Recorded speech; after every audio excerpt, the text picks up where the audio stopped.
Hey guys, welcome back to the channel. This is a story about what if Deku was born for greatness part 1. If you guys enjoy this what if and want to see part 2, comment down below and let me know before I start. Please do support for more awesome content and leave a like, and don't forget to subscribe to my channel and also share this video with your friends and check out the description in my playlist. The author of the story 𝗧𝗵𝗲 from fanfiction. So let's start the video. 𝗧𝗵𝗲 sat on the train making the long journey back home, her newborn child resting quietly in her arms, all bundled in blankets, his snow-white hair peeking out. The rocking of the train had put the child into a deep slumber. She dabbed at her eyes. They were still red from her sobbing. 𝗧𝗵𝗲 was now single mother with nowhere to go. The boy's father, a hero named 𝗧𝗏, the luck hero. His luck had run out when a building collapsed on him. He saved 23 people before the building fell. He had ran back in to try and save more. He wasn't a big-time hero, but he was her hero. He had saved her from a mugging, and after that it was just love at first sight. They had a whirlwind romance. She had gotten pregnant. They had decided to get married after their son was born. So, with his death and they not being married, there were no spousal benefits for her. Their son at least would get an inheritance at 18. Thankfully there was that at least. So here 𝗧𝗵𝗲 was on the way home to her great-great-great-grandmother's home. It was where her father lived, looking after his great-grandmother. He had told her to come home, present her son, and stay. It was a custom to bring a child before their great-grandmother Hess. 𝗔𝗨𝗧𝗏 was an enigma. There were photos taken of her back in the earliest days of 𝗏𝗧𝗏. People would travel from far and wide to present their child to Grandma Hess. The practice had faded quite a bit, but some still did so. Grandma Hess would take the child and give the parents a sort of prophecy or reading for the child's life. It had been said that those who followed her grandmother's advice would have better lives, so people would come to seek her wisdom and divinations. Grandma Hess was considered eccentric at most times, but 𝗧𝗵𝗲 loved her. She had spent a lot of time with Grandma Hess since she was a kid. Even in Grandma Hess's advanced years, her eyes would always shine with hint of mischief. Her hugs would always warm in a way that it would make everything better. 𝗧𝗵𝗲 needed it so much right now. The hug and the advice. She didn't know what life was going to be now, but she knew that Grandma Hess would have the answers. The train arrived at the station. As 𝗧𝗵𝗲 gathered her son and bags, she waited patiently till the rumble of an old truck got her attention. Sure enough, it was her father. He was a big barrel of a man. His once blonde hair had long gone gray. His green eyes still twinkled with mischief. He wrapped his daughter and grandson up in a great hug. He laughed heartily. "Welcome home, 𝗧𝗵𝗲." They rumbled home, her dad prating on about life in town and such things. She could see that her father was trying to find the words. Her father could do many things, but handle emotions was hard for him. That was her mother's job. She had passed when 𝗧𝗵𝗲 was 12. He had done his best, but it was still hard. The conversation had almost stopped till they turned onto the long road to the house. "How are you holding up, 𝗧𝗵𝗲?" he said in a soft voice dripping with love for his baby girl.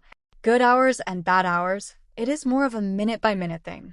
I miss him so much. I just don't know what to do." She dabbed at her tears with a handkerchief. "I know it is hard, honey. I still miss your mom every day. But your grandmother will know. Just listen to her and everything will be fine." He placed his massive hand on her shoulder. "But this little one is the only one that matters now." 𝗧𝗵𝗲 looked down at the sleeping infant. "I know, Dad, I know." They rumbled up to the family home. It was rather large, still in decent shape, but nowhere near where it once was. Her father told her to head inside and to see her grandmother. She entered the house seeing Sanjo, her fox ears and tail twitching at sound of the door opening. Sanjo had been with the family for generations. She was the housekeeper, maid, problem solvers, surrogate mother, playmate, or anything else. The two women embraced each other warmly. Sanjo held 𝗧𝗵𝗲 close, giving the new mother a chance to shed some more tears. Sanjo just held 𝗧𝗵𝗲 tight. She didn't offer 𝗧𝗵𝗲 platitudes or false words. She just let the new mother let go for a minute. When 𝗧𝗵𝗲 composed herself more, it was then that Sanjo informed her that Hess was waiting out back in the garden. 𝗧𝗵𝗲 emerged into the backyard to find her grandmother sitting in the garden, surrounded by all kinds of bright-colored flowers. 𝗧𝗵𝗲 loved her grandmother's garden. When she was little, she would sit there with her for hours listening to stories and songs. Sometime 𝗧𝗵𝗲 would not say anything but just admire all colors around her, especially when the fuchsia, campanula, lily of the valley, foxglove, and angel's trumpets were all in bloom. Like now all the flowers were in bloom, and in the center of it all sat her grandmother. Her grandmother had her head tilted back, her eyes closed, and he could hear her muttering to herself.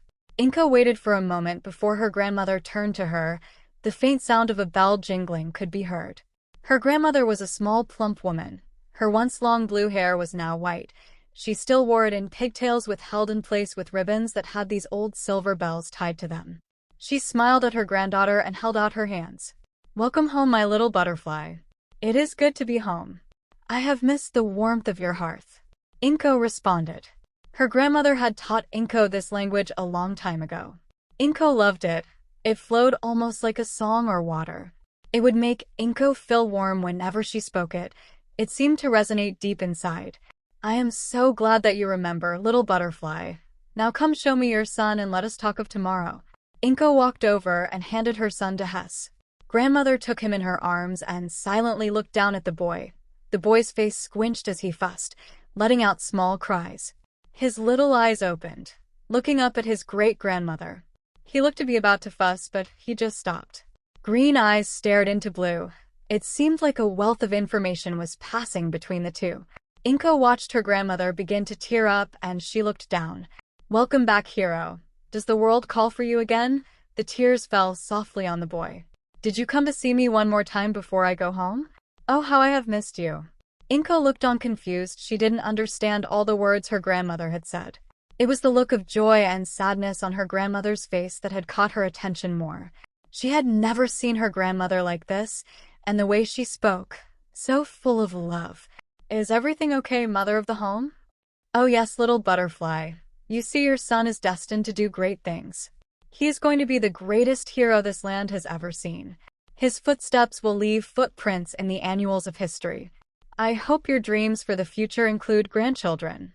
"Grandma, are you sure? More so than the sun will rise tomorrow, or that water is wet. Now come sit and tell me everything, but tell me the most important thing. What is his name?" "Izuku Baru Midoriya. Burr." Yes, that was his father's name, Baru as in Bell. Her grandmother began to laugh and laugh. Tears fell again. "Welcome home, Bell." That evening, as they sat at the table eating, 𝗀𝐭 felt good. Her grandmother had made a strong prophecy about her son, though it was strange.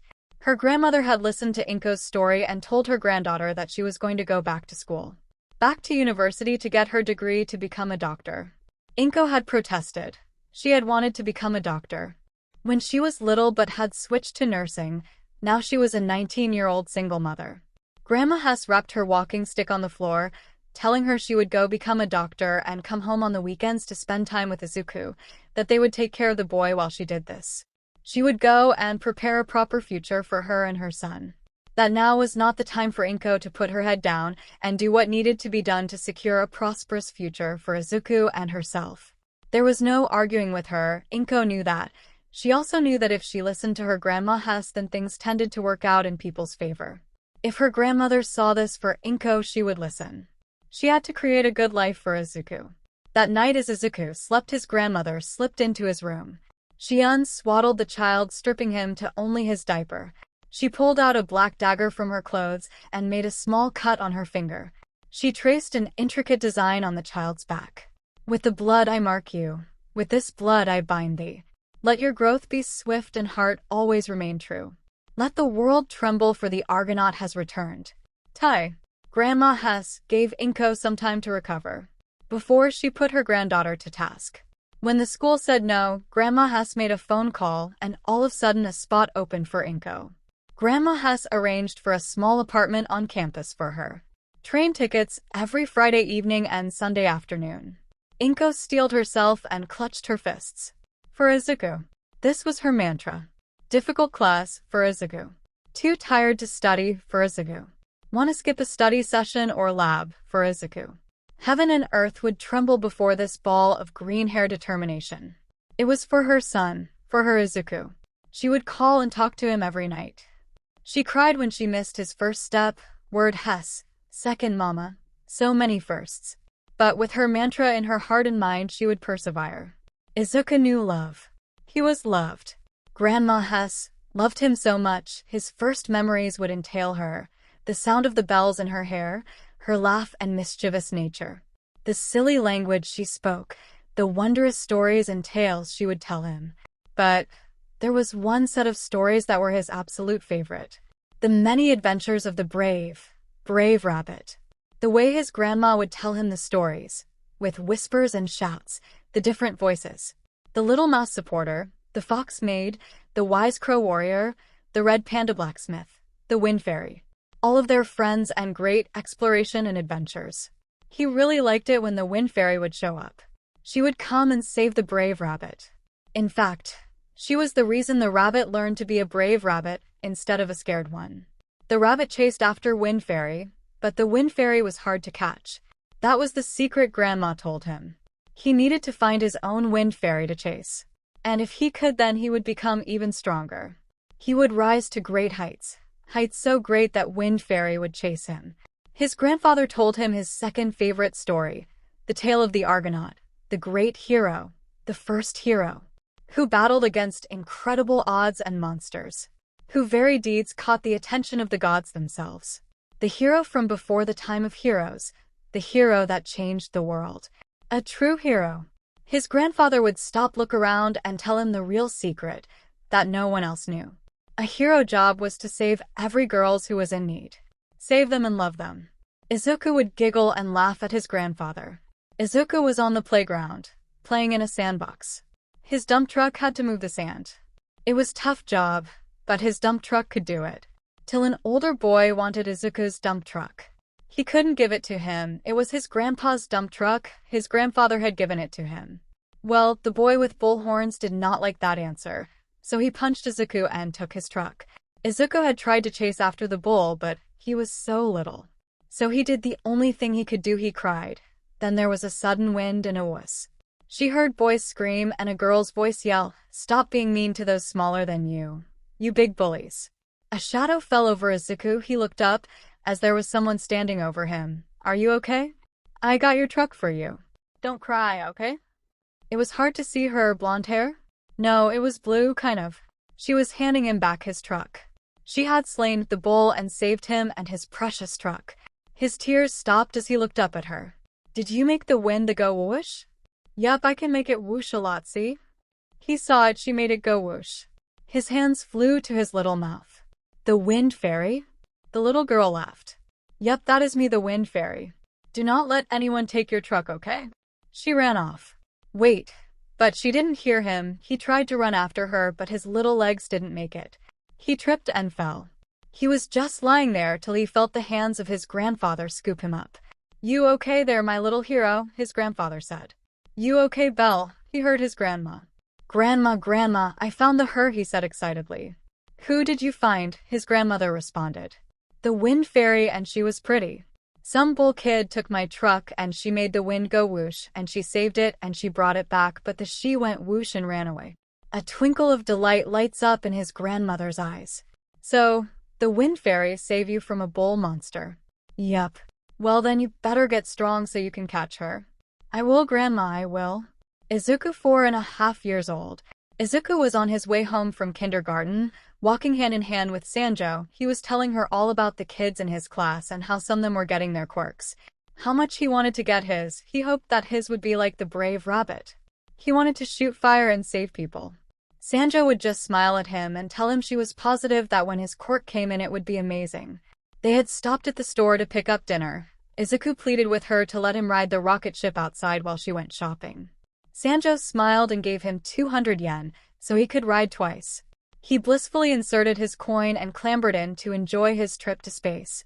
The second ride was even better as he was able to finish of the evil Freya and save the galaxy. He had just climbed out and was waiting for Sanjo like a good boy when he saw a girl with brown hair and pink cheeks running across the street. "Spaceship," she cried. The girl had escaped her mother's grasp and was on a mad dash towards the object of her desire. The truck coming down the road barely saw the girl. The sound of his horn filled the air.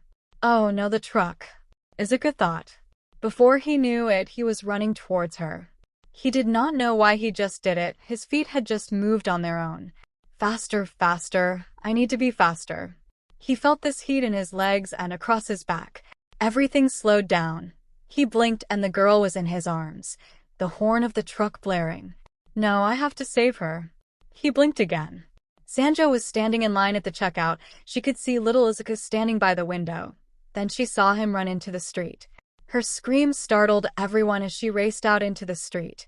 She saw him and a little girl with brown hair about to be hit by the truck. It was all moving in slow motion as she screamed his name. Moments earlier, Izuku was happily walking down the street with her mommy. They had just come from the doctor's office. Her quirk had come in. She could make people float. Well, she had made herself float in her bed and her 13 action figure. She was stuck on the ceiling for a bit before they came crashing back down. She was looking at her new mittens that she had to wear for now. They looked like space gloves to her. She loved space and all things space. She looked around and there it was. The rocket ship that would take her to space for all the adventure she could dream of. She ran to her future, to the stars. The blaring horn of the truck caught her attention. She heard her mom scream. Suddenly, there was a boy with snow-white hair and green eyes right in front of her. He crashed into her and she was in space. Floating, then she was in pain. Now, Izuku came crashing down onto the sidewalk. It really hurt as he tumbled into the side of the store. He was holding on to the girl for dear life. His arms around her head. Unfortunately, that meant there was no arms around his head. He found out an especially important lesson that day. Concrete and bricks hurt like crap, man. He crashed into the building front, his head burst into pain. He heard the screeching of tires and the screams. Most importantly to him, he heard the girl crying. Good, I saved her. Why is everything going dark? Sanjo screamed and fell to her knees. Izuku was dead. He had just been hit by a truck. She had failed. The most important task she had was to keep him safe, and she had failed. She scrambled towards the screeching truck as it was skidding to a halt, expecting to see bloody smears. Then she heard a girl crying. Looking to the other side of the street, a little girl was crying, holding out her arms to a woman. She saw him. She saw Izuku, crumpled against the storefront. His snow-white hair a dark red mess as it ran down his face, painting it crimson. Inko's phone rang in the middle of class, startling her and embarrassing her. She quickly apologized to the professor and her class. Looking at the ID, it was Grandma Hess. She quickly answered, her face going white before bolting upright, grabbing her purse and bolting out of class. She was able to yell at her friend Ikuto to grab her things for her that Izuku had been hurt as the door closed.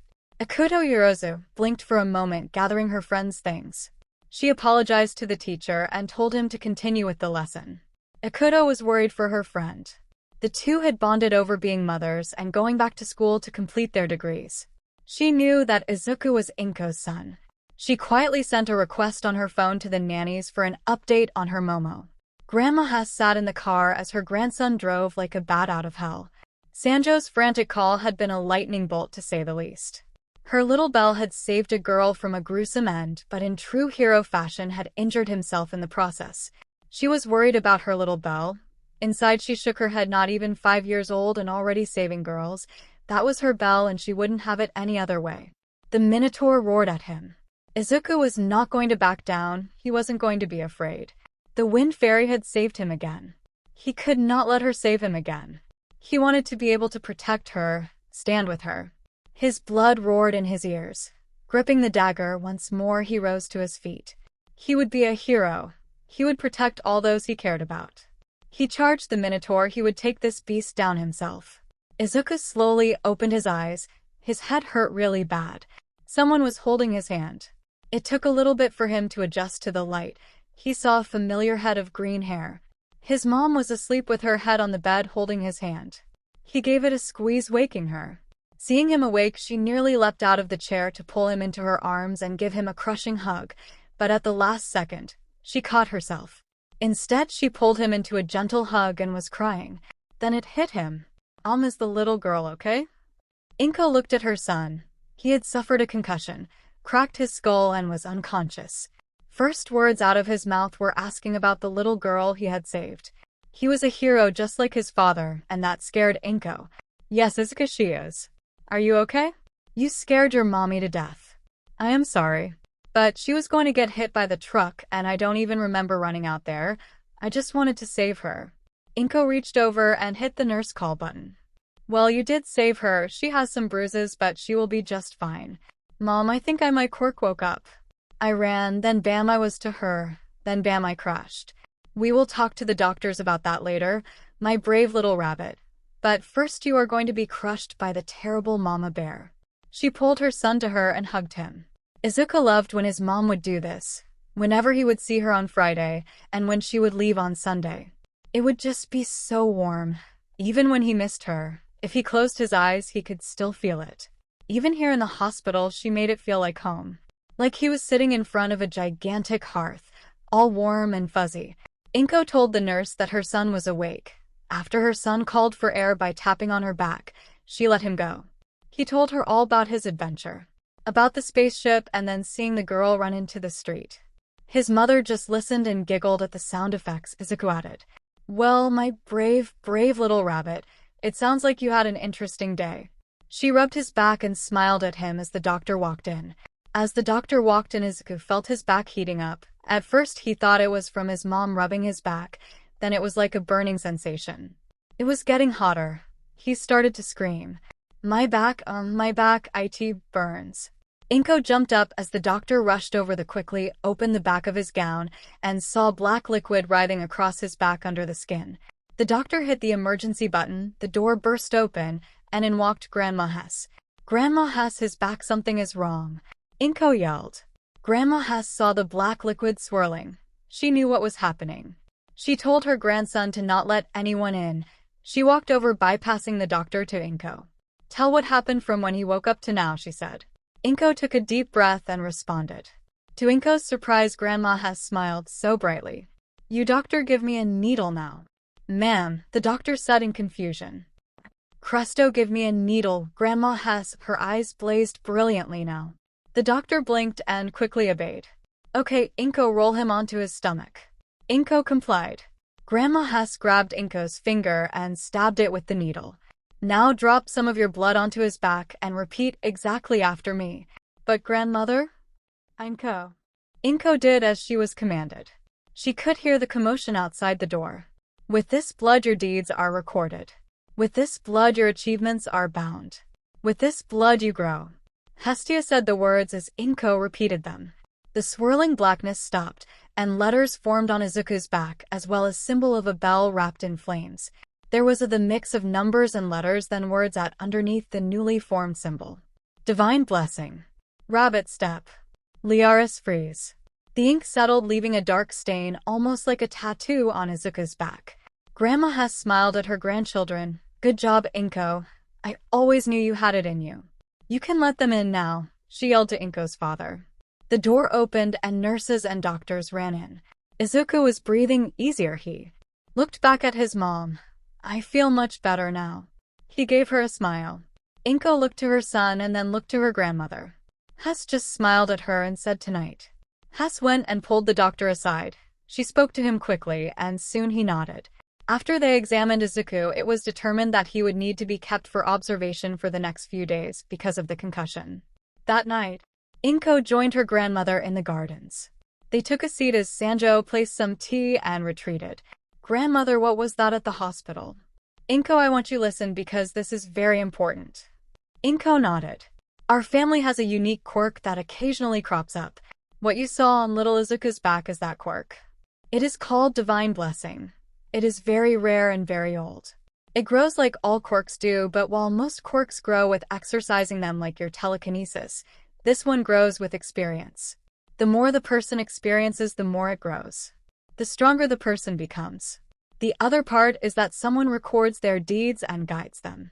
That lies within our blood. Our family had been tied to this quirk from the very beginning. In fact, my dear husband had it, and I was his record keeper. Our blood ingrains the records into them, strengthen them. The special language we use allows us to do that. It allows us to speak to their soul, to engrave their deeds upon it. For all my years I would teach all my children this language, but none could ever speak it like you do. You carry my blessing. So, what does that mean, Grandma? You will have to be responsible for recording Izuku's deeds, helping him to grow, to become stronger. I have a lot to teach you, 𝗏𝗏. My time is short. Will you do it? Will you shepherd Izuku and help him grow into the hero he will become? I'm scared, Grandma. I do not want to lose him like I did his father, tears forming at the corner of her eyes. 𝐒𝐭𝐚𝐲 he is going to run headlong into danger to try and save people. Yes, he will get stronger on his own, but without your recordings he will always be a 1/4 of his power, putting him in even more danger. 𝗵𝐭𝐲 sighed a heavy sigh. Okay, Grandma, okay? Tell me how to help Izuku and keep him safe. Okay, first let me tell you how you will bring his lovers and friends into your familia. Lovers? Wow, a tot. Grandma Hess laughed and laughed. Oh, 𝗵𝐭𝐲, you are going to be buried in grandchildren, trust me. Tai. Izuku came home from the hospital 2 days later, fully healed, no sticks or staples for his busted head. It seemed it was a side effect of his quirk divine blessing. He healed faster than most. The great part was rabbit step. After meeting with the quirk doctors and his grandma Hess, he found that he could teleport. He could disappear and reappear a short distance away. That was how he got across the street. He had stepped to the girl and stepped again. This also gave a speed burst, which explained how he had hit the building so hard. The absolute best part was when he got to meet the little girl. She had brown hair, pink cheeks, and brown eyes. They had come to apologize to Izuku. While the parents did, the kids just decided that they would play and be best friends. 𝗧𝗵𝗲 and Izuku were playing in the park one day after school. They were on the swings when the bull boy bully came back. He tried to push 𝗧𝗵𝗲 down, but Izuku ran and rabbit stepped into him, knocking him over. Unfortunately, while Izuku was fast, once the bull boy got a hold of him, it wasn't good. 𝗧𝗵𝗲 was struggling against bull boy's allies when it happened again. Whoosh, bam, oof. The wind fairy. 𝗧𝗵𝗲 and Izuku were so impressed on how she just swooped in and saved them. The even better part was she played with them. She talked really fast. It was hard for 𝗧𝗵𝗲 to keep up. Izuku talked just as fast. It was very funny to 𝗧𝗵𝗲. Then, just like the wind itself, the wind fairy left. But the wind had told them her name, Nire. Izuku 6 years old. When Izuku was 6, tragedy struck. He knew something was wrong. His mom came home on a Tuesday. Grandma Hess had not been feeling well lately. She still would tell him stories or just hold him tight and sing old songs to him. She would snuggle him close and stroke his hair. They had moved her bed out into the garden. Lots of people started coming over. They would all come and go sit with his grandma. He would see them cry and she just pat their hands and smile. Even heroes arrived to pay 𝗧𝗧𝗏 respects. They would smile for him and sign his book before going to the garden, where they would sit and talk with his grandmother. His mom was incredibly sad. Her friend from school came over and brought a new friend for Izuku. Her name was Momo. She was very nice. When he asked what was happening, it was Momo who told him. The same thing happened to her grandpa last year. He was getting ready to go to heaven. Izuku cried. He did not want his grandma to go to heaven. He wanted her to stay and tell him stories. Momo just hugged him. She understood. She did not want her grandpa to go either. But her mama told her that in heaven her grandpa would always be looking down on her and keep her safe. It was Sunday night. His mom told him to come say goodbye. He walked to the garden. She wasn't in her bed. She was lying on a blanket in her flowers. His grandpa was standing to the side. She was reclined. She held a hand out to Izuku. He walked over, wiping his tears. He slowly lied down next to her. My precious little Belle, I will not be able to go on this adventure with you this time, but I will be watching over you, I promise. You're going to be a great hero. My little Belle, make sure you ring loud and clear for all to hear. I am glad I got to see you again. Now promise me something. Anything, Grandam Hess. Promise that you will never stop protecting those you care about, and promise me that you will always smile, even when it's darkest. I will, Grandma Hess. 𝗧𝗏𝗧𝗏. Say I promise, 𝗧𝗏𝗧𝗏. I promise, 𝗧𝗏𝗧𝗏. Izuku started to cry. His grandma looked at him, and such a warm smile crossed her face. Her eyes twinkled. He smiled back for her like he promised. She gently touched his face, her eyes closing. There was a pillar of light, such a light. It stretched to the very heavens. The pillar surrounded them. Izuku thought he saw his grandma, young and smiling as a very pretty woman with red hair and eye patch, was hugging her and laughing. There were others there. They all seemed to be waiting for his grandma. As the light faded, he saw his grandma turn and yell to him, "Go be a hero, Izuku. Be the best hero ever." I will, I promise. He felt a warm heat on his back. A new word appeared. Argonaut. When the light disappeared, Grandma Hess was gone. No body, nothing. The family had a private ceremony for her. They erected her monument in the garden. Izuku 8 years old. Izuku was sad. So was 𝗧𝗵𝗲𝗏. Her best friend was moving, his mom had graduated college and was now a doctor, she had gotten a job at a hospital at Nagoya Hospital. They had packed up everything. Izuku was there sitting with Izuku. She gave him her 13 action figure, he gave her his All Might. They promised to write and visit if they could, but the most important promise was, they would be heroes together. Udare, they would go to Udada together. Izuku got his first kiss that day. He was left stunned as Izuku ran away. I love you, Izuku, she shouted as she ran away.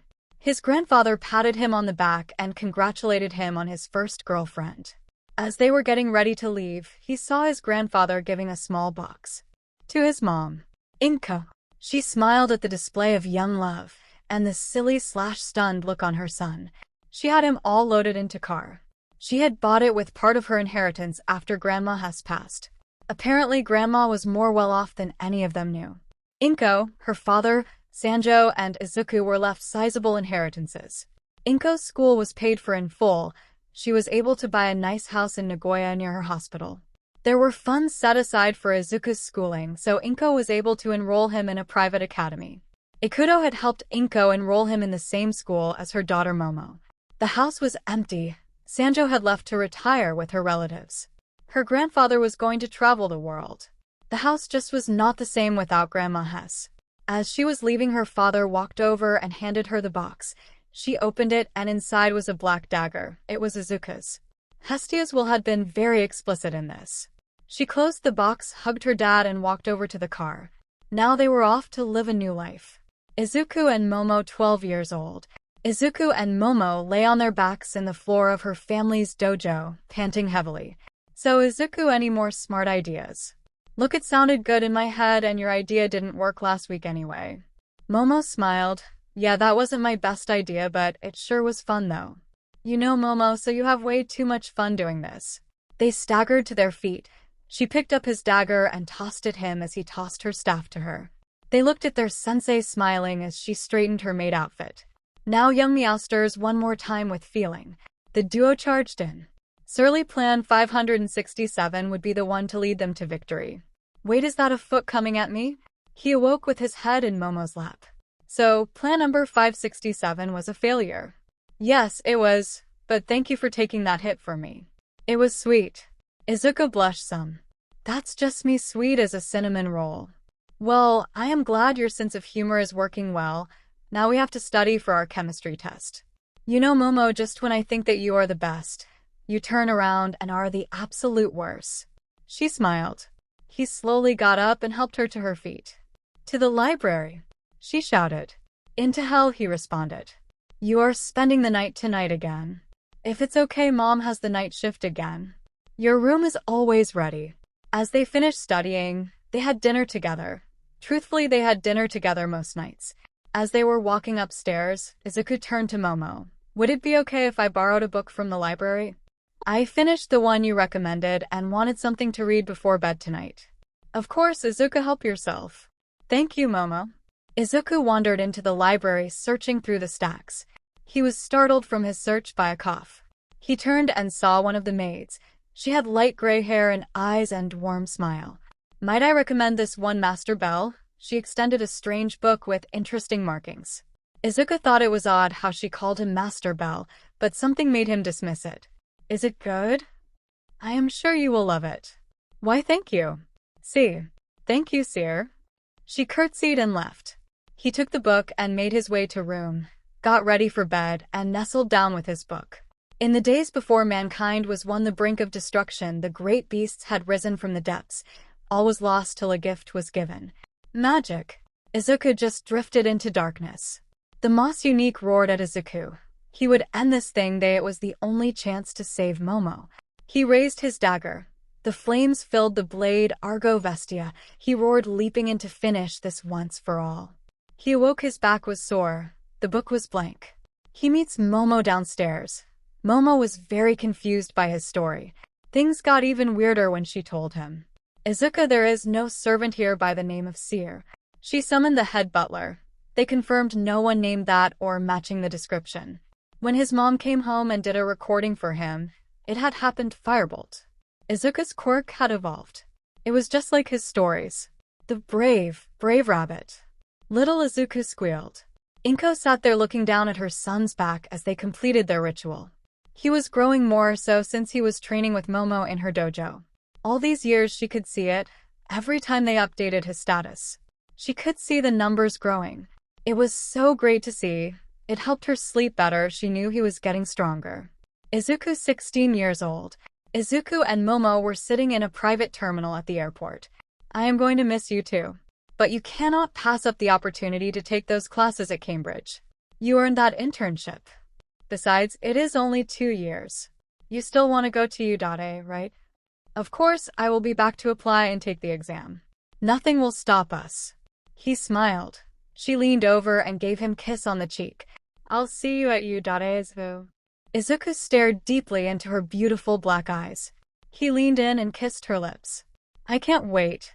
Momo flushed red as she turned and walked out the gate to her waiting plane, her fingertips on her lips. Izuku sighed and headed home. He had wished that he had summoned up the courage sooner. Maybe when she gets back, he wondered. Izuku. It was a definite adjustment period with Momo being gone. They would text each other as they could. Her classes were rather intense. Izuku was studying and doing his training. Unfortunately, he didn't have access to combat maids anymore. He was on his way home one evening when a woman carrying a child burst from an alley, right into him. Luckily, Izuku had grown to respectable 5 feet 10 inches and was in great shape from all his training. He did not fall. He caught the woman. She was a kitsune, blonde hair and tail. She is wearing a red kimono that was dirty and torn.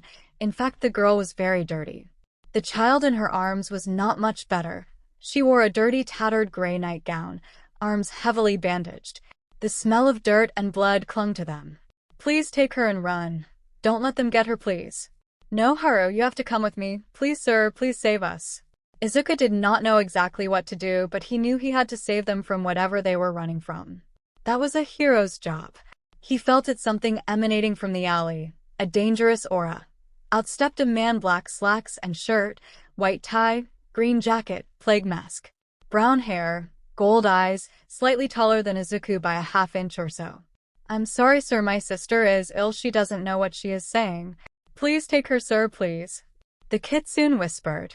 Save us, please save us. The child cried, clinging to him. Izuku knew that this man was dangerous, but he had to try. He moved the 2 girls behind him and drew his black dagger, the lettering on it glowing white. I don't think I can allow you to take these girls. They don't want to go with you. Foolish boy. The man flexed his fingers. He looked over at the 2 girls and whispered. When it starts, run, I will keep you safe. But I need you to run away. The kitsune nodded. The boy they had just met was going to fight for them. For a common whore and lost child. A hero had come. Just like her favorite story. The man flexed his fingers. Izuku tensed, ready to do battle. As the man reached to strike the ground with his palm, Izuku rushed forward. The strange man wanted to make contact with the ground. If he wanted that, then Izuku needed to stop that. He didn't know this person's quirk, but analysis told him as much. Firebolt, he yelled, stretching out his palm. I just need to let them escape. The fire magic raced forward, impacting, just as the man was about to make contact, causing him to leap back, his hand singed. Rabbit step. He surged forward. Suddenly up close to the man, he swung his dagger. The man snarled as he caught the blade in the palm of his hand. Letting out a grunt, he activated his quirk. He would destroy this blade, then this annoyance. Nothing happened. The man froze in surprise. This gave Izuku the opening.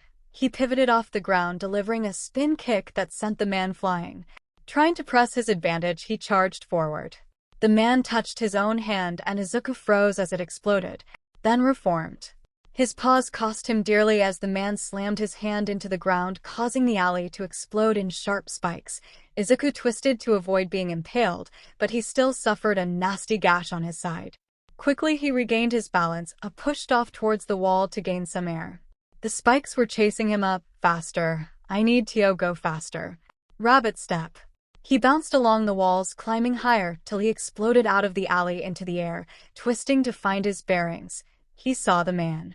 With a smile, Izuku said, Gravity works. Down he went. He pushed Firebolt into the blade, again, and again. Step, step, the push through and past the spikes. The man raised his hand to destroy this pest coming down on him. Argonaut, he roared. The man fell back as Izuku contacted the ground with his strike. The explosion rocked the area, the spikes exploding around them. Izuku's world was spinning to many steps. No, I can't go down yet. He pushed off the ground to his opponent. He didn't see the second one until he was bulldozed out of the alley from the impact.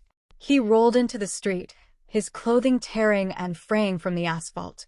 Ribs broken. He managed to roll to his one knee as he coughed up a torrent of blood. Out of the alley stepped a beast. The beast that Izuku had seen before, in a dream. It was a minotaur all red with tufts of black, red horns. It stomped out, hot breath escaping its nostrils. Asterius, kill him. The beast roared and rushed the would-be hero. Izuku rushed forward, ducking under the attempted gore of the beast, sliding between the beast's legs, his dagger slashing into its legs. He stepped again to the man, this time appearing behind him. Overhaul was ready when he saw the pest disappear, so he thought. The sharp biting pain in his shoulder told him otherwise. As the black dagger dug deep, he saw the fire build up in the blade. Immediately he touched his shoulder, exploding it, and his arm knocking the hero back. He rolled to his side as the Asterius came in and grabbed the hero by his head and introduced him into the wall. Izuku screamed. He dug the blade into the beast's arm. Firebolt. The forearm exploded, sending the hero to the ground. He barely rolled to avoid certain death as the spike exploded. He was impaled in the right side of his gut. He saw the beast pick up its severed arm as the man stumbled forward. The beast exploded in a shower of blood and guts. Izuku stared on in horror, then fear as the beast reformed as good as new. The beast charged. Izuku knew he needed to get out of this alley. He pushed it as hard as he could, rabbit step. The man swung his hand behind him, barely grazing Izuku's shredded shirt. As he fell into the street again, his mind was shutting down. Too much firebolt, too much rabbit step. He rose to his feet, his legs quivering on the verge of giving out as he saw the spikes rushing towards him. He could not dodge. Get down, a voice yelled behind him. Izuku dropped. He was a kid about his age, landed in front of him. He had spiky red hair. Placing his arms in an X, maximum hardening, the kid shouted, as the spikes exploded against him. Ijiro Kirishima and Mina Ashido. Dude, can you believe I won the tournament? Mina squealed. No one can touch Alien Queen in Hero Dance-Off Extreme. Yeah bro, it was super manly. I can't believe. Mina's comment was cut off as they were barreled into. Hey, what the? Mina, you okay? There was a kitsune, in a red kimono holding a little girl. Help please, we need help. He is fighting them by himself, please we need help. Who is what? Mina said. Ijiro immediately put his hand on the kitsune's shoulder. What does your friend look like? White hair, green eyes. Please, you must help him, Overhaul is going to kill him. Mina, call for help, he yelled as he ran off in the direction that the kitsune had come from. Ijiro, what are you going to do? The manly thing. He raced off following the sound of the explosion. He looked around as he came on the street where debris was scattered. He saw a white-haired boy come flying out the alley bleeding bad. He saw someone in suite emerge, placing his hand to ground as the spikes flew at the guy. Get down. The dragon hero Ryuko Tatsuma and the Wind Fairy. Ryuko was happy for a quiet night as she and her in turn were just finishing their first patrol. Nijire Hado was a bundle of energy, kittens, puppies, and sugar rolled into one. Nijire asked questions in rapid-fire succession, chased a purse snatcher for 3 blocks, and went and bought an old lady some milk, so said woman wouldn't have to go out so late to get it. They were sitting on the rooftop waiting for their relief when an explosion erupted in the distance. Nijire jumped up excitedly, looking at Ryuko with a wide grin. There is villainy afoot, she yelled. Ryuko sighed. Yes, there is, Nijire, let us see what can be done about it. Taking the form of a dragon as she leaped into the air, they raced off. The street warrior. Dude, you got to get out here, you're bleeding out. Izuku placed his hand against the hole in his side. Firebolt, he yelled, then he screamed in pain. The wound cauterized. Holy hell bro, that was manly. Izuku's consciousness was fading in and out. Don't let him touch you. He can destroy things with just a touch. Got it. Holy shit, what is that? Asterius came barreling out of the alley, colliding with Ijiro. 𝐒𝐻𝐻𝐼 caught the charge, his hand catching the horns. They slide back, coming to stop just in front of the injured Izuku. Overhaul dashed to the side to come at them from the side. Izuku tried to raise his dagger, as Overhaul's hand was mere inches from his face. "I don't think he wants to be touched, mister." Overhaul was flung back by a spiral shockwave. It knocked Izuku back as well. 𝐒𝐻𝐻𝐼 held, but Asterius was thrown off balance. Using the opportunity, 𝐒𝐻𝐻𝐼 flung him to the side. A dragon landed between the boys and Minotaur. A beautiful girl landed between them and Overhaul. Izuku knew he was dying at this point. A dragon had just appeared, and the dragon was not alone. It was her, the Wind Fairy. He just smiled. "It's okay now, the Wind Fairy is here." His mind shut down and everything went black. Overhaul could hear the sirens. At the far end of the street, another hero was arriving, Eraserhead. Asterius, retreat. He placed both hands on the ground, causing a massive explosion of spikes as he raced off. Nire grabbed Izuku as Ryuko grabbed 𝐒𝐻𝐻𝐼 and leaped into the sky. Asterius glared at the white-haired boy before fleeing into the night. Nire looked at the bloodied boy in her arms. He had called her the Wind Fairy. She remembered him. "What is it with you and bull quirks?" Nire and Ryuko set the boys down, as a fox woman ran and a little girl ran to Izuku. "Is he alive?" the woman shouted. A pink girl barreled into the redhead. "You dumbass, don't do that. To me again." "Mina, why didn't you wait for the police?" "They are terrified of the cops." The girl said that he has the cops on his payroll. That they had escaped before, but they were taken back by the police. The little girl reached down to the boy and started crying. It was then light erupted from a horn on the girl's head. The kitsune immediately backed away. Eri, you have to calm down." Nire went to reach out, but the kitsune tackled her away. Ryuko went to react at the woman attacking her in turn. She looked over to the injured kid and saw his wounds healing and his clothes reforming. Then the little girl passed out. Ryuko looked and saw Eraserhead's hair floating. She knew what that meant. As soon as the glow was gone, the kitsune scrambled back to the little girl, taking her in her arms. "It's okay now, Eri, it's okay." Nire walked over to the two and placed a hand on the fox girl. "It's okay now. Who are you running from?" The girl looked up, tears flowing down her face. "Overhaul, his name is Kai Chisaki." Eraserhead did a sharp intake of breath. "What did you say?" "Kai Chisaki, please, you must protect us. You must protect Eri." Nire looked over to Ryuko, who had returned to her human form. Ryuko nodded her head. "Do you have a name?" "Sanjuno Haruhime," she said with a slight bow, "and this is Eri." "Okay, Haruhime, my name is Nire, and this is the dragon hero Ryukyu. We are going to stay with you, but we need to get you two to the hospital. We promise we won't let anyone take you, okay?" "What about him?" She looked towards Izuku, lying unconscious, blood staining his white hair. "He is going to the hospital too." Ryuko was proud. Normally her in turn would jump and bombard people with questions, but she was speaking calmly and slowly. Ryuko walked over to the redhead and the pink girl. "Hey kid, good job jumping in there and protecting the other guy. Is he a friend of yours?" "No, never seen him before tonight." 𝐒𝐻𝐻𝐼 answered. "𝐒𝐻𝐻𝐼 Kirishima, and this is Mina Ashido." Mina looked up and gave a smile. "Heya. Well, kids, we are going to have you come down to the hospital to get checked out, and we are going to need a statement, so sit tight. Emergency vehicles will be here shortly." She gave them a smile and walked over Eraserhead. "So, I take you know this Kai Chisaki?" "Yeah, he is the head of the Chisaki crime family, old school Yakuza. I have butted head with some of his people. They have been pushing trigger lately. That is some bad stuff." "Any leads?" "No, but I am hoping I can get something out. Those two over there, and maybe the unconscious one. Well, it's going to be a long night." "It always is." Izuku. His mind slowly came back online. Surprisingly, he was not sore at all or feeling that drained.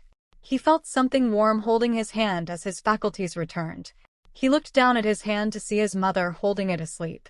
The sound of the monitors filtered in next as he took in his surroundings. He was in a hospital room. The girl and kid. He squeezed his mom's hand, causing her to awake instantly. She sat up. "Izuku, thank goodness you are all right." Before she could go into doctor mode. "Are the girl and kid okay? What about the guy with red hair?" "The girls are fine. They are in another section of the hospital under guard. The redhead's name is 𝐒𝐻𝐻𝐼, and he was fine. He has already gone home after giving his statement." "Now, mister." Doctor mode activated. As soon as he answered her questions, she switched to mom mode and smothered him with hugs and tears, till he tapped her on the shoulder. Nire. She pulled back. You scared me too, Izuku. I need to go let them know that you are awake, and the police have been waiting to take your statement along with some grumpy pro-hero. Leaving Izuku alone for a few minutes, he peeked under his gown to check his side. To his surprise, there wasn't even a mark. He healed faster than most, but he would still scar. A few moments later, 𝗵𝗃 entered the room. Hello, Mr. Midoriya. I am the pro-hero Eraserhead. I wanted to take your statement about the incident that happened tonight. I also want to let you know that depending on what you say, you can possibly be charged with vigilantism for using your quirk in public without a license. Would you like a lawyer present or a guardian? Yes, my mother, please. They waited for 𝗵𝗃 to return. After some introductions, Izuku proceeded to explain everything that happened. His reasoning, seeing the state the girls were in, the fear. The way the man acted. How he used Firebolt to keep the man from touching the ground as a first strike, and his reasoning why. He then went over the battle as best he could, describing his actions, and the actions of his opponents up till Ijiro joined the battle. He then said that he knew someone else had saved him from Overhaul. He wasn't sure, but he thought it was someone he had met before. Eraserhead asked to examine the dagger which 𝗵𝗃 handed over. It's rather dual. You should get it sharpened. There is a gray area with you striking first, but with you feeling your life was in danger, and I highly doubt that he will be coming forward to press charges, you should be fine. So kid, what are you planning to do in the future? I want to be a pro-hero, sir. Then study hard, maybe I will see you at UA. Thank you, sir. Eraserhead, the police came in and took his statement. The doctors overseeing his case told him he would not be going home till tomorrow. Then she blew in like the wind. She was right in his face, mere inches away. She smelt nice, she was even more beautiful than he remembered, and more grown up. He felt himself turning red. Hey dump truck kid, why are you red? How are you? It has been a long time. Why did you pick a fight and not run? What's your quirk? Why do you have dual knife? Did you know you were fighting Overhaul? How about the girl? Is she your girlfriend? Is that your kid? I can't believe you recognized me. You even called me the Wind Fairy. I like that name. Can you tell me? Ryoko had followed her and turned into the room, and pulled her away from the patient. Nijire, calm down, he just woke up. I was red because you are so close and very pretty. It has been 12-ish years. I just wanted the girls to get away. It's called Divine Blessing. The knife is a family heirloom. I have no idea who Overhaul is. No, I never meet the kitsune before tonight, or the kid. I don't think I could ever forget you, and sorry for the calling you the Wind Fairy name. His mouth finished vomiting out answers as his mind just caught up with two statements he had made. 1. He called her very pretty. 2. He said he could never forget her. His mind decided at that point to check into witness relocation at that moment, and he blue-screened. Nijire was surprised on two fronts. 1. He answered every one of her questions. 2. He thought she was pretty. Make that 3. He knew how long it was since they had last seen each other. She blushed and looked away. Ryoko laughed, dragging her in turn out of the room, apologizing to 𝗵𝗃, who was stifling a laugh at the how thing. When Izuku came back online, it was just him and his mom. Please tell me that was all a very lucid dream? Nope, you just told your Wind Fairy how cute she was. Kill me now. I do not think so, mister. How are you feeling? Actually, I feel great. I really can't wait to get home so you can give me a recording. Well, everything looks good from the medical scans and your physical evaluation. I am going to go home and get some sleep. I will be back tomorrow to take you home and bring you some fresh clothes. I love you, Izuku. I love you to mom. The beast was before him again, this time black, not red, but he knew it was his same advisory. They battled in the city square. He failed, the beast won this time. He would not lose to this monster again. Their next meeting would be their last. Oxslayer. Luck. Izuku went home the next day and was very happy when 𝗵𝗃 had done his recording. He wasn't sure what the LVL2 meant, but he felt incredible. It had been 2 weeks since the incident. After several interviews with the police, Izuku was not charged with any crimes. He was free to begin his training again. He did receive a massive earful when he told Momo everything that had happened. So you just saved a kitsune and a little girl from a gangster? Kind of. I just held them off till help arrived. I am not sure that counts. Izuku, I'm very sure that counts. I barely leave you and you almost get killed. What am I going to do with you? Be very kind and give me praise? Or I am going to lecture you on being reckless. Which do you think it is? Probably the latter if I was to guess. Hey, Izuku? Yes, Momo. Why did you kiss me? He took a deep breath. Because you are beautiful, intelligent, and one of the most caring girls I have ever met. I am just sorry I did not do it sooner. That I could only summon up the courage to do it as you were leaving. Well, I liked it, just so you know. I wish you had done it sooner too. Well, I am glad you don't hate me for it at least. I know that it is late, so give me a call this weekend so I can get my lecture. Fine, you escaped this time, Izuku, but not next time. Izuku felt so alive. He was stronger and faster. As he was off in his run, he just was bouncing with energy. He raced off into the city. He was not even tired or he arrived at his favorite cafe, the hostess of fertility. He stepped in waiting to be greeted and take his seat. The food here was good, ignore the fact that it was staffed by extremely cute cat girls. That had nothing to do with his love of the place. Yes, it was just the food. He was enjoying his food as his phone rang with an unknown number. He ignored it. It rang again. He ignored it. On the third time he answered. Hello. Hello, is this Izuku Midoriya? Yes, whom do I have the pleasure of speaking with? Yes, this is Eraserhead. I wanted to meet with you to talk to you more about the incident a few weeks ago. Yes, sir, that would be fine. When would you like to do so? I am free right now. Where are you? I am at the hostess of fertility right now. I know where it is. I will be there in 20 minutes. I will see you then. The line went dead. He was enjoying a lovely piece of Dutch apple pie with rich vanilla ice cream when what looked like a homeless man on the verge of collapse came walking in. Izuku immediately recognized him from the hospital. He was the hostess approach, and there was a brief exchange before he pointed to Izuku and walked over to join him. Eraserhead. Izuku stood up and offered his hand. Mr. Midoriya. He took the boy's hand, giving him a firm handshake before taking a seat opposite. You can call me Aizawa since I am not on duty at the moment. What can I do for you, Mr. Aizawa? I wanted to go over some things from your fight. I wanted to have you walk me through it from the beginning till the point you lost consciousness. Izuku replayed the fight for the hero, going all the details he could and what happened from his perspective. If I may ask, sir, how the girls are? They are doing as well as can be expected. The little one Eri talks about you a lot. Haraheim helps to keep her calm. They are staying at you. For their safety for now. That's good. I am glad I was able to save them. So tell me about what kind of training you have. Izuku went over his personal training as well as the training he had received for a few years with Momo, but with her recent departure he was back to training on his own. He was receiving good marks in school, near the top of his class most of the times behind Momo, but now he was expecting to take the top spot. I notice you don't seem to have any lingering effects from the battle. Is that a result of your quirk? I pulled your registration file, and I must say your quirk is rather unique. Could you explain it better? Of course, sir. Yes, I always heal quickly. As far as explaining my quirk, it is somewhat difficult. So I guess I should start with Divine Blessing or Divine Grace.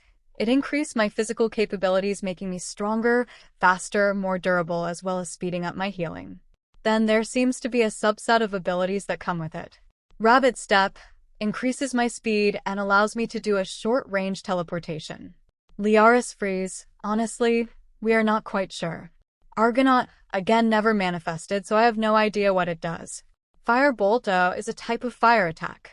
Ox Slayer just recently seems to have come up, so we are not too sure, but it seems to have something to do with the fact I seem to have a problem with people who have bull mutation. Look, no idea, I just showed up after the fight. So how do these new abilities show up? Well, from what my grandma has told me is that I have a very old quirk that runs in our family, and I need my mom to do what we call recordings. What is a recording? Izuku blushed for a moment. Well, my grandma explained that my accomplishments are ingrained upon my soul, and in order for them to properly apply, they have to be recorded, and that is where my mom comes in. She puts a drop of blood on my back and says a strange chant, and then bam. If I have done something, I feel stronger.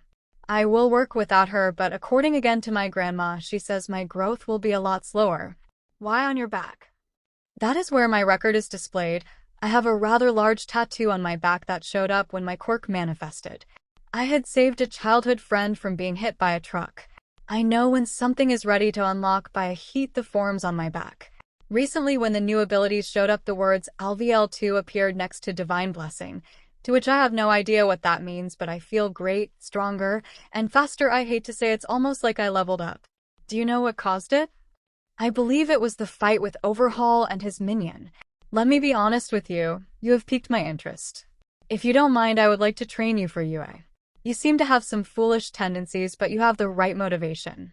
In the fight with Overhaul, you were focused on giving the ladies a chance to escape, not on securing victory.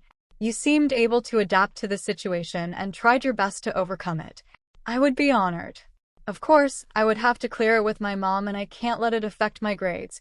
That would be without saying. Part of your training will be me also tutoring you, as I am the homeroom teacher for 1A at UA. Message me at the number I called you from after you discuss this with your mother, and we will schedule a session to gauge where you are and where I think you need to get to for the entrance exams. 4 days later. Izuku found himself standing in an empty warehouse in a round ring across from Mr. Aizawa. Okay, the point of this exercise is going to be simple 1v1 match. Winner will be determined by ring out, tap out, or opponent unable to continue. No permutant damage. You can use that dull knife of yours and I will use my capture scarf. Any questions? No, sir. Then let us begin. Izuku drew his knife and rushed across the ring. Aizawa knew this would be the case. He erased the boy's quirk to see what his reaction would be. What he was not expecting was for the kid to disappear in front of his eyes and to suddenly be eating a hard knee to his face that sent him flying back. He rolled and stopped himself as he came to the edge of the ring. What I erased his quirk. Years of training kicked in and he sent the capture weapon out. This was his second surprise. The kid was stupid fast. Izuku brought up his dagger using the edge, deflected the scarf to the side as he closed the distance. Then he cut the scarf clean through as he spun, and with a follow-through backhand. Aizawa quickly threw off the shock and grabbed the kid by his arm after ducking under attack and tossed him in the air over out of the ring. Izuku oriented himself. Aizawa activated his erasure, but again the kid disappeared and landed in the ring. Aizawa closed the distance immediately. What followed was a flurry of punches, kicks, and counters. This kid is fast, rough, but damn good. Aizawa had disarmed Izuku and driven him to his knees. Firebolt came springing forth, throwing Aizawa off balance. Izuku speared his instructor in the chest, taking the man to the ground. It was his undoing. Aizawa was an expert in CQC. Again, the student impressed him with his technique and flurry of strikes he was able to fire off while attempting to get his teacher in a submission. Aizawa baited Izuku into such an attempt before he was able to take the boy's back and lock in a choke. Izuku fired of a few more firebolts, trying to hit his teacher to get the hold released, but to no avail. Izuku tapped. They both laid there breathing hard. Jesus, this kid is good. How did he cut a titanium fiber top-tier capture weapon with a dull knife, and why could I not erase his quirk? Good job, kid. Damn good job. I underestimated you and you very nearly had me. I just have more experience and training than you do. Thank you, sir, Izuku said through heavy breaths. Let me see your knife again. Izuku retrieved the blade from where it had fallen and handed it over to his teacher, as the teacher ran it across the scarf to no effect. Here, you try. He tossed the knife and scarf to Izuku.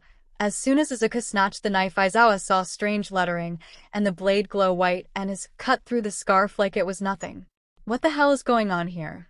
Let me be honest, Izuku. You are in a great place. I think you need some strength training to get stronger, not a muscle brute, but to complement your incredible speed. I want you to talk to your mother. I would like you to come to 𝐒𝐻𝐴 for the weekend. There are some things I want to go over with you there, and the ladies would like to see you. Thank you, sir. I am sure my mom will be okay with it.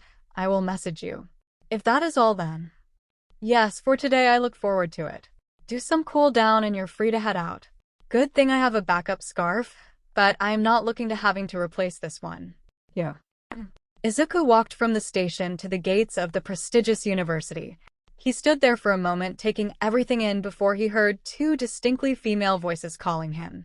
He saw Eri and Haraheim running towards him with Aizawa behind them, and well as President Mike and Midnight. Izuku managed to get his muttering under control, see so many pro heroes before they got too close, mostly because Eri just barreled into him. It is you. It's really you. Thank you so much, Argonaut. Argonaut. I am so sorry about that, Master Midoriya. A slightly winded kitsune. I read her a story and... Oh, the story of the Argonaut. I love that story. He looked the girl. You can call me Izuku, that is my real name. Okay, Izuku, thank you for saving us. the little girl said, clinging to him, as she climbed up him like a jungle gym to Izuku took her into his arms. It was my pleasure, Eri. She looked at him in surprise. How do you know my name? How could I not know the name of the prettiest girl in all the land, and her fair companion the lovely 𝗧𝗵𝗲? After all, I am the Argonaut. The little girl turned to the 𝗧𝗵𝗲. Haru, he knows us. Haru was blushing something furious. Rather smooth there, young man. Midnight purred as she approached. Thank you, Miss Midnight, but I don't know what you are talking about. He managed as he began to blush. Oh, Shota, I like this one. Midnight cooed. Calm down, Namiri. Please, you can join us, Mr. Midoriya. Please follow us. Izuku followed after the heroes, all the while holding Eri and talking with her and the blushing 𝗧𝗵𝗲. He was asking how they were being treated and couldn't help but marvel at the love of apples that Eri was gushing about. It then broke his heart as he found out that Eri didn't even know what an apple was till she got to you. Eri was so full of joy just holding on to Izuku and just babbling at him about all the thoughts that were popping into her head. Haru and Namiri were fighting back tears as they saw the pure joy on Eri's face. It was the first time they saw the little girl smile. Izuku answered all her questions, never missing a beat. Just smiling back at the little girl. And then Mina with the pretty pink skin said we were horn buddies, and AG said was super manly. I don't know what that meant. But I was funny how he said it. The Midnight said you were coming and I was so excited. I really wanted to see you again because you saved me and Haru, just like the stories she would tell me and you. The little girl eyes started to water, not out of sadness. Are my hero. You save us, you save us. Eri just buried her face in his shoulder, crying, repeating the last line. Izuku and the group stopped walking. Izuku just held her close. I will always save you, Eri, you and 𝗧𝗵𝗲. All you have to do is call me and I will be there. No matter what or who. I promise I will save you. Eri cries slowed. She looked to his face. Promise. I swear. Eri just rested her head against his shoulder, not saying anything as they walked. 𝗧𝗵𝗲 simply slipped her hand into his as he looked over to her. Thank you, Master Midoriya. Thank you for everything. 𝗧𝗵𝗲, please just call me Izuku, he blushed. The master thing is a little much. Okay. Izuku. The group continued into depths of UA. They broke apart reluctantly on Eri's part as they approached Gym Zeta, but after Midnight promised they could watch Izuku train and then have lunch with him, the girl released her death grip. Izuku followed President Mike and Aizawa into the gym where he saw 𝗬𝗪𝗪𝗪 and a small rat/dog creature. Mr. Midoriya, this is 𝗬𝗪𝗪𝗪. He will be helping us out today as well, and this is the principal of UA Nizu. Aizawa said. Pleased to meet you both, he responded with a bow, trying to calm his nerves. But, Mr. Aizawa, why are we here? Is something wrong? No, Mr. Midoriya, and yes. First, the girls really wanted to see you, as you can tell by their reactions. Second, there are some things from our first training that are bothering me, and I wanted to get some assistance from my colleagues. I cannot erase your quirks. I tried when we began our session, and it did nothing. The scarf you cut was a titanium alloy weave. It should not have been able to be destroyed in such a manner. That blade seems to react only in your hands very much differently than any I have ever seen. After Mr. Aizawa shared his discoveries with me as well as how relayed your quirk, I wanted to come here and meet you myself, as this is most interesting. The little creature said, adjusting his vest as he walked over. As Mr. Aizawa already said, I am Nizu, the principal of 𝗬𝗪𝗪𝗪. Would you mind showing us your back? Izuku did as he was asked, stripping off his shirt before turning, and kneeling. Nizu could get a better look. Midnight entered at that moment. Oh, it's that kind of party, she teased. Izuku blushed as she walked over with the faculty to look at the markings. The top of the tattoo was bell wrapped in flames. Then the strange lettering and what appeared to be numbers were underneath in columns. Izuku shuddered when he felt the soft paws touch his back, tracing lines under the lettering. Interesting. I am unfamiliar with the language, or what these numbers mean. Do any of you recognize this? A chorus of no's or nope came from the men, but Midnight leaned closer. Izuku could feel her warm breath on his back. An intoxicating aroma filled his nose. He had never been so thankful to have his back turned to the group in his life, as he felt as if his face was on fire and there was stirrings of life from other parts of his body. When her nail lightly traced a line under a word on his back, he shuddered and let out small, much to his shock. Midnight let out a small laugh, as did the rest. Izuku wanted to die right then and there. That I am pretty sure that says Liaris freeze, it means fast growth. She spoke. Are you sure, Namiri? And how do you know that? Nizu asked. I have an aunt, or she may have been a great aunt, and she had it engraved on metal shield. I asked her about it and she told me what it meant. She said that it was from a very long time ago and that if I ever saw it again it would mean something very important, but she never said more than that. I just remember seeing it whenever I visited her. She would speak sometimes this strange language to no one in particular. My mom always said she was kind of out there, but that she was harmless. Is there any way for you to get a hold of this aunt? Aizawa asked. I can try. She left about on a trip about 10 or so years ago. We get postcards every once in a while, but I can see if I can get a hold of her. Very interesting. And does your mother read this strange language, Mr. Midoriya? Yes, she does. She never told me what 𝐒𝐬𝐳𝐴 meant, though. My many times great-grandma spoke it. She passed away when I was 6. Does your father speak it? No, sir, he died before I was born. He was the pro hero Taichi. Yes, the luck hero. I am sorry for your loss. What was your grandmother's name? I called her Grandma Hess, but I think that her name was Hestia. She asked me to call her that before she died. He hadn't thought about that day very much, but whenever he did, he felt something deep inside, an immense sense of loss. He wiped a tear once again. His back was to them. He reached behind him and placed his hand on the handle of the dagger. It always seemed to make him feel better. Nizu watched as he did this, as the blade was strapped in holster at his waist. Is something wrong, Mr. Midoriya? No, I am sorry. Whenever I think about it, still hurts, but I just touched my dagger and for some reason I feel better. It is a family heirloom. It was given to me after she passed. My mom called it the Hestia knife. May I see the blade, Mr. Midoriya? Izuku stood and turned around, handing over the blade. Nizu tested the blade, finding it dull. He looked to Aizawa, who nodded. Nizu handed the blade back to Izuku and saw the lettering and blade light up. Hold the knife towards me, Mr. Midoriya. Izuku did as he was told and watched the principal run his paw lightly over the edge and shave of some of his fur. Now that is one of the most peculiar things I have ever seen. It seems the blade come to life only in your hands. How durable is it? It requires minimal maintenance. I have never nicked it or anything. I am also able to charge my firebolt into my blade for an attack I call Argonaut. Nizu nodded, turning to Cementos. He gave a nod and cement wall was erected. If you wouldn't mind. Izuku simply walked towards the wall, taking a few measured steps back. He did not notice that Mr. Aizawa had activated his quirk. Izuku instead took a few deep breaths. Firebolt. Firebolt. They all saw the blade coat in flames with each charge. He leapt forward. Argonaut. He roared as he struck the wall. When the blade made contact, the wall exploded. Little did Izuku know that a little girl and foxwoman were watching from an observation room. As the smoke cleared, Izuku standing there shirtless before his conquered obstacle.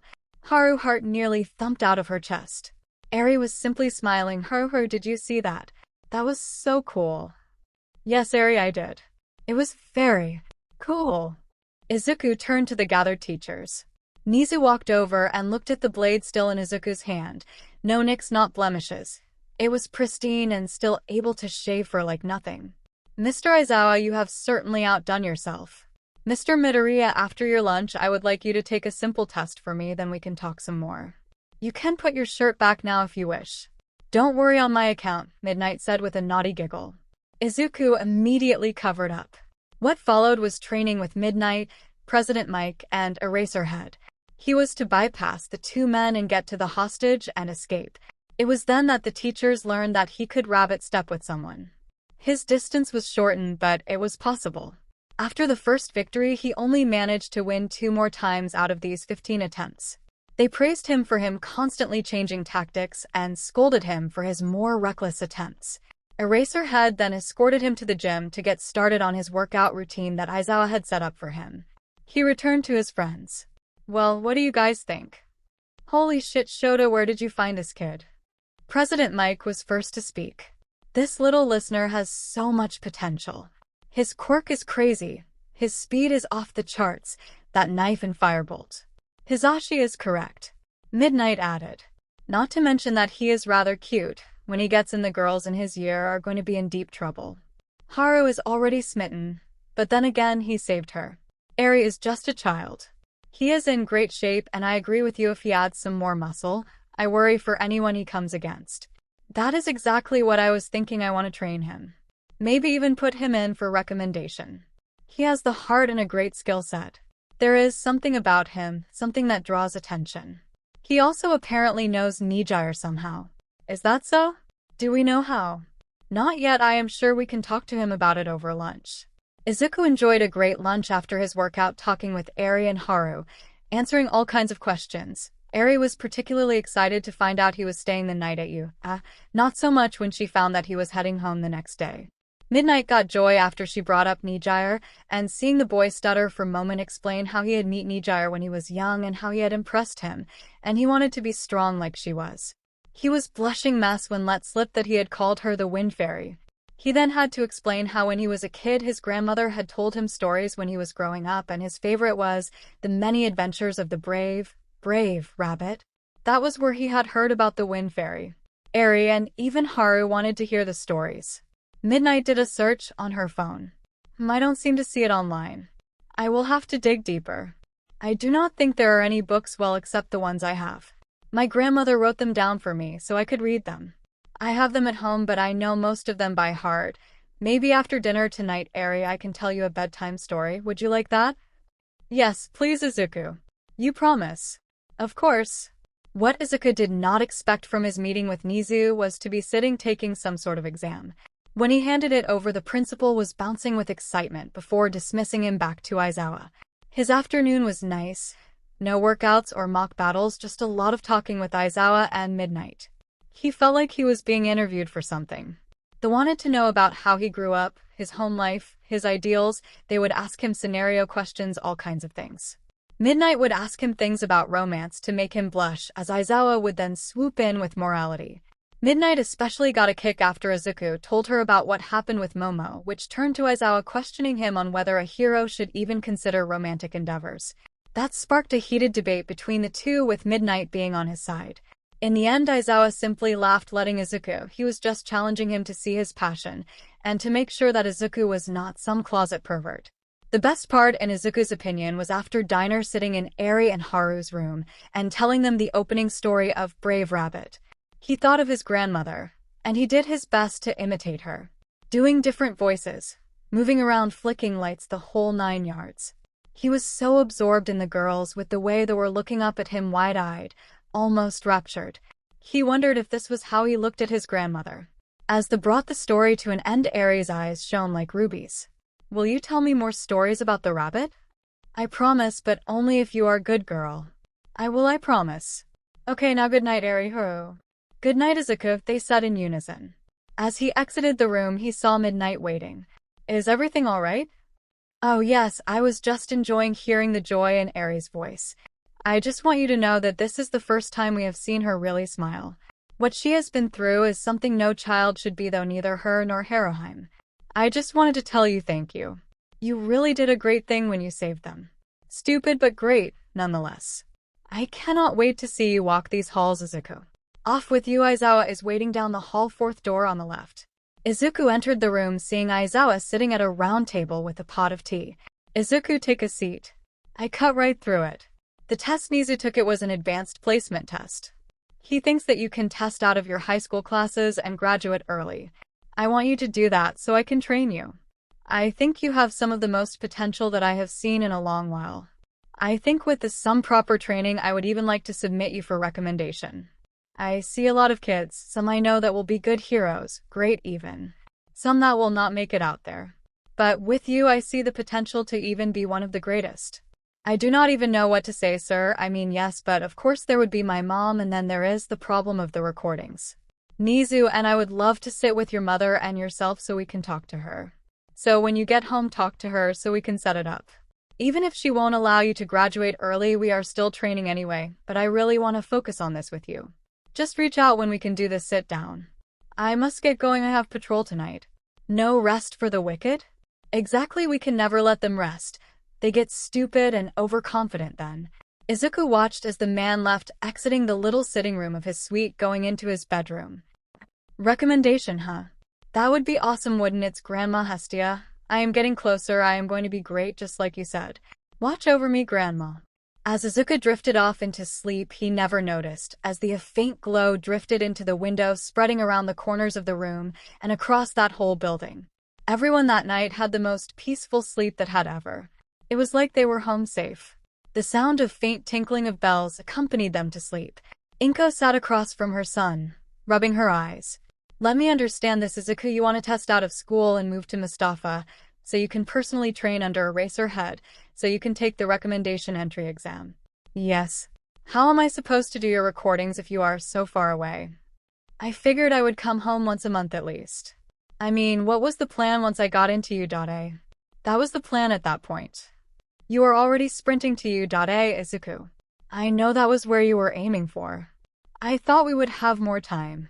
I am sorry, Mom. I know how hard you have worked for me. If you want me to stay, I will. 𝗬𝗧𝗔𝗧𝗏 has already agreed to train me. It will just be more infrequent. But the principal and him would like to have a meeting with you to at least talk it out. Fine, I will hear them out. Tell them they can come to our home next Friday for dinner. Even if I stay here, I would still like to test out so I can focus on my training. With Momo gone, it won't be the same. That I can agree to. So you kissed her, huh? What? How did you know that? He started blushing, looking down at his hands. She told her mom, who told me, of course. Do you like her? Yes, is that okay? I know you are close with her parents. I do not have a problem with it. I adore Momo. Her mother and I had a sense that something like this would happen. How do you think you go into that school? You're the best mom in the world. He got up and gave her a kiss on the cheek. You go rest, I will take care of the dishes. Over the next week, he informed his school that he was planning to test out. They made arrangements for him to do so. It would be a few weeks. Going to school without Momo was different. He was treated differently from when she was there. The boys seemed to ignore him more, but the girls seemed to come over and talk to him. That was fine with Izuku. He always got along better with girls anyway. Friday night finally came. His mother made sure he was presentable. As she was putting the finishing touches on dinner, the doorbell to the house rang. See to the door, Izuku. Dinner will be served in a moment. Lead them to the dining room. Yes, mother. Izuku walked over and opened the door. To his surprise, 𝗬𝗧𝗔𝗧𝗏 was wearing a dress shirt and tie. His hair was nicely combed, freshly shaved, and looking rather awake. Nizu was dressed sharply as always, riding on his shoulder. 𝗬𝗧𝗔𝗏 extended a cake. A gift. Thank you, Mr. Aizawa. Principal Nizu, welcome to our home. I will lead you to the dining room as dinner is about to be served. Izuku led them into the dining room. After he was seated, he entered the kitchen to place the cake down. Mom, they are seated and they brought cake. That's nice, now help me bring the food out. The dinner was nice, polite conversation was had. As dinner concluded, 𝗏𝗏 turned to Izuku. Izuku, please clear the table, do the dishes, and then prepare the tea and cake. I wish to talk with our guests. Izuku gulped. He had wanted to be there for the conversation, but apparently he was being banished. Yes, Mom. Mr. Aizawa, Principal Nizu is golden tips suitable for you. Whatever you choose to serve will be just nice, the principal said as the boy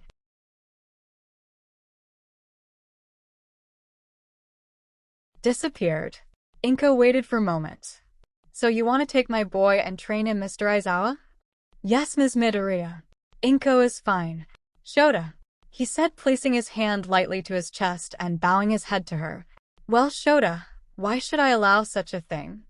To be perfectly honest, I think your son has a chance to be a once-in-a-lifetime hero. His skills are astounding for one so young. Well, he has had some formal training. I think he can benefit from what I can offer him. I will still train him the best I can if you do not allow him to move to Mustafa. But if he is closer, I can oversee him more and be more hands-on. He has great instincts, though I would like to curve his Russian and figure it out later impulses. And his education? That will be overseen by me, madam. The principal spoke up. I gave him a little test and he tested rather highly. I was the one that suggested he test out. There was little for him to learn from that academy. I will make sure to continue his education by overseeing it personally. I believe he could possibly pass the written exam now. Wouldn't that be favoritism over the other students? No, there are very few students that are at this point. Ms. Yaoyorozu is another, but I encouraged her to take the opportunity to study abroad. She is not taking high school courses while there. She tested out before she left. I have a few other recommended students that I offer guidance to as well. You are aware of his needs that come with his quirk, correct? You mean his recordings? Aizawa said. Yes, we are aware. How would you propose we handle that? With him being so far away. That is where I come in again. Nizu said. I have a couple of options. 1. I will pay for his transportation fees to come back once a month. 2. I would like you to come work for me at you. 𝗵𝗃 raised an eyebrow, suppressing the look of shock. Why would you want that? I have read your records from the hospital here. You are an impeccable doctor and surgeon. Your director speaks very highly of you. Our head doctor recovery girl has been looking for someone to succeed her as she would like to retire in few years. As I am sure you aware, I do not have a healing quirk. Yes, but your quirk has aided you in work, has it not? You have used it to retrieve bullets, metal fragments, and other foreign objects. You have been called in to consult with numerous hero cases. In fact, Best Genius still talks about how you were able to extract the bullet from his leg with such precision and care that he is sure you speed up his recovery by months. I talked to some of the other heroes that you have operated on, and they all had nothing but praise for you. He tapped Aizawa, who pulled out an envelope. This is my offer.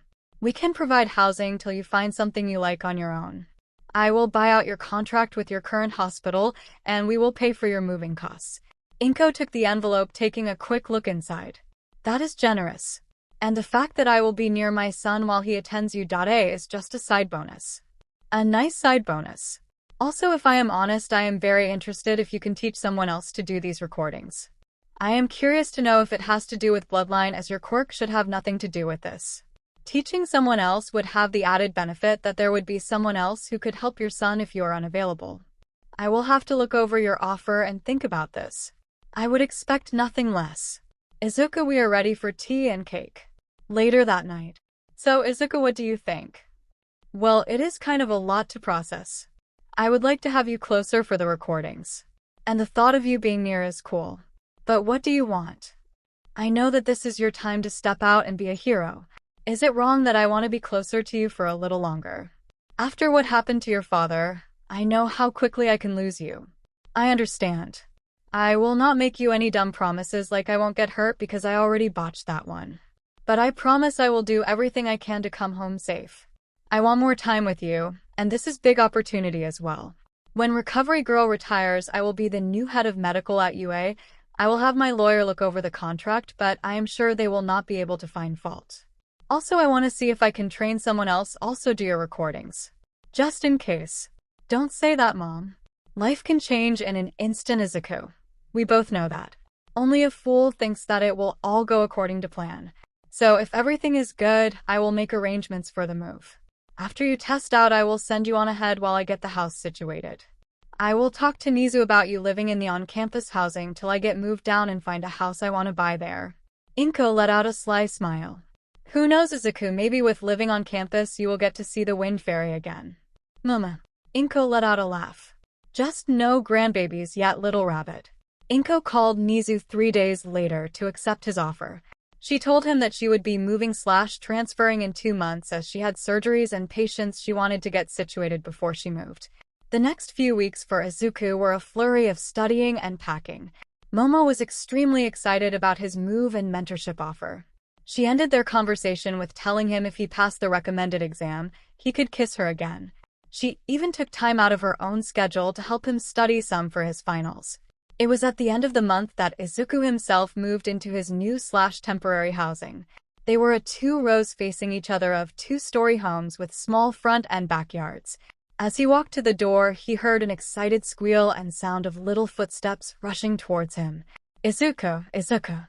He turned to see Eri running towards him with 𝗧𝗪𝗏 in pursuit.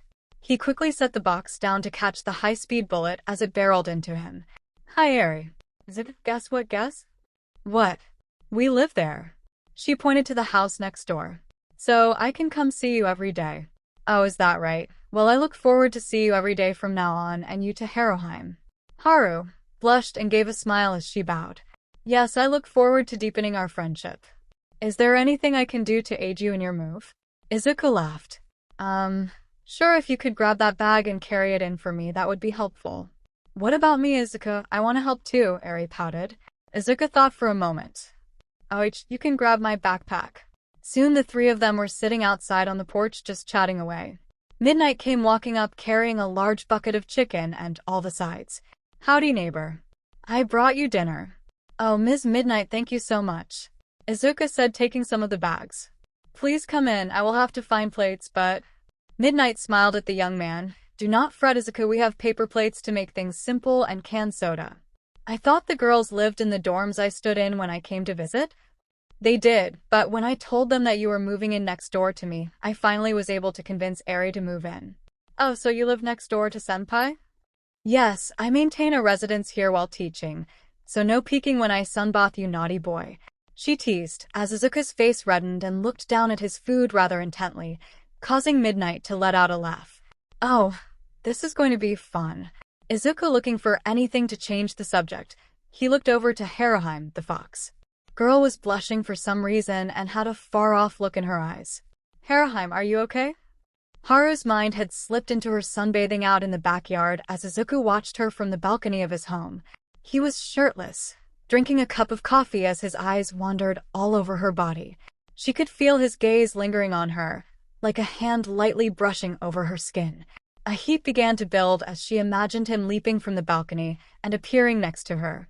His intense green eyes looking down on her.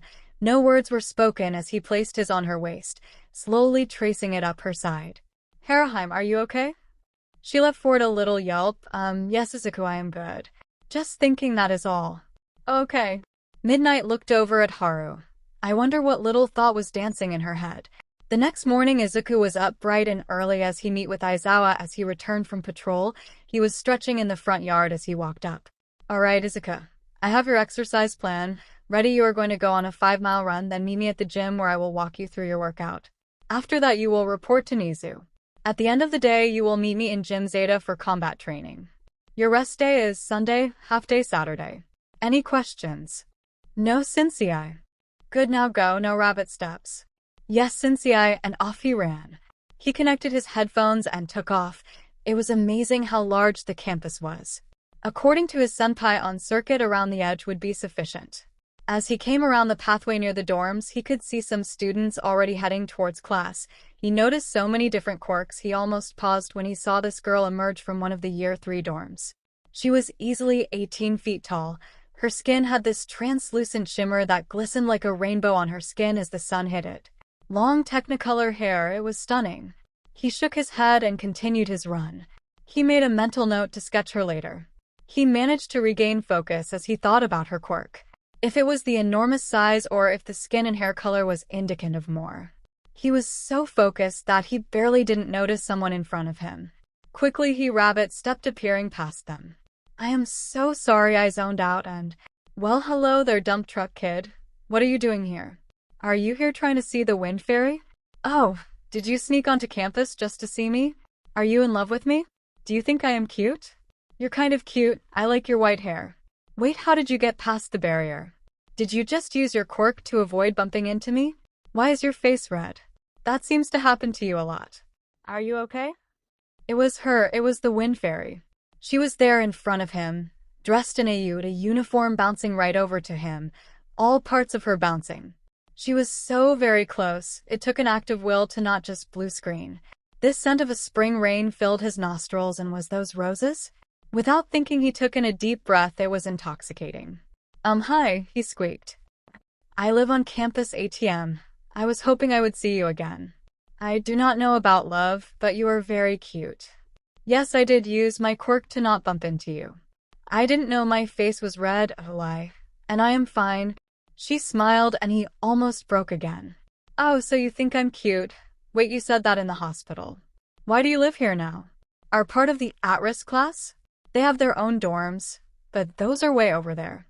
What is your quirk? Can you teleport through anything? You are not going to use that to teleport into the girls' shower, are you? Are you that kind of boy? Hey, is your name Dump Truck Kid, or did I make that up? Why do you call me the Wind Fairy? I like that name though. Mirio and Tamaki laughed. You says it fits because I am an airhead? But why would my head be full of air? So what do you think? My mom is going to be working here under Recovery Girl, and I am training for the recommended exam. I didn't know there was an at-risk class. My quirk is Divine Blessing, and I used Rabbit Step to not bump into yet. I can teleport through a wall, but if I don't know what's on the other side, it can really injure me, or T may even kill me. That was a very painful experience. I would never peep in the girls' shower, that would just be wrong. I am not that kind of boy. You made up that name for me. My name is Izuku Midoriya. My grandma would tell me stories as a kid, and when I first saw you in the park you reminded me of a character because of your wind power. Wait, is it even really wind? Do you have a wind power? Are Mirio, Tamaki, and Yuyu your friends? I do not think that airhead means what you are thinking. What is your name? I can just keep calling you the Wind Fairy. You answered all my questions. Wow, no one does that. What is Divine Blessing and Rabbit Step? Do you have 2 quirks? Good, I didn't think you were that kind of boy. But there was this boy Randall, and I thought he was nice, but he got expelled for sneaking into girls' rooms and stealing their underwear. I didn't notice, I just thought I lost them. I don't have a wind power, my quirk is wave motion. I can use it to do all sorts of stuff, but it uses my energy up. Yuyu says that is why I am high maintenance. I am not sure what that means. Yes, they're my friends. What does airhead mean? Oh, sorry, my name is 𝗎𝗓𝗓𝗧𝗏. Oh my god, there are 2 of them. A girl with short red hair said, walking up with a taller muscular boy with blonde hair and big smile, and boy with indigo hair and eyes that look like he would rather the earth swallow him alive than be here. Oh, Izuku, this is Yuyu. 𝗎𝗓𝗓 exclaimed as she bounded over and hugged the girl, causing her to flush slightly. And this is Mirio, and this is Tamaki, he is super friendly. Izuku turned and bowed. Morning, senpais. Oh, is this dump truck kid? Mirio asked. He noticed Izuku wince. Sorry. Izuku, is it? That is just what 𝗎𝗓𝗓 called you. Izuku, right? Pleased to meet you. He stuck out his hand. Izuku shook his hand. Izuku Midoriya. Yeah, this is him, Mirio. He has 2 quirks and... She was about to continue when Yuyu bopped her on the head. 𝗎𝗓𝗓 turned to her friend with a look of betrayal and the cutest pout. Izuku's opinion. You, why did you that it hurt? Tears formed in the corner of her eyes. Yuyu pulled her into a hug and patted 𝗎𝗓𝗓's head like you would a child.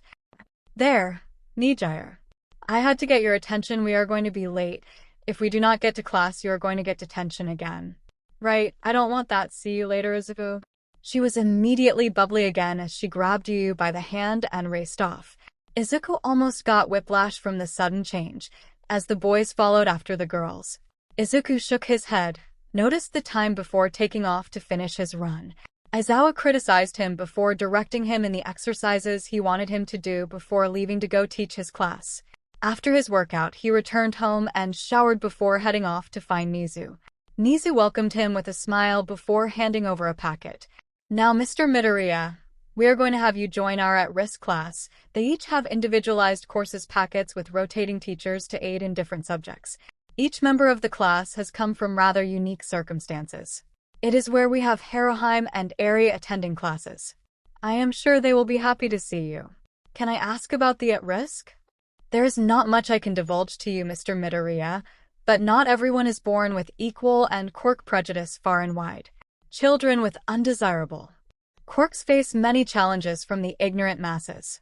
I myself am an individual that comes from unique circumstances as well. It is believed that I am the first animal to develop a quirk. That is not true. There were others who meet gruesome fates in labs and other abominations. These are students that have faced prejudice and mistreatment for things they have had no control over. Instead of abandoning them to the streets and more than likely a life of crime, I have brought them in to give them better chance. A place where they can learn to control their quirks and urges that come with some of them. Through patience and understanding, we hope to help them to a brighter future. It is not all sunshine and roses. Sometimes no matter what we do, we can never reach them. But I believe that everyone deserves a chance to feel safe. I agree. He led him to a separate building before stopping in front of the class. Your packets due at the end of the week. Quizzes will be every second week with tests at the end of the month. Yes, sir? Nizu smiled and walked away, as Izuku took a deep breath and entered the class. President Mike was standing there. Well, come on in and introduce yourself to the class, little listener, then you can find a seat. We are doing English at the moment. Izuku took his place at the front of the class. He noticed Eri bouncing her seat, and 𝗏𝗏𝗏 had a smile as she looked down at her packet, glancing back up at him through her long eyelashes. Hello everyone, my name is Izuku Midoriya, and I will be in your care. Nice and to the point, why don't you take a seat by 𝗏𝗏𝗏 and we can continue with the lesson. Izuku took his seat and opened his packet for English. It was rather unique lesson. He noticed while President Mike was giving broad overviews on some stuff, he would then add specific portions that seemed to be for individual students. Izuku found it rather remarkable he was teaching 7 different lessons at one time. After English, it was math, followed by science. It all followed the same pattern. Science class seemed to wrap up early before the teacher told the class that they could enjoy some free time before lunch. As soon as that was said, Eri sprang from her seat and ran to him, hugging him. "Are you in our class now?" "Yes, until the recommendation exam." "Yeah, we get to eat lunch every day for now." "That sounds like fun." "I normally make Eri and mine's lunch. I would be happy to make yours, Izuku, if you like," 𝗧𝗵𝗲 said. "I wouldn't want to cause you any more work, 𝗧𝗵𝗲. It wouldn't be much more work, I just cook a little extra, please." "I would be my pleasure to repay you just a little bit for what you did." "And what did he do, Haru?" A blonde girl came over, placing her arm around Haru. She was slender with her hair done up into 2 messy buns on the side of her head. She had golden yellow eyes that reminded him of cat eyes. "Himiko." Haru whined. Haru, don't be like that," Himiko cooed as she reached out and stroked Haru's tail. A tall girl with Mediterranean skin, black hair and purple eyes walked over and lifted Himiko off of Haru by her Himiko's uniform. "Toga, what did we talk about?" "Don't pet the fox without permission." "But Aisha, she is so cute, I just want to gobble her all up." "No buts, Toga." She turned and looked towards Izuku. "Hi, I'm Aisha. This little troublemaker is Toga." Toga gave a wave. She pointed to a hulking boy in the back. "That's Bob." Bob was a beast of man, 8 foot tall and about 6 feet wide. His entire body was gray and crazy muscled. He had a gentle and serene look on his face. She then pointed to another girl with blue hair and light green eyes. "That's Cassandra." The girl squeaked and ducked down behind her book. "The twins in the back are Raijin and Fujin." She pointed to 2 boys that seemed to be arguing about something. The both had single black horns rising from their foreheads. Raijin had black hair with yellow tips and was slimmer of the 2. He had jagged scars running down his arms that looked like electrical burns. Fujin was broader with blue tips instead of yellow. His hair was wild and unkempt. "Pleased to meet you." Izuku smiled. "Izuku Midoriya, pleased to meet you, Aisha." Over the weeks, Izuku had settled into a nice routine. He would exercise in the morning, go to class, enjoy the lunch that 𝗧𝗵𝗲 made him every day despite his protests, then go to combat training in the afternoon. Eri would leave the class after lunch to go to daycare so she could be with other kids her age. He eventually was incorporated in training with his classmates. He sat watching a spar between the twins, jotting notes in his notebook. Himiko Toga. Quirk. Transformation. After ingesting blood, she was able to transform into that person, gaining their physical characteristics but not their quirk. Himiko is wild and loves to tease. She needs blood regularly to avoid starvation. Going without can cause her to enter an almost psychotic state. Apparently, her parents starved her of blood, causing this, and she ended up in trouble with the police after she assaulted another student in elementary school. With daily blood intake, she has been able to keep herself under control. She is extremely skilled with knives and has been a great helping me improve in that area. She is amazingly quick and very adept at stealth. I need to ask her to help me in that area as well. Aisha Belka. Quirk, 𝐒𝐭𝐞𝐲. Aisha is able to generate a shockwave attack that cuts through the air or ground.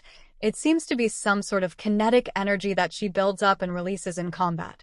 She seems to be able to make it more concentrated, so it cuts like a blade when it hits something, or she can make it explode when it does. Aisha is a strong fighter who specializes in close-range combat. She is quick and very strong. It is possible that the energy she stores increases this. Aisha found Toga on the streets and helped her out. They do not talk about it much. Cassandra Lion. Quirk, Soul Light. Cassandra can heal and restore someone's stamina from a distance or by touch. This is also reversible. She doesn't use this part of her quirk, preferring to stay in the back and heal. She has a staff that she uses to focus her power and defend herself. Second quirk? Foresight? Cassandra talks about things she dreams about. They are vague and hard to understand. No one seems to take them seriously, but I had lost the action figure that Achiko gave me, and after talking about it in class the next morning, Cassandra told me about her dream the following day. That 13 was drifting in void of darkness, hindered from sight by clothing of the sea. I found it under my bed behind my swim trunks. She seemed very happy that I believed her and listened. Cassandra is very shy and timid but a great healer in combat and very situationally aware. She wants to try and join the hero course next year. Her quirk awakened when she was very young and she hurt people. This of course scared her greatly when it happened. It was thought that all she could do was hurt people. It wasn't until her friend was hurt in a serious accident that it was found that she could actually heal people. She is at U.A to train under Recovery Girl for the recommended exam as well. 𝗵𝗃𝗏 fix. Quirk Rage. The more angry Bob gets, the stronger Bob gets. The stronger Bob is, the harder it is to hurt him. Bob is terrifying once he gets going, but unfortunately or fortunately he is super gentle and doesn't like to fight. A mistake that people assume is that Bob is not intelligent or that he is slow. He appears to be of above average intelligence, but he excels in science and biology. He loves animals. He is extremely gentle but seems to experience pain to a higher degree than others. This is what normally starts the fight. Once he enters battle, though he seems to have a singular focus on his opponent or opponents, he attacks in a straightforward manner. They can stop him when either A, his opponent is unconscious, or when they play a recording from his mother. He has a very strong protective instinct, especially it seems when it comes to Eri. Raijin. Quirk, Lightning. Raijin can fire lightning from his hand and even seems to able form it into shields. His emotions influence the level of power he puts out. If he gets too angry, he loses control. Apparently, this was triggered in an extreme fashion when his father was attacked and killed by a biker gang while they were on a family trip and had broken down on the side of the road. Raijin is very quick to anger and responds harshly to most situations. The exception seems to be Eri. His patience with her is surprising. He fights with his twin all the time. They never seem to agree on anything. Spicy curry versus mild. Whatever show they just watched, one likes it, the other is that it was terrible. It is not a question of if they love each other, just that they really can't agree on anything. Fujin. Quirk, Divine Wind. Fujin can channel and create powerful wind attacks. It seems that he can even summon hurricane force winds if angered enough. See Raijin's entry on how that was found out. Fujin is calm and takes a lot to get annoyed. I have never seen him angry, but once he gets going, well, he is a force. He seems to love fighting with Raijin. Haruhime. Quirk, Top Secret. Haru has such an amazing quirk, but I can't write about it here. She is learning how to physically defend herself and has started joining me on my runs some days. She is the only other person I know that knows the story of the Argonaut. She is very gentle and kind, and seems to like taking care of people. My mom likes her well, she reminds me of Sanjo. Eri. Quirk, Top Secret. 2 CND Quirk, Unicorn.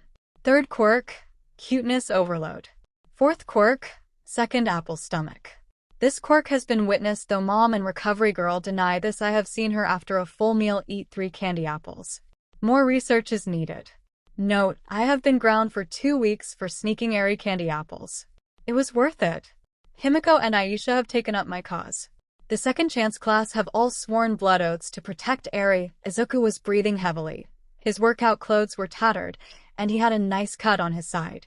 His opponents, on the other hand, were doing much better. Fujin and Raijin were slightly worse for wear, but most of the damage had come during the first part of the battle. Izuku had tried to take them down fast to prevent what he was now facing. Fujin had a bloodied arm, Raijin a bruise on his cheek, but not much other damage was noticeable. They were standing together. A shield of wind and lightning surrounded them. It was intense. The shield had made Firebolt completely ineffective. It simply dissipated before touching them. Getting inside the shield was just as difficult. There was little room between them and it. His last charge had resulted in him being knocked into the shield and then back out of it.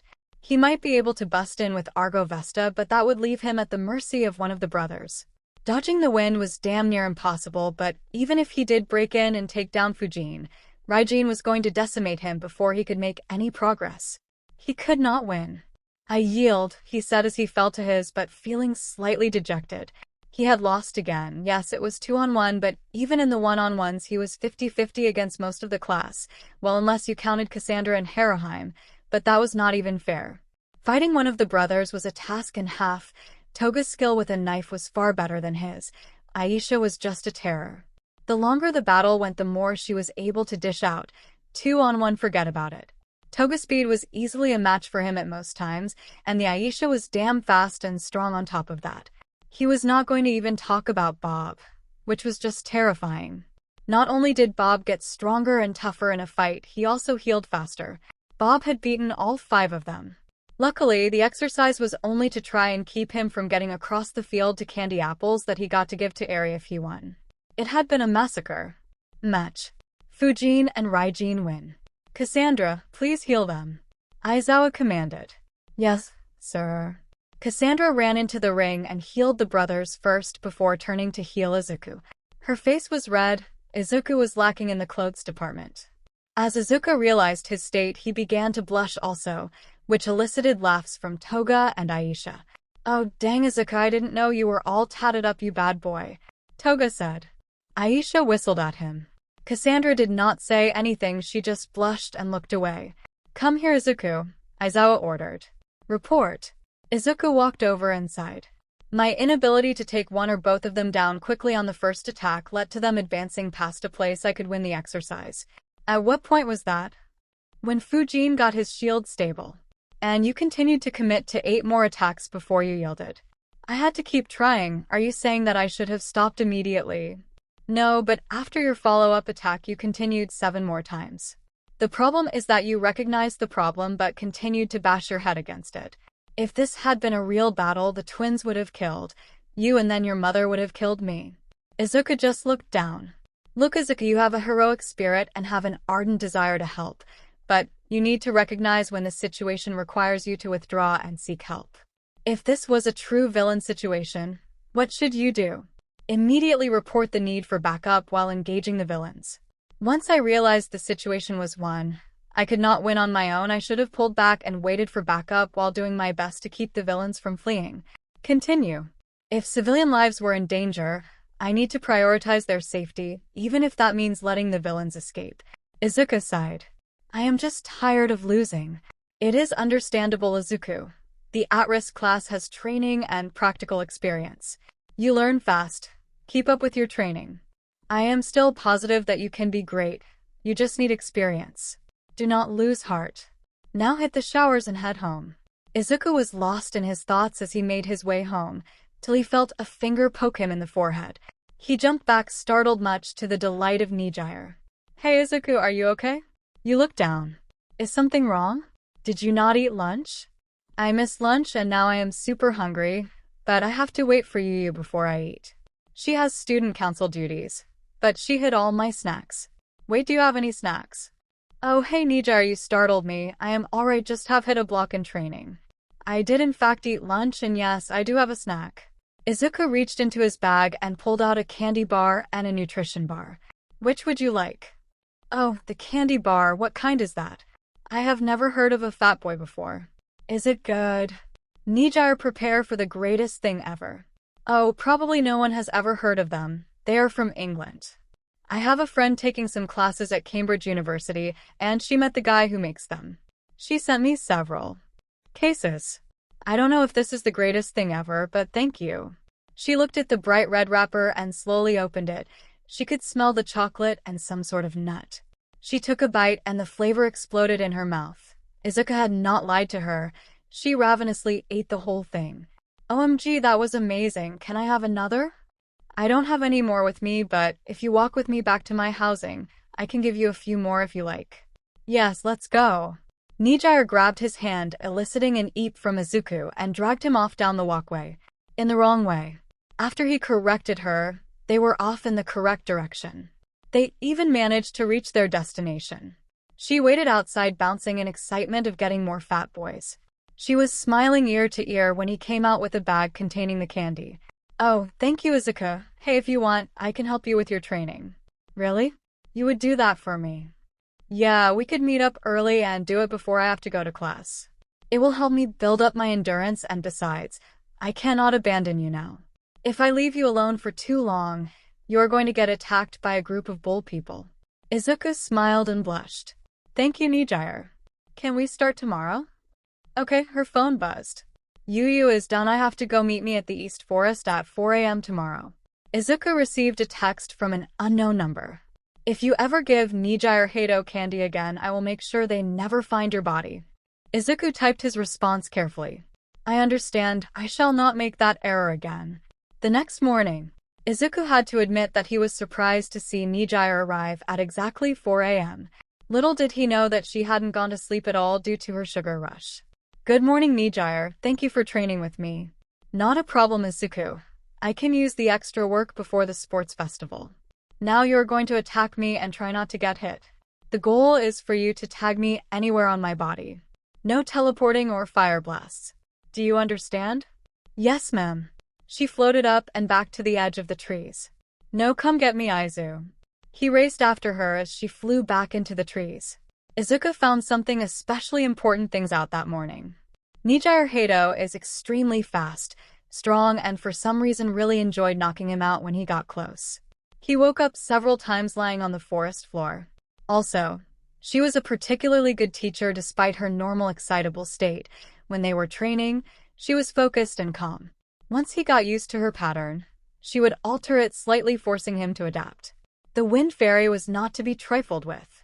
After chasing her for 2 hours and never catching her, she called the practice as she had to get ready for class. A class the 𝗧𝗓𝗧𝗏 never made to a sugar crash. Izuku lay panting on the forest floor, a smile spreading across his face. He had just literally spent the last 2 hours chasing the wind fairy. He wanted to catch up, he wanted to catch her, ever since he was young, and here he was chasing her for real. Yeah. Izuku continued to train with 𝗧𝗧𝗧𝗏 for 3 weeks before the sports festival. Soon they were joined by Yuyu, whose quirk deprivation, which robbed a target of some, or if not all of their senses, was added to the training. Yuyu needed to maintain a line of sight to take away a target's senses. Tamaki came in during last week. His quirk manifest had Izuku reeling. On the last day, she let him use all his abilities. On the final try, he tagged her leg. Izuku could have sworn he had won the lottery. The feeling was more electric. 𝗧𝗧𝗧𝗏 and even Yuyu giggled at how he jumped around and even hugged Tamaki. That made the girls burst out laughing, and Tamaki wanted to disappear. Sorry about that, Tamaki. Thank you so much, 𝗧𝗧𝗧𝗏 and Yuyu. I really appreciate you three taking the time to help with this training. It was our pleasure, Izuku, Yuyu said. Make sure you root for us at the festival. Of course. But you will root for me the most, right, Izuku? 𝗧𝗧𝗧𝗏 said as she floated close to his face. Izuku blushed and looked down before he responded. Of course, 𝗧𝗧𝗧𝗏. 𝗧𝗧𝗧𝗏 giggled and pulled him into a hug, which caused the poor boy to blue screen. That's for finally tagging me. See you around. The trio left, with Izuku slowly coming online soon thereafter. Training. Izuku was faring better in training with his dodging and speed. He still had not been able to beat the twins, but he was doing much better with Aisha and Himiko. His knife skills were also vastly improving between Himiko and Aizawa. Then his mother came to live at 𝗬𝗏 until she found a house for them. After she did his recording, to say his improvement was dramatic would be an understatement. Did your mother perform a recording last night? Aizawa said. Yes, it was like the second thing we did after hugging for like 10 minutes. Izuku said with a smile. I have never been apart from her for that long. It was more difficult than I thought. We were apart when I was very little, but I had my grandma with me, so I didn't notice it as much. That is to be expected, you are young. But it is important that we find someone else that can do these recordings. The difference from her doing this and yesterday is simply put incredible. There may be times that you will not be in the same part of the country as her, and it could be months before you are reunited. Won't that be the same if we find someone else? If they are a pro hero, then they can be dispatched with you. It will not always be the case, but it is an answer.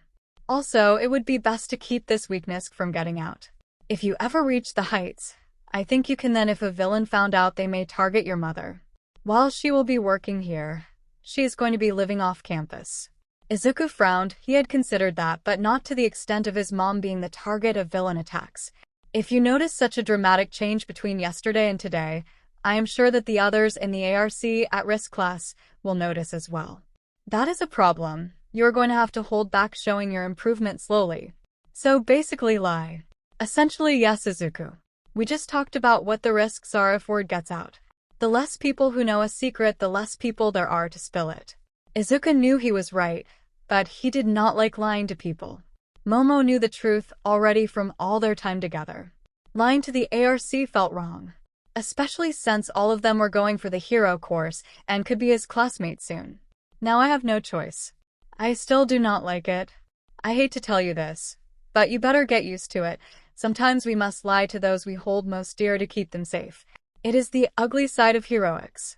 You cannot necessarily come home and tell your loved one about the top-secret investigation you are working on. That is why I have a cat. I can tell her anything and do not have to worry about her disclosing information. So, your answer is get a cat? No, that is my answer. In the end, Izuku, it is your answer to find. I cannot tell you why you want to be a hero, nor can you tell anyone else. It is their answer to find, and no two people have the same answer. It may be similar, but that is it. Why do you want to be a hero, Izuku? When I was little, I was inspired by the stories my grandmother told me. Then when I got older, it was by the fact that my father was. Then in the end, it is because I want to help people. I want to protect people. It may sound silly, but I want to be a light. In the darkness. I am not even sure what that means. But when my grandmother was dying, I promised her that I would always smile, even when it was the darkest. Izuku paused. My grandpa used to tell me the tale of Argonaut. I loved it. A hero that fought against such great odds and did so well. Not only did he inspire others to fight, but he caught the attention of the gods. I do not want to fight alone. I want to inspire others to rise and fight against the darkness or evil of this world. Heroes cannot do it alone. When I made that promise to my grandma Hestia, that word appeared on my back. Argonaut. I do not know if that means anything, but I want to believe it does. What about you? They said I couldn't do it because of my quirk, so I decided to prove them all wrong. So your motivation was to give everyone who told you that you couldn't do it was to do it, so you could give them the metaphorical middle finger? Pretty much. Izuku laughed. 𝗵𝗃𝗄𝐵. Izuku stood next to a table with candy apples with only 𝐒𝐻𝐼𝐻 standing next to him. Their mission stopped the twins from reaching the table. Izuku looked to Haru. Are you ready for this? Yes, I think so. The principal said we need to practice this to see how it works, and since I have already told you about my quirk. Okay then, Haru. I believe in you. Haru clasped her hands in front of her and closed her eyes, taking a deep breath before beginning. Grow. Bless the vessel with divine power. A tower of riches for a tower of wishes. Until the tolling of the bell. I call upon thy glory and illusion. Let him grow. This golden light provided by the gods above. For this body that has devoured divine gifts. With the pounding of a mallet into the ground. May thou be blessed. Let him grow. Yukai no Kazuchi. Dance and whirl. The bright light that had surrounded her tail flew off and enveloped Izuku. It was amazing. He felt stronger, faster. He just felt better. It was like after he fought the Overhaul in Asterius. He took a deep breath and began to push Firebolt into this blade. The change was immediate. He could feel it. Fujin and Raijin stepped onto the street, wrapped in wind and lighting. One shot was all he had once chance to do this. He burst forth, leaving a deep divot in the concrete and a blast of wind in his wake. The twins smiled as lightning fired forth. Izuku could see it as clear as day. It was slow. He simply rabbit-stepped to the side, keeping his momentum forward. He was moving faster than he had even dreamed. Fire meet wind and lightning, the explosion was immense. It knocked Haru off her feet. When the smoke cleared, all three boys were unconscious. Izuku was smiling. Knees. Sitting in the control room, he was clapping his hands gleefully. Did you see that? She can increase the power of someone's quirk. Now we need to have her try it on one of the professors. To test the effect. Is it wise for the little lady to go into the heroics class? If something like this was to get out, the ramifications are insane. Villains will be lining up around the block to get a hold of her. Snipe said. Haru wants to be a hero. She wants to help. In particular, she wants to support Izuku. He saved her and Eri. We cannot hold her here forever. That would make us no better than Overhaul. The same thing could be said for Eri and Rewind. Midnight added. We need to train her then. She needs to be able to do more than just this spell. She has no combat ability. Luckily, she has taken to exercising with Izuku at the very least. Aizawa said, rubbing his temples. As far as heroics class, we are going to make sure the students sign NDAs the first day. Hopefully, we can train her to do it without the chant. Doing that in the middle of a battle will just paint a target on her back even more. Himiko and Aisha are close with her. Maybe we can bring them into the fold. Other students that are looking out for her would be beneficial. Midnight said. We cannot let her perform at the sports festival, that is for damn sure, or take an outside internship. 𝗬𝗵𝗲 said from the corner of the room. For now, we should let her choose who she tells about her quirk. Nire, you need to sit down and have a serious talk about this with her. Explain the trouble that people knowing what she can do will cause, and what she needs to do for us to allow her into the heroics course. You should begin training her right away as well. She needs extensive physical training and quirk training to eliminate the need for a chant if she can manage it, Nizu said. Now, with expansion of the heroics class to 25 members to accommodate the addition of the ARC, we are going to increase the number of recommended students to 3. And after reading your proposal, Aizawa, there will be a probationary seat added for those whose quirk is at a disadvantage in the entrance exam. Now, if you will excuse me, I have an interview with a potential new teacher. Izuku carried the final box into his new room. Looking around, he smiled. It was nice, with a large window. He walked downstairs using the towel wrapped around his shoulders to wipe his face, and smiled seeing his mom unpacking boxes in the kitchen, 𝐎𝐩𝐢𝐼𝐻 and Eri next to her. Himiko and Aisha came walking from one of the back rooms. All your clothes are hung up, Mama Doria, Toga called out with a smile. Thank you, dears. Would you mind checking on Cassandra in the office? She was putting up the books. Sure thing, Aisha responded, dragging Himiko off. The door opened and in walked Bob carrying the new refrigerator. Just set it there in the opening, Bob. Make sure someone plugs it in before you push it back. Bob nodded and walked over. He smiled when he saw Izuku go to assist. Fujin and Raijin followed with a large part of the new sectional couch. You boys know where to set it, Midnight called from behind them. Aizawa came walking in behind the group, carrying the coffee table. That is the last of it, Inko. The movers are ready to settle up. Thank you, Shota. Nire, if you wouldn't mind, the envelope is there on the counter. Midnight aka Nire walked over and grabbed the envelope and headed out the door. Gotcha, covered Inko. As Izuku moved out of the way, so Bob could put the refrigerator in its final spot, mother and son shared a look and huge smiles. Everything was coming together. The business continued as Inko bounced from group to group giving instructions.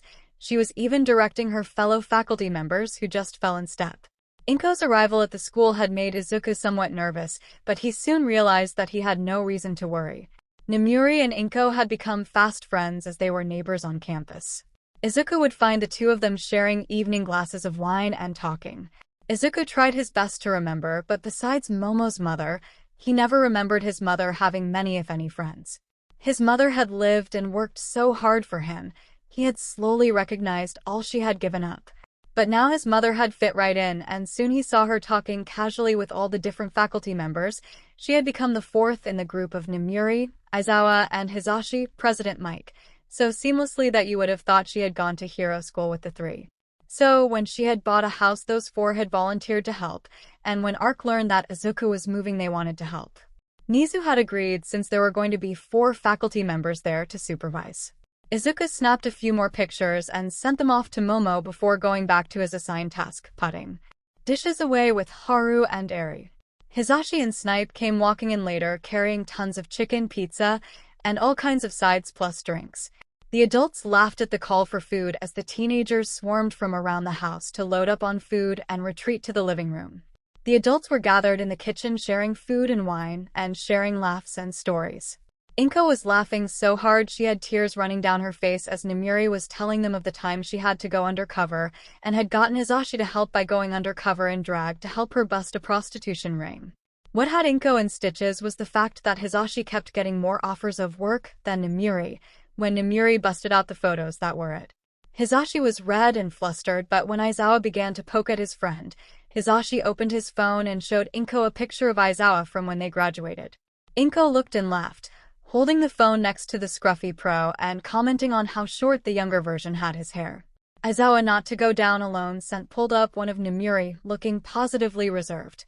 It continued like this with them all showing pictures of friends from their youth. Nire was commenting on how unfair it was that they didn't have any ammo when her phone buzzed with an incoming file. White Rabbit, you didn't get this from me. Nire opened the attached file and there were all kinds of pictures of Inko from her high school and some from college. Nire, of course, found the most unflattering ones and showed the first one. Inko's eyes widened. That's it, Izuku. I am showing Haru your baby pictures. Momo. Laughter erupted from both rooms. Haru opened her phone and she just squealed. Cassandra, Himiko, and Alicia rushed and looked over her shoulder. There on Haru's phone was a picture of Izuku in an All Might onesie, holding an All Might doll doing the hands on the hip pose with the biggest grin. Izuku went beet red. You are evil. The adults burst into laughter. It was a great night. Everything was cleaned up as the art class had to get back to campus. Mother and son sat in the kitchen just smiling and remembering the evening. Thanks for everything, Mom, Izuku said as he pulled his mother into a hug. Inko held her son tight. There is no need to thank me, Izuku. This is what parents do. Inko opened a drawer and plopped the motorcycle exam book on the counter. Izuku's eyes went wide. It will take you forever to get there by train, and I know you have been looking at those magazines every time you get a chance. So, I want you to study. I signed you up for a class on Saturdays. You should be ready for the test in 3 months. Izuku hugged his mother tightly, snatched the book, and raced upstairs. Inko smiled and opened her phone to a specific file. She looked fondly at the picture. In it there was Inko in full riding leathers, her arms wrapped around a fit and handsome man with a devilish smile, his red eyes gleaming with mischief and his snow-white hair looking freshly wind-blown. They were standing next to a cliff posed by a custom Harley. You would be proud, Taichi. He is growing up so fast. I only hope that I can keep up. -3 months later. Izuku was beaming as he sent a photo of his license to his friends. His mom was smiling as they drove home. She could barely contain herself. They pulled up to the house. As she opened the garage, she waited for Izuku to look up, and when he did, he almost passed out. Sitting there was a motorcycle. He looked at his mom. She opened the glove box and handed him a set of keys. His stare was far away as she placed them in his hands. He jumped out of the car and ran over to the bike. It was an older bike, an American Harley-Davidson Sportster. He paused as he examined it. The bike was a deep red with white accents. It was then he saw it on the fuel tank. Better lucky than dead, Taichi. He had seen this bike before. It was his father's. He looked over at his mother, who had tears in her eyes. With a tentative touch, he reached out and touched the bike, afraid it would disappear. He didn't notice the tears that ran down his cheeks. He felt his mom's arms wrapped around him. Are you sure, Mom? He managed. Of course, honey, he wanted you to have it. She released her son and walked over to the trunk of her car and returned with a helmet and a large box with a bow on it. Izuku took the helmet with trembling hands. It matched the bike. It even had his dad's logo of the rabbit foot on it one side and the luck hero, Taichi, stenciled on the other. He had a feeling about what was in the box, but he prayed he was right. He opened it, and there it was, his dad's leather jacket. I might still be a little big, but I don't think by much. Put it on, honey. He slipped the jacket on. The smell of the leather, the fit was like a warm hug. Izuku couldn't stop crying or smiling. The two just held each other till they composed themselves, and Inko took several pictures. She sent a few to Momo and Nire. After all, it was Nire who helped her pull off this little surprise for Izuku. Izuku sent some of the photos his mom took to his friends in the Ark. The guys sent congratulations, and the girls wanted to know when they were going for a ride. Momo sent him something similar. Momo, I am sure that he is looking down at you and smiling. I can't wait to get home so we can go on a ride. I already have my leather pants. Image attached. Izuku opened the photo, and there was Momo in skin-tight leather pants with a Luck Hero Taichi shirt. Izuku, holy hell, you look amazing. I can't wait to see you again. He looked up to see his mom smiling at him. She walked over and handed him a credit card. Why don't you go out and have some fun? Just be home by midnight. Izuku kissed his mom. Putting on the helmet, he climbed on and started up the bike. It hummed to life. Izuku couldn't stop smiling if his life depended on it. He leaned over and kissed his mom on the forehead as he made his way out of the garage. She stood there listening as the bike roared off down the street. She gently wiped the tears from the corner of her eyes as she walked into her house, seeing Nire standing there offering a glass of wine. She hugged Nire. Thanks for all your help. Nire smiled. What are friends for? Izuku raced off down the street. He tried to keep it under control, but like any teenager, he just couldn't help himself. When he found an open stretch, he would gun the bike. He was having the time of his life. He just drove around the city. He felt like he was flying. He stopped by a bike shop and bought himself some riding boots. Eventually, the rumble from his stomach caught his attention. Looking around, he saw a grand opening for an American-style dinner and pulled in front. Parking his bike, he walked inside and was shown to a seat by the window. As he was going to his seat, he noticed that there was a group of teenagers, mostly girls, who were looking at him as he was seated in the booth next to him. He could feel eyes on him as he was looking at the menu. Please, for the love of God, don't let this be the start of something bad. He could feel eyes on him, and shortly he heard giggles and whispers. Yo, dude, is that your bike? Izuku looked up and saw a girl with dark green hair and eyes turned with her head turned a full 180 degrees looking at him. He nearly spits out his soda. He then noticed her head was floating slightly above her neck. Yeah, how are you doing that? Is it your quirk? He responded. Any sort of annoyance was quickly dismissed at such an interesting quirk. Yep, hey, why don't you join us at our table? My friend loves motorcycles and you are pretty damn cute. Izuku's face morphed into shock at her forwardness, and he blushed. The girl giggled at his reaction. Set, what are you doing? He heard another voice. Inviting the hot guy you were looking at to come to eat with us, Ken. I didn't say he was hot, I was admiring the bike. Fine, you can admire the bike, I will admire the rider. So, what do you say, bro, care to join us? Izuku was still in shock, but maybe this was an opportunity to meet some new people, and one of them liked motorcycles, so what the heck? He slid out of his booth, grabbed his stuff, and walked around. He saw one guy with silver hair and black eyes, a girl with orange-red hair and teal eyes, and another girl with pale gray hair and blue eyes. They all looked to be the same age as him. He smiled. Hello, I'm Izuku Midoriya. Thank you for inviting me to eat with you. Hey man, I'm Tetsu.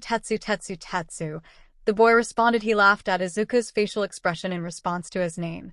Yeah, it's a mouthful, just call me Tets. Itsuka Kendo, the girl with orange-red hair, said. That's Reiko Yanagi. She is a little shy, so don't worry if she doesn't say anything. She added as he pointed to the girl with pale gray hair. And last but not least, I'm Setsuna Tokage, but you can call me Set, the green hair girl said. Set and Reiko scooted over for him so he could take a seat, which he did. After the waitress returned to take his order, he turned and looked at the group. So, Kendo, you like bikes too? Yeah, I want one, but my dad won't let me get one till I turn 18. That's a nice one you got. It's an older model, but it looks great. Sportster, right? You are correct, good eye. When did you get it? Izuku looked at his watch, like 2 hours ago, give or take. It used to be my dad's. That's so manly that he passed it on to you. Does he still ride? Tetsu asked. Izuku gave a warm smile. No, he died right after I was born. Bro, I'm sorry, I didn't mean to bring up bad memories. You're good, I was like a few weeks old. My mom surprised me with it when we got home from getting my license. Izuku held up his jacket so they could see the patch on the back. That was him, the luck hero Taichi. That's so manly, Tetsu said. So your dad was a pro? Is your mom one? Set asked. No, my mom is a doctor, she just got a job at you. For rails? Are you applying for UA? Set followed up. Yeah, I am taking the recommended exam coming up here soon. Dope, me too, Set said with a smile. These guys are applying as well. Wait, all of you are applying to UA? Izuku asked the group. They all nodded to him. As his food arrived and their group arrived, they all started talking. Izuku found out that the girls all went to the same school and that Itsuka had gone to middle school with Tetsu. They were surprised when he told them that he had already graduated and was now just focusing on training and getting ready for the exam. They were all having a great time. Even Reiko would chime in with a few comments which made Izuku smile that she felt comfortable. It turned out to be a great time. They all were standing outside talking more while Itsuka looked over his bike, till they all had to leave to catch their trains. They exchanged contact info before separating. Izuku promised to take Itsuka and Set for a ride another time. He would have done so now, but he didn't have a spare helmet, much to Itsuka's disappointment. Izuku watched them walk off towards the station before he climbed on his bike and went off into the city once more. Little did he know that someone had taken a particular interest in him. Somewhere, Chisakis sat in his group's fallback location as their primary base had been raided by the police.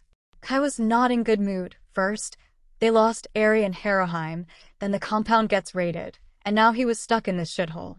His thoughts when there was a brief knock at his door, and in walked Chrono. Kai looked at his number 1. This better be good news or else someone is getting exploded. We just got a call from Fells. Apparently he spotted some kid, 5 feet 9 inches or so, white hair and green eyes. Kai's eyes narrowed. Where? Mustafa. I want some more eyes there to find out who he is and if Eri and 𝗧𝗵𝗲 are there. Already have some guys on the way, Kai. Good, I want reports twice a day. That kid is going to pay. The only thing better than owning and driving a motorcycle was to have a bunch of girls that wanted rides on the said motorcycle.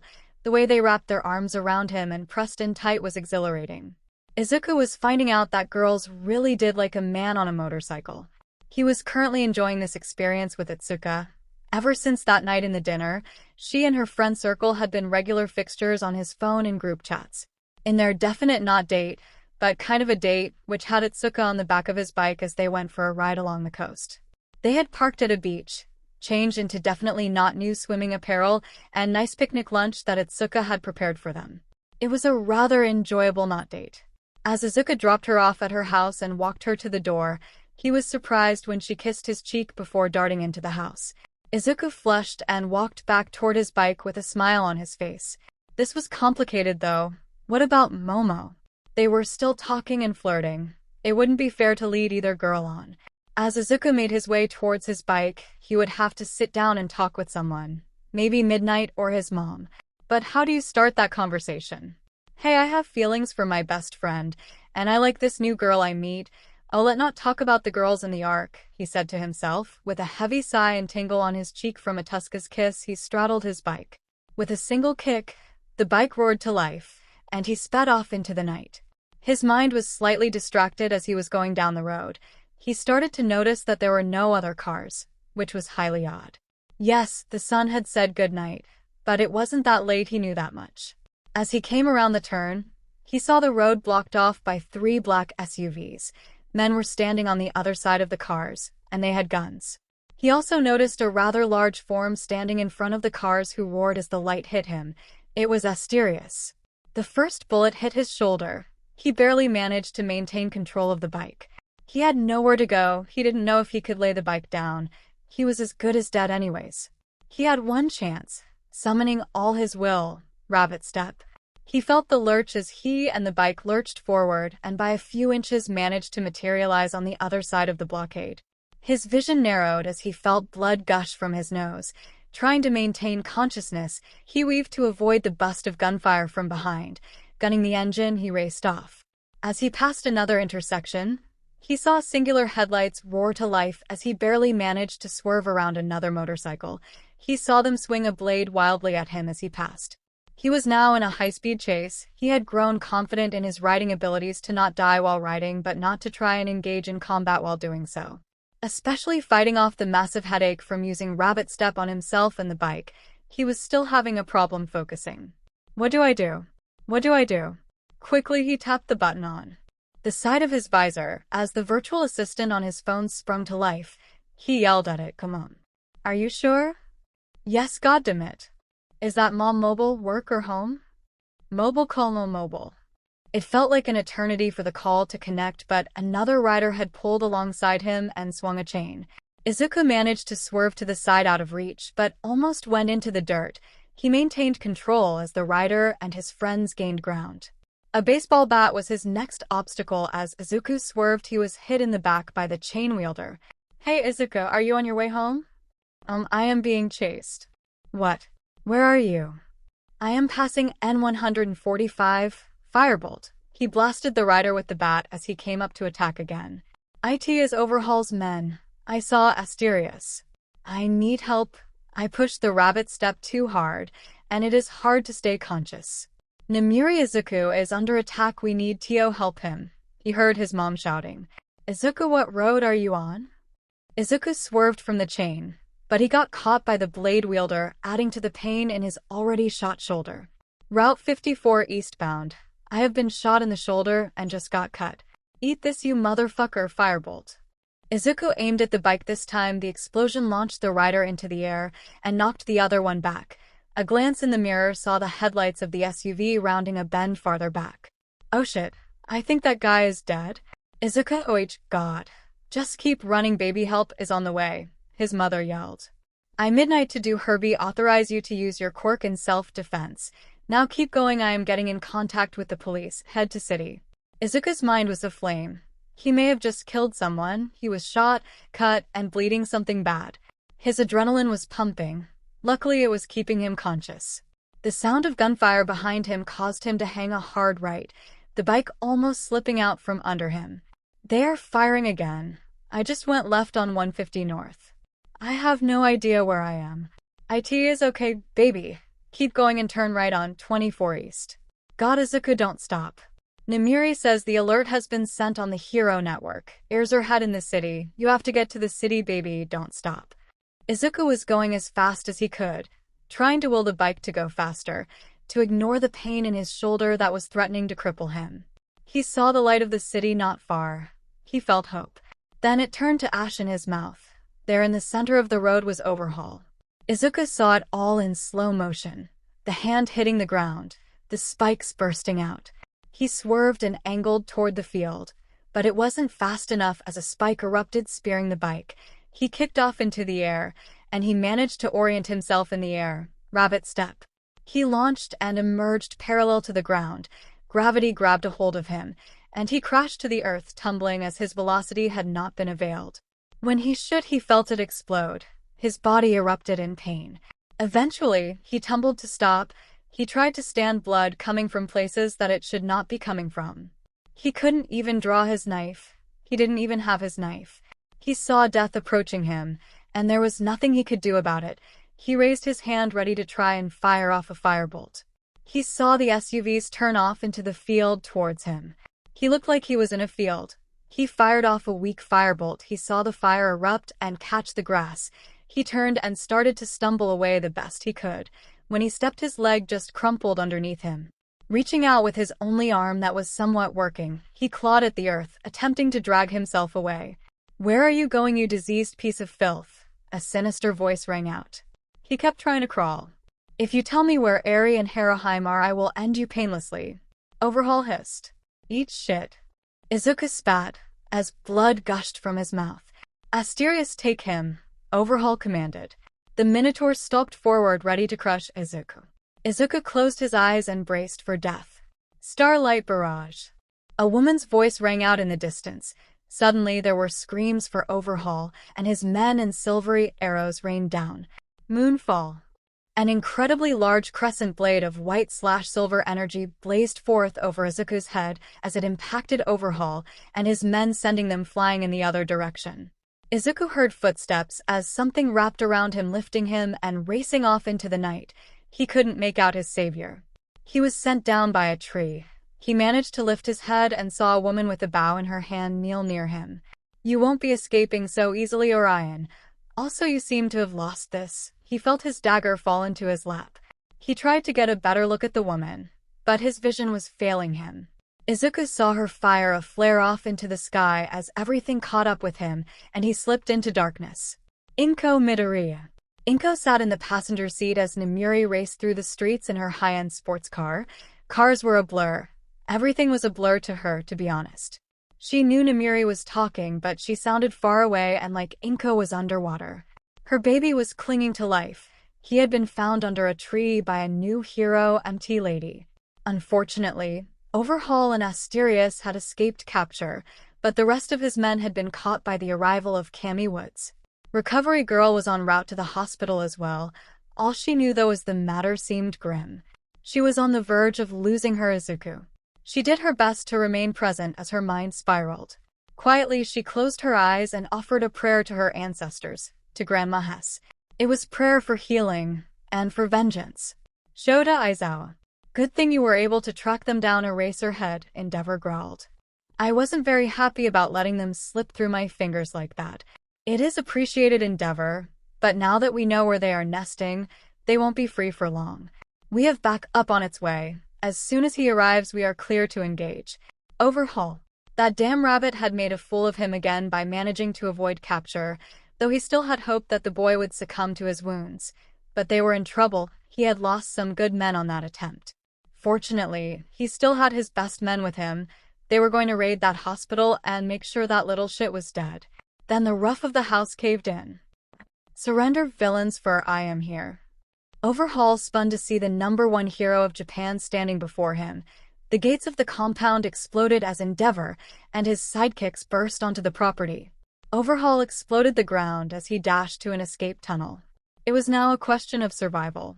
It was pure chaos for the 𝐎𝐻𝐼𝐭𝐻𝐼 at that point. Anomalous foot soldiers launched themselves at the heroes, but as to be expected, All Might was having none of this. It wasn't until the 8 bullets stepped in, 𝗵𝗃𝗧 and 𝐒𝐭𝐻𝐲 were able to stall the #1 hero long enough for Overhaul to make his escape. 𝐒𝐭𝐻𝐲 with his quirk barrier and 𝗵𝗃𝗧's strong arm, the duo was quite formidable. Right as 𝗵𝗃𝗧 had breached the front door, a scream was heard as hundreds of the same-looking man came pouring in from every direction. His cries of, "Save me / let me kill you," were enough to give even the most hardened hero pause. But 𝗵𝗃𝗧 was no ordinary hero, and he was not about to allow All Might to take all the glory for this encounter. While the battle raged above him, Overhaul followed by Asterius made their way through the tunnels. Quick Escape was soon neutralized when he came face to face with the underground hero Eraserhead. "Leaving so soon, Kai, after we went through all this trouble for you? You really shouldn't have, but since you did, we might as well send you off in a body bag." Morning hospital. Consciousness slowly came back to Izuku. His eyes fluttered open to find himself in a hospital bed, staring up at the world's most boring ceiling tiles. Why can't hospitals ever have murals or painted tiles on the ceiling, always drab and white? He mused. As his eyes adjusted, he saw his mom asleep with her head on the bottom of the bed, and Midnight and Eraserhead in the corner talking quietly. He didn't even have to say anything as they took notice that he was awake. Midnight went over to gently wake up his mother as Eraserhead came over. "We will talk after you get smothered by Inko. Glad to see you are up. I will let the Ark know what is going on." True to the pro-hero's prediction, his mother immediately went to hug him, but it was surprisingly gentle. When he went to move, he understood why. His entire body was in pain. He noticed that one leg was in a cast as well as an arm. His shoulder was in a sling and his chest and midsection were heavily bandaged. His groan of pain brought his mother back to her senses. "Don't try to move, baby. I will let the doctor know you are awake so we can get you some pain medicine. Recovery girl will be back later so she can heal you some with her quirk.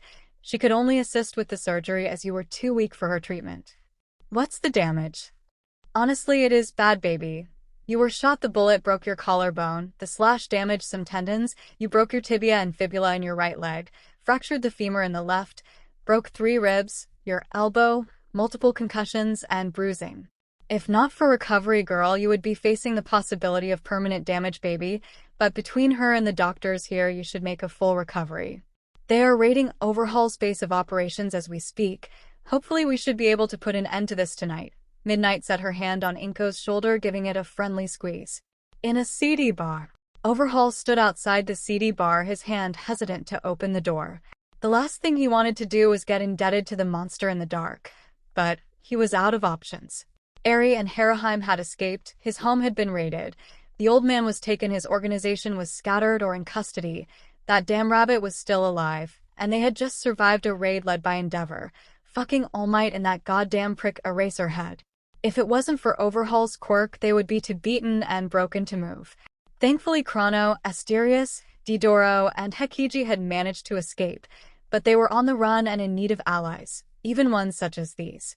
Kai rolled his shoulders. "Didoro, you and 𝗒𝐭𝐻𝐲 wait out here in case shit goes sideways. Asterius, Chrono, you come with me and stay alert." Kai rolled his shoulders. It was time to play the game and put up an act. He had never liked this part of life, but what was needed if what was left of his family were going to survive. The trio entered the bar. It was run down. The tables looked like they were about to fall apart. What caught Overhaul's attention was the man behind the bar. He was of decent height, but that did not catch Overhaul's attention. The bartender's body appeared to be completely made of a dark purple mist, with 2 glowing yellow eyes peering out from the darkness. He had a strange metal brace around where his neck would be, and at the very least, he was dressed with a crisp white shirt, silver and black striped tie-matching vest, and black slacks. As Overhaul approached, he noticed that the bar and area behind were pristine and clean. Overhaul approved.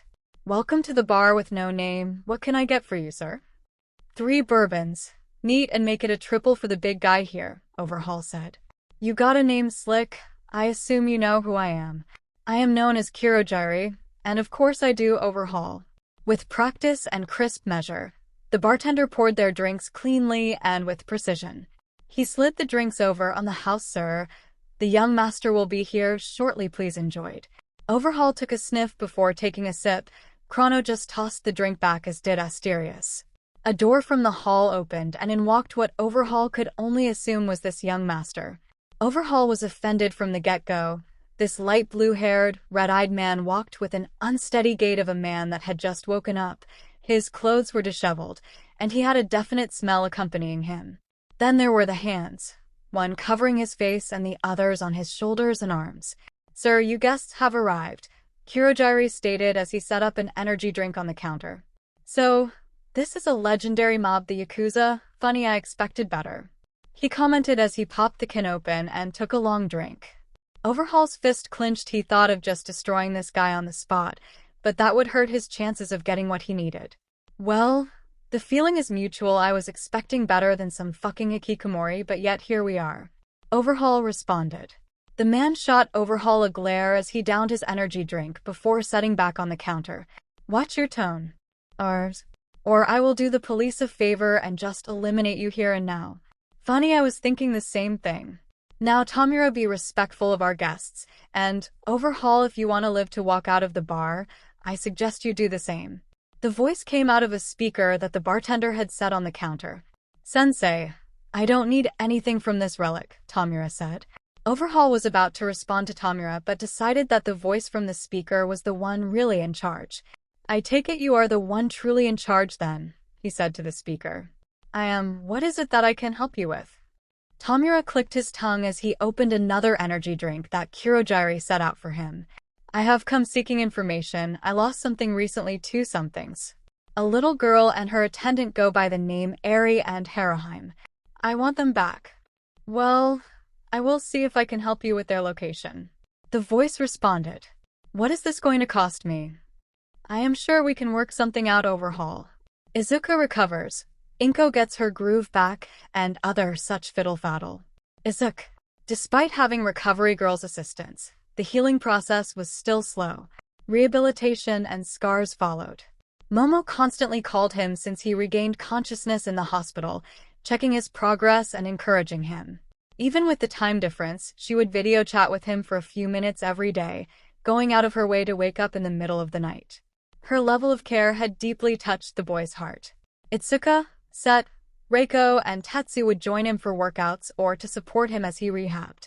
Tetsu quickly became a great friend as he would come to training with Izuku and push him, encourage him, and be a positive force in the workout room. After learning about the harm that Overhaul had caused to Eri, Arc became determined to seek revenge. Their motivation to train harder and push themselves further was strengthened after the attack on Izuku. During this time, Eri's reaction to seeing Izuku's scars was heartwarming and remarkable. She was eager to heal him, which was a turning point for her as she began to see her gift as a means of helping those she cared about instead of a curse. Izuku would endure pain and scarring if he could assist her in return. Meanwhile, Cassandra took it upon herself to heal him. Her ability worked even more miraculously than Recovery Girl's, accelerated the body's natural healing process, and restored some of his arm's nerve damage and injured ligaments. Although he wasn't sure whether her healing required direct skin contact, she assured him that it was the most effective method for precisely targeting the areas that needed healing. Inko. Her son's speedy recovery gave him and his mother a sense of relief. As she held a position at the school, she could keep an eye on his progress and was heartened by the support he received from his peers. While the whole ordeal was challenging, the kindness and assistance of Aizawa, Hisashi, and Nire provided a glimmer of hope. Additionally, she was grateful for the camaraderie she experienced with the school staff, as she had been without close companions for quite some time. Although Momo's mother was a cherished friend, their busy schedules made connecting and spending time together difficult. Inko had a close relationship with Nire, particularly in recent times. However, everything changed when Izuku called. Inko had never examined her feelings towards women before, but Nire was unlike any woman she had ever met. Namire's persona vastly differed from her true self, calm, gentle, and subtly flirtatious. Nire was not outrageous or overly sexual in private. She was beautiful, making it perfectly apparent where her intentions lay. Being around Nire made Inko feel emotions she hadn't experienced since her time with Taichi. It was expected for Nire to rush and passionately kiss 𝗏𝐻𝐽 after cornering her for a wall slam. Still, surprisingly, Nire was taking things slow and giving 𝗏𝐻𝐽 a chance to decide while clarifying her intentions. It felt like gradually slipping into a hot bath, allowing the body to adjust to the temperature. 𝗏𝐻𝐽 found herself adjusting comfortably and enjoying the experience. The way she treated Izuku was a big bonus. She treated him gently but firmly. She was only allowing the boy to make small mistakes but taking the time to correct them and teach him how not to make them again. The two also seemed to be getting closer, as they would be having conversations that would cut off when she got too close. When 𝗏𝐻𝐽 asked Nire as she was concerned, 𝗏𝐻𝐽 was pleased with the response. He is having trouble navigating relationship troubles. He felt awkward talking to his mother about it. It is nothing bad or dangerous. I told him that if it were, I would tell you immediately. Honestly, it made me feel good that he came to me, to know that he trusts me. That's good because I trust you too, 𝗏𝐻𝐽 said, slipping deeper into the bath. She moved closer to Nire, shyly taking the heroine's hand. Nire smiled sweetly, moving closer to 𝗏𝐻𝐽. I am glad to hear it. How much do you trust me? As Nimire's sweet breath brushed against her lips, 𝗏𝐻𝐽 knew they were getting closer. The question lingered in her mind. Should she get involved with a hero again? Her son was already immersed in that world, along with his friends and the kids she had grown to know so well. Despite the statistics warning her to stay away, 𝗏𝐻𝐽 was never one to follow the rules. After all, she had achieved success beyond what was expected of her, rising to her position at UA and standing just inches away from the beautiful woman in front of her, hoping for a kiss. 𝗏𝐻𝐽's answer was clear. Completely, she whispered, using her quirk to pull Nire closer and seal the moment. Their lips met slowly in a soft and tender kiss. Wrapped in each other's arms, they pulled closer. 𝗏𝐻𝐽 hadn't experienced a kiss like this in years since 𝗧𝗏𝗏𝐺. She had gone on a few awkward dates, but nothing compared to this moment. The warmth spread throughout her body. The desire erupted inside her mind. 𝗏𝐻𝐽 surprised herself when she opened her mouth to invite Nimire's tongue. As soon as it happened, a throaty moan escaped 𝗏𝐻𝐽's lips as she eagerly attempted to capture it. When she succeeded, she was rewarded for her efforts. The fire became an inferno as her hands tangled themselves in the pro-heroine's hair. Nire reached and grabbed a handful of 𝗏𝐻𝐽's plump backside, rewarded with 𝗏𝐻𝐽 moaning into her mouth. Passion threatened to overtake them till 𝗏𝐻𝐽 pulled back. Her face flushed, pleased to see the same expression on Nimire's face. Izuku's home, she managed to say, breathing heavily. After dinner, maybe we should talk about this. Nire quickly kissed 𝗏𝐻𝐽's lips. I would very much like to talk about this. Reluctantly, they stepped back, creating some distance between them. They were aware that if they remained too close, their intense desires could potentially traumatize Izuku if he were to walk in on them. 𝗏𝐻𝐽's mind raced. The thoughts of Nire and Izuku. How would he react? Not only was his mother possibly going to begin dating again, but it was his professor, a pro-hero, and a woman. If he reacted poorly, would that be enough to dissuade 𝗏𝐻𝐽 from this? No, it wouldn't, of that she was sure. It would make things easier, as she had never been at odds with her son, and it was not an experience she was interested in experiencing. Nire, I know I said after dinner, but do you think we can talk a little about this now? Of course. Let me be honest. I haven't had a real relationship since Izuku's father passed.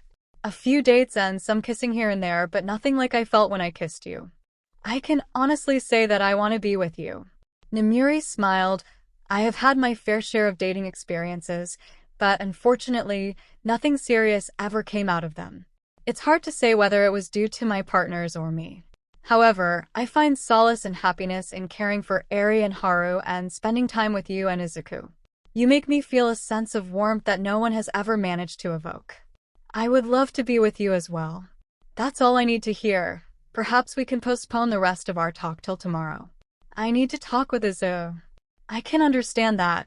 I should get going anyways. I promised the girls we would watch movies and eat popcorn, Nire said as they walked over and captured 𝗏𝐻𝐽 in a hug. They kissed briefly, feeling those flames again before the pro-hero stepped back. With a smirk, you are a dangerous woman, 𝗏𝐻𝐽 Midoriya. 𝗏𝐻𝐽 just blushed and smiled as Nire left. Composing herself, she finished dinner before calling her son to discuss the change that had just happened. As they finished eating, Izuku got up to clear the table before Inko bade him sit beside her so she could talk to him. Izuku sat down, slightly nervous that something terrible had happened or was wrong. Putting on his bravest face, he sat facing his mother, taking her hands. "Mom, is everything okay?" he asked gently, bracing for terrible news. He knew it could not be too horrible as his mother was not crying or showing signs that she had been crying.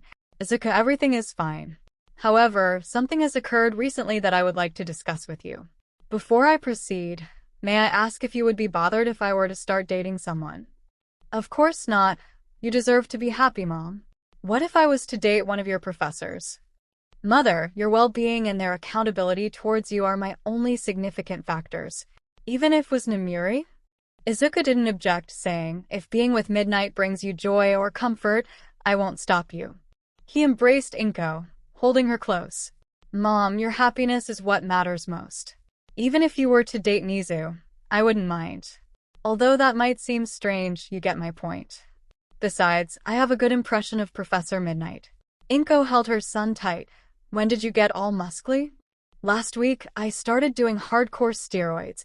I got to get all roided out for school. All the cool kids are doing it." Inko gave him a good pinch, laughing as he pulled back.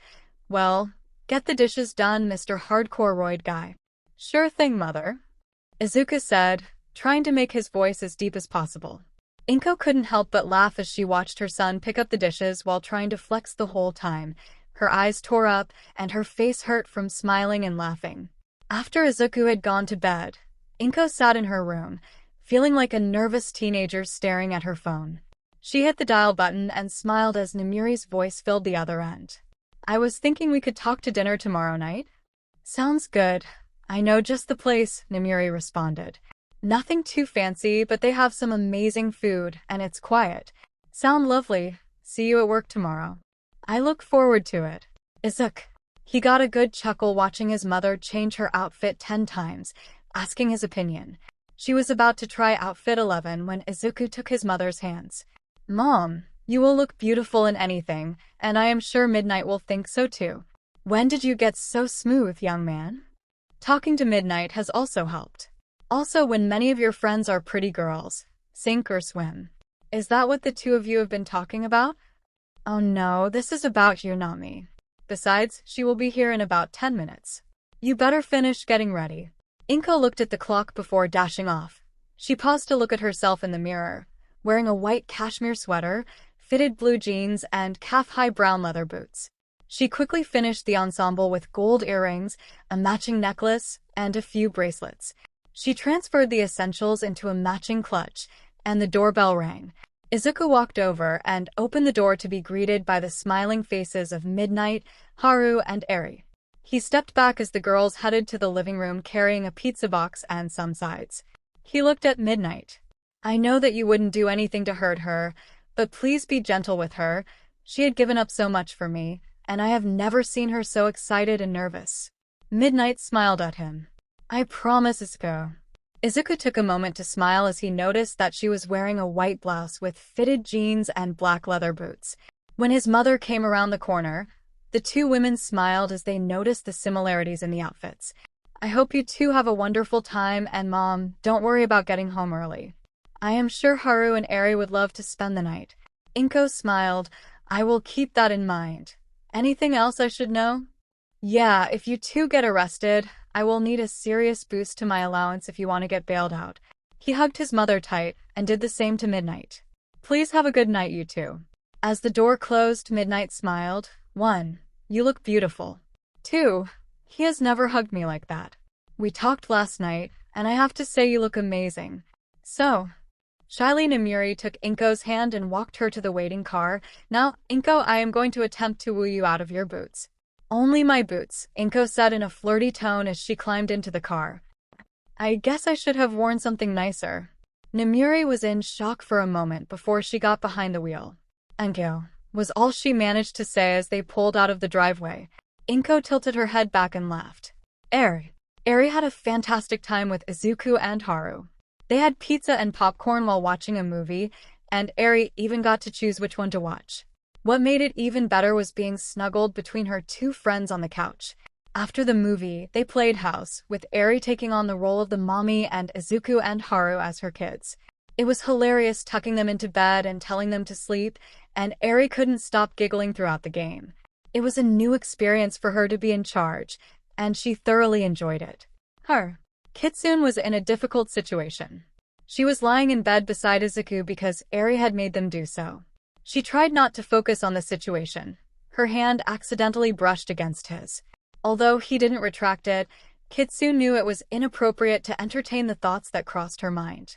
She felt unworthy and unclean, knowing her type was always the downfall of heroes like him. Nevertheless, she was determined to support him and improve her quirk so that she could be helpful to him in some capacity. Izuku. Fortunately, he could get out of bed when his mother texted him that she and Midnight would be home late, and the girls would be staying over. Eri cheered when he announced the news, asking if they could all sleep in the same bed. He couldn't help but smile at her adorable pout when he had to tell her that they would be staying in the guest room. Izuku then found a shirt for Eri, another for Haru, and a pair of gym shorts. While the girls bathed, he cleaned up the kitchen and living room. When they emerged, he was still busy with his task, with Eri looking cute in the oversized shirt. However, his breath caught in his throat when he saw Haru, and the thought of a girl wearing his shirt as a turn-on had never occurred to him before. His face turned bright red, and he looked away in embarrassment. His mind suddenly filled with the thought of her wearing a white long-sleeve button-down shirt and not much else. Silently, he cursed his horny male brain, but he also thanked it even more for the image. It didn't help that Haru looked so cute when he could finally look at her again, one leg tucked slightly behind the other, her arms behind her back as she swayed slightly. "Eri, why don't you pick another movie, and I will make us some hot chocolate," he said as he quickly walked to the kitchen. Thankfully, after hot chocolate was in hand, the movie provided a welcome distraction as he changed into his sleeping clothes. Haru was thankful for the dim lighting as he had emerged in a tank top and basketball shorts, allowing her to take in his muscled upper body. Eri made it halfway through the movie before falling asleep. Izuku carried her with Haru trailing him to the spare bedroom. Gently, he tucked her in. Haru smiled, watching Izuku. He seemed like a doting father, a feeling that warmed Haru from the inside out as her fantasy of him tucking in their children and then retiring to their bedroom where she shook her head, trying to dismiss the thoughts that plagued her. She let loose a quiet sigh. It was a life she could only dream about. But thankfully, it was okay to dream because dreams are precisely that. Dreams. She bid goodnight to Izuku as he stepped past her to exit, savoring his whispered reply. Carefully, she climbed into bed with Eri taking care not to wake her. She wrapped her arms around the unicorn, holding her ever so gently. She could feel Eri relaxing in her embrace and a whisper of Haru as the girl drifted more profoundly into the land of dreams. Inko and midnight. Dinner turned into dancing, and dancing turned into a walk on the beach. As they made their way into the house, Nire was going to head to the spare bedroom, but Inko pulled her into a kiss that had them stumbling into Inko's room. The girls felt like they were back in high school again as they made out. As sleep slowly climbed up to claim them, "So does this mean you will be my girlfriend?" Nire asked, a blush on her cheeks. Inko would later say that moment would go into her file as one of the cutest moments of her life. Here was the pro-hero Midnight in her bed after they had just had a notable top 2 first dates. She was blushing while asking her to go steady. "I would like that very much, Nemi," she said, kissing her tenderly. "Good, because if you rejected me, I might have to go live in a monastery because I read this whole thing wrong." The morning after, Haru and Eri woke to the smell of bacon. Entering the kitchen, they saw Izuku cooking at the stovetop.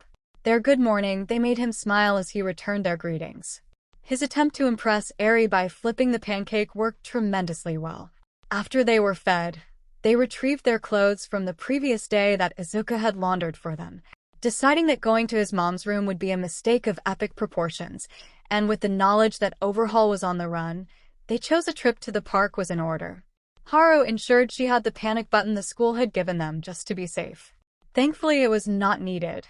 It was an excellent outing watching Eri run freely and even play with other children. It was slow for Eri as her interaction with other kids was limited to only those she knew in daycare.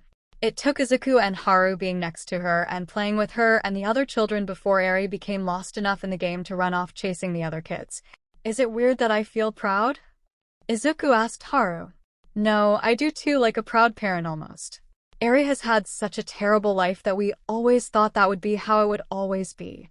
But when we bumped into you, and you saved us, Haru placed a finger on Izuku's lips as he was about to protest. Before you try to say anything, yes, Ijiro, Mina, and the other heroes all played a part. But that would have been impossible if you didn't step forward first. You are our hero, Izuku.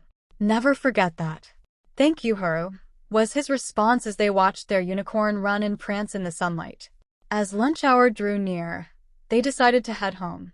They had returned from the park to find Midnight and Inko sitting in the kitchen, making lunch and making googly eyes at each other. The two adults blushed when Izuku teased them before they all had lunch together. Midnight and the girls went to leave afterward. Inko smiled as her new girlfriend went for a simple hug, but instead, Inko kissed her.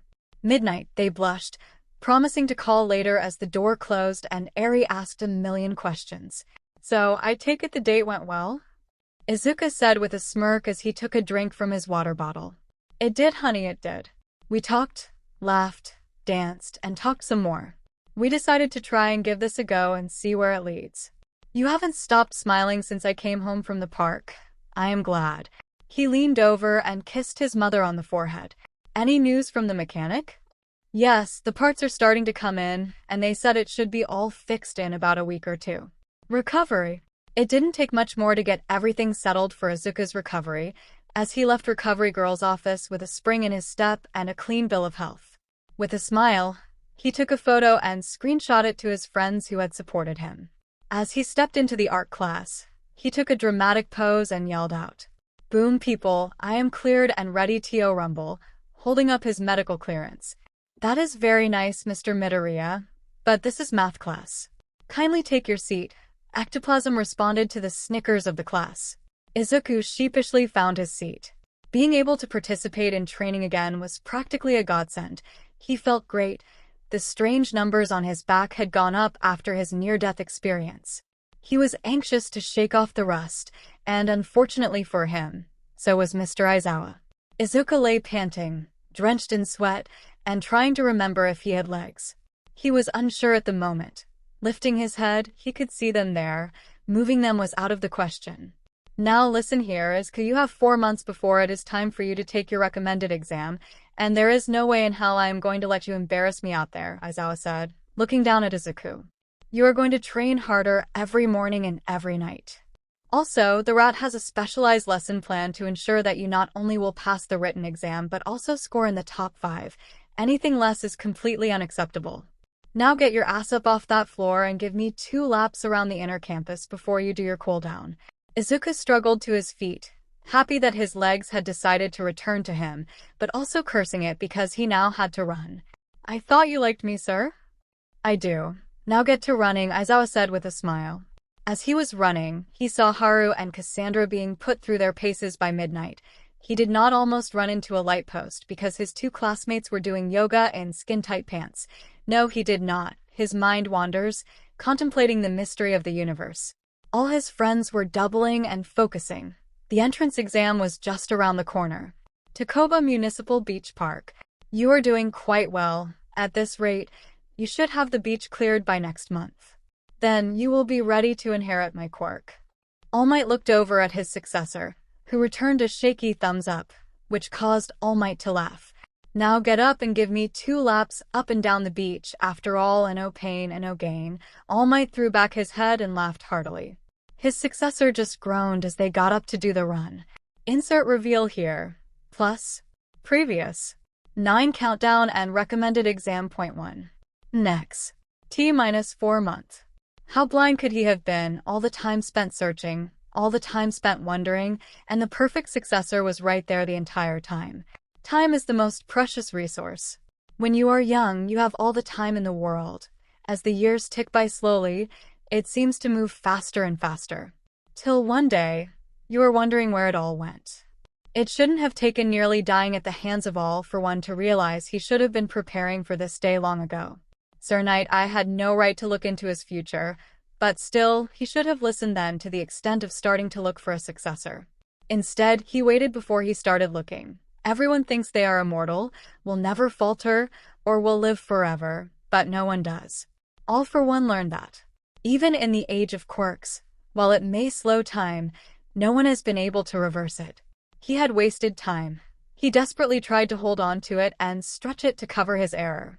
The perfect successor was right there, but he had been too blind. Gazing out over the formerly junk-covered beach, she was blonde hair shining in the sun, tucking a stray piece of hair behind her ear, one foot slightly behind the other, swaying slightly, drinking water. Not working. Talking to a boy. All Might spit out his coffee. 𝗵𝗲𝗄𝐿. It all began about a year ago, a typical day for her school, then to the lab. She was the daughter of 𝗬𝗲𝗄𝐿, renowned inventor and scientist of Island, and friend of the greatest hero on the planet. Well, maybe the second greatest Stars and Stripes was damn cool and not her goofy Uncle Might. It was hard to reconcile the #1 hero with the corny jokester that was her Uncle Might. That was until the lab that her father was working in exploded. A villain group, the 𝗧𝗵𝗵𝗄𝐿, had attacked, looking to steal her father's inventions for the greater good. They were just thieves, plain and simple.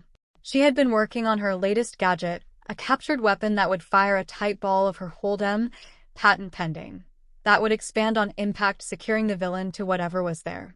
It even held Uncle Might for like 5 seconds, but still, that was still a victory in her book. She froze in terror when it was soon apparent that they were not after the inventions but the man behind them. She had to stop them. She had to do something. Uncle Might was dealing with bruisers of the group while their leader 𝗧𝗏𝗏𝐽 was attempting to escape.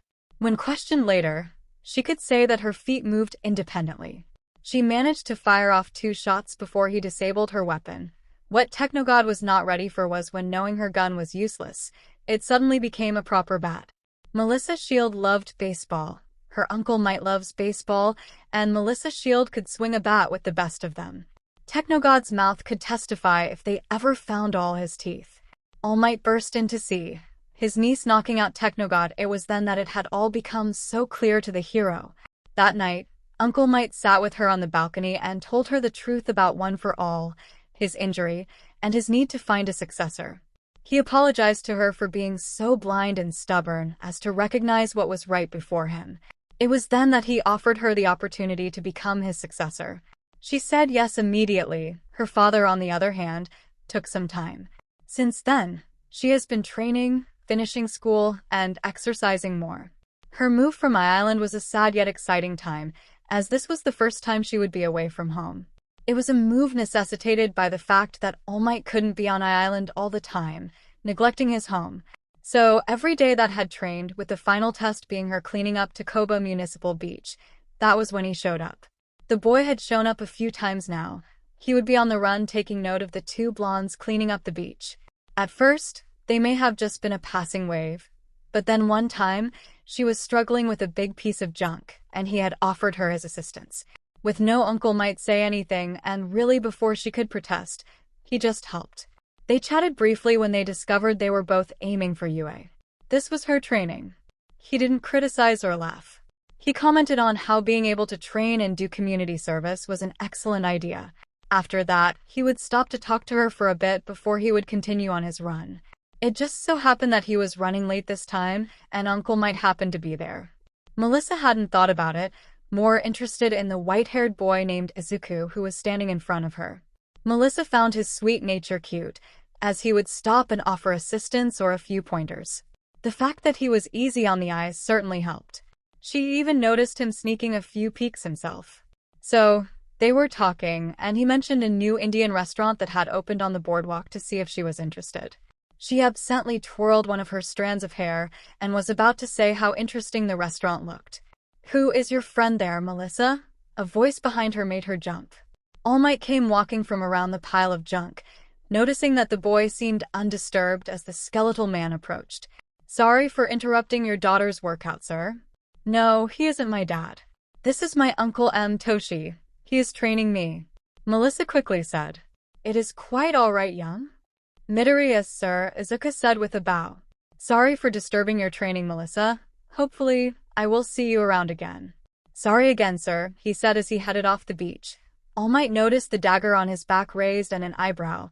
Before he could do anything, Melissa smacked him in the arm. 2 seconds more. You couldn't have waited 2 seconds more. She yelled at the shrinking hero. He was going to ask me out to dinner. I don't know if I want you going to dinner with him. He may not have good intentions. All Might pouted. Not good intentions. I have talked to him for about 3 weeks. He wants to go to UA. He never made fun of my workouts and even gave me some pointers. Ugh. She threw her hands up and walked off, kicking the sand. Izuku Midoriya. It was constant every day and every night. Aizawa pushed Izuku to his limit and beyond. Izuku was learning what it meant to go beyond. Plus Ultra was not just a motto. It was a place that you could find if you pushed hard enough. His body and quirks were being made farther than he thought possible, forced to go further with rabbit step, to fight longer, carry more weight, and run farther. He expanded his runs in the afternoon. He eventually found himself passing what he thought was a beach when he had mapped out his route, but it seemed to be cosplaying as a dump. Truthfully, it was nailing down that cosplay like no one had before. On one such loop, he noticed a blonde girl hauling trash off the beach to a truck while a skeletal blonde man was watching and shouting encouragement or directions. At first, he thought it was a weird way to work out, but the more he thought about it, the more he realized that it would work out all body parts and would be a great workout. Not wanting to interfere, he left it alone and continued running. Sure enough, he would see her daily, sometimes alone or with her trainer. Once he saw her struggling with a large piece of rubbish, and he stopped and walked over to offer his aid. She began to protest, but he stepped in and lifted her on end. After they had just started talking, he would stop and chat for a few minutes and then continue his exercise. To his surprise, she was brilliant, passionate, and seemed ready to take on the world. They became friends when he was going to ask her to dinner to get to know her better when his plans did not account for her uncle, who does not like Izuku talking to Melissa. She was never alone after that. Once the beach was clean a mere month later, he didn't see her around anymore. Always watching. She gazed from her balcony, focused on the vast ocean before her. In her mind's eye, she saw him standing right beside her. She had been stealing moments of solitude, but now the waiting had paid off. Nothing and no one stood in her way anymore. She could finally have what she had been longing for, a future with her beloved daughter. T-1 month. There she was, in black leather pants, a Taichi shirt, with a leather jacket slung over her shoulder. The two of them eyed each other for a moment, her wondering if she maybe looked silly. He is wondering if this was real before they embraced. Momo was back in Japan. Wanting to surprise him, she had kept her return plans off his radar by feeding him false information. She had been home for a few days getting settled and readjusted to the time difference before making her surprise visit to his home. Of course, she coordinated with Inko to ensure it would go off without a hitch. Looking up to meet his eyes, she noticed he had grown taller. It pleased her that he was the perfect height for her head to rest on his shoulder when they hugged.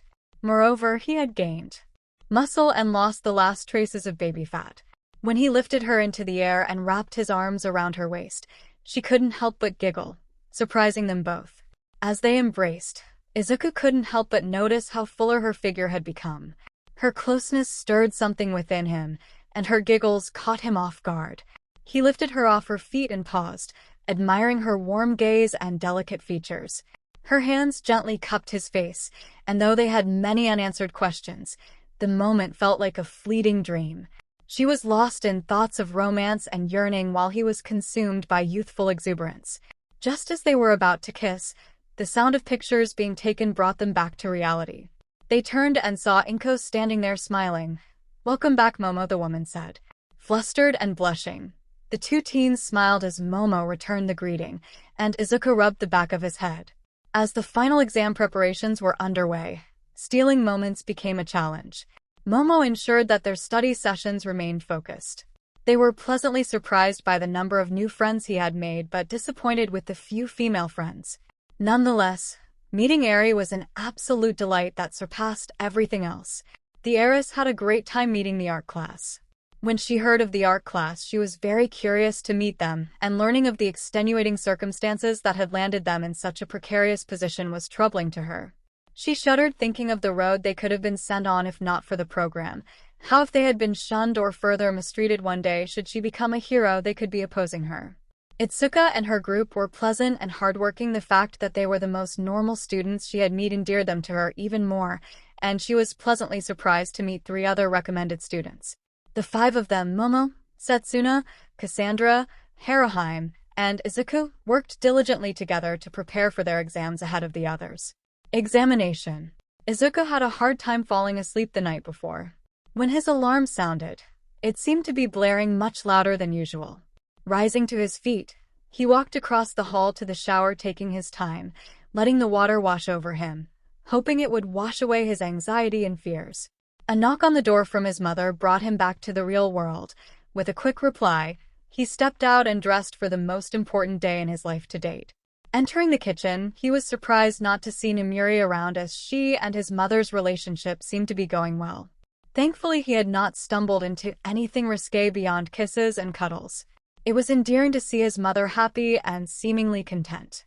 It was also interesting to know the difference between the pro-heroine Midnight, Teacher Midnight, Mama Midnight, and Nire.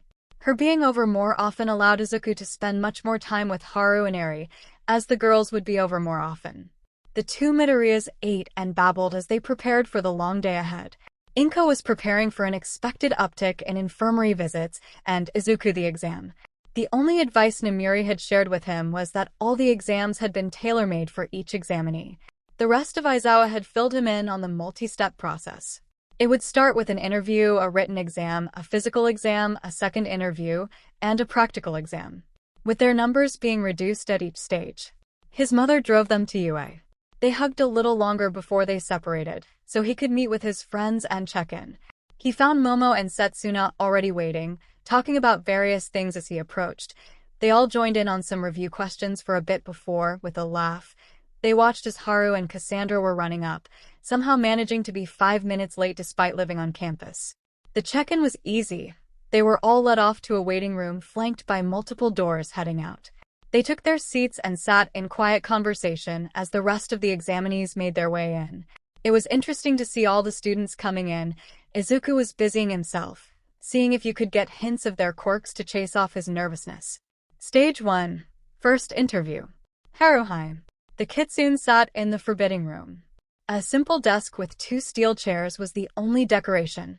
The white walls seemed slightly green, giving the room an almost sickly feel. The door across the room opened, and in walked a stern-looking man in a black suit, white shirt, and black tie. He could have been more descriptive. Otherwise, his black hair and eyes add to his demeanor. The chair released a metal screech as he pulled it back from the table. Greetings, examinee number 89. I am going to be conducting your interview. My name is Mr. Ito. The man said, his voice matching everything else about the man. Hello, sir, she replied, hoping her nervousness did not come through in her voice. Now, let's begin. Your name is 𝗧𝗵𝗲 Sanjuno? Yes. Age 17? Yes. What is your quirk? Grow. What does it do? It provides a small boost to the target natural healing process and removes certain levels of fatigue. The girl responded in her practiced response. Midnight and Nizu have expressed that she is not to reveal the true nature of her quirk to anyone without express permission from Midnight or himself. Is that all it does? He asked, with a hint of skepticism. Yes, sir, she responded. With such a seemingly minor quirk and looking at your intelligence tests, why are you in the recommended exam? It is the hope of my advocate recovery girl and myself that the healing boost I provide with my quirk will grow and become on par if not better than her quirk. As healing quirks are rare, she put me forth for the recommended exam. Are you aware that in a standard set of circumstances, you are not the only student she has put forth for this exam, and that the second person also has a healing quirk? One that is more developed and seems much stronger than yours. That would be Cassandra, and yes, I am aware. With your demeanor and quirks, you would be better off attending a medical university than the hero course at UA. Why do you want you applying then? Because if it weren't for the bravery of heroes, I would still be imprisoned, watching my little sister being tortured. If I can gain admittance, then not only can I still go to medical school as is the plan, but I can also be a support hero like Recovery Girl herself. I want to provide aid and back up to those who risked their lives for mine. Now, before we dive deeper into that, let's talk about your little sister, Eri Kayama. The 2 of you were held as prisoners for years by the villain Overhaul, whose criminal dealings have been dealt a substantial blow, but he and a few of his lieutenants managed to escape custody. What can you tell me about 𝐒𝐻𝐢? And her quirk? No offense, sir. Her quirk has nothing to do with my exam, or is any of your business, a hint of steel rising in her voice. As far as 𝐒𝐻𝐢 goes, she is my little sister. I was her maid when Overhaul held us. She is also part of the reason I want to be a hero, to show her that we can truly overcome anything, to rise to great heights, to rise above our stations or what others may deem as our lot in life, to become something greater. Understood, he replied with a hint of annoyance. Are you willing to discuss Izuku Midoriya? What about him, sir? Her posture becoming more rigid, her tail bristling slightly, as she leaned forward in her chair. According to my file, it says that you are rather close to your fellow examinee than other members of the at-risk class. Would you care to elaborate? He is the one that held off Overhaul and Asterias, allowing 𝐒𝐻𝐢 and I to escape at great risk to himself. We share some similar interests, and he is quite protective of 𝐒𝐻𝐢. I fail to see what my relationship with him has to do with my interview, Mr. Ito. According to the file, it showed that you and 𝐒𝐻𝐢 have spent time at his house much more than your classmates. His mother and our guardian are friends. Unlike the other members of the ARC, 𝐒𝐻𝐢 and I do not have the same restrictions placed on our movement. I have a good relationship with every member of the ARC. They have all been warm, patient, and welcoming, not only to me but to 𝐻𝐻𝐢 as well. The girls of the class are a treasure to be around, and the boys are protective and well-mannered despite any rough appearances. If you want to know more about Mr. Ito, you should schedule an interview with them. I would not presume to speak on their or Mr. Midoriya's behalf. What would you do if you saw Overhaul on the streets? Immediately report it to the proper authorities. If I am a hero or have my license, I would follow and keep my distance until backup arrived, as long as he was not a threat to others around him. If he were a threat and seemed to have a hyperfixation on myself, I would attempt to lure him away to an area to minimize the risk to innocent lives. I have no desire to see him dead. I want him brought to justice to answer for his crimes. Very good. Now let's talk about Stage 2 written exam. Cassandra. Cassandra emerged from her interview, annoyed but happy she had passed. Following the corridor, she entered the auditorium, surprised to see that 8 of the original 100 examinees were already missing. The interview process had been annoying, and she particularly didn't like the person doing the exam.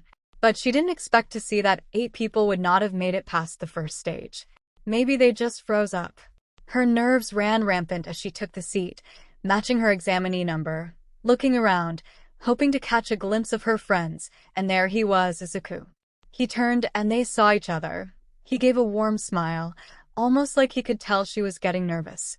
It had the desired effect as she took her seat.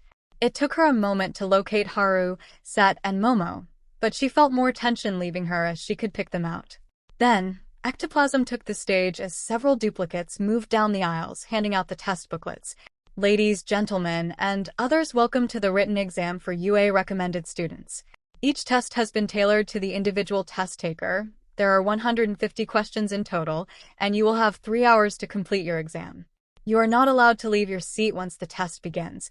Should you do so, you will automatically fail the exam and not be allowed to move on to the next stage. If a device malfunctions, raise your hand, and I will provide you with a new one to continue. Cheating of any kind will not be tolerated. If you do not have what you need on your desk, please do so now, as your bags will be off limits. Begin.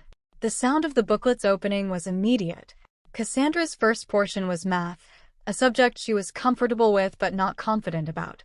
It took a moment, but soon everything was blocked out as she focused on the task, answering questions, moving forward the best she could.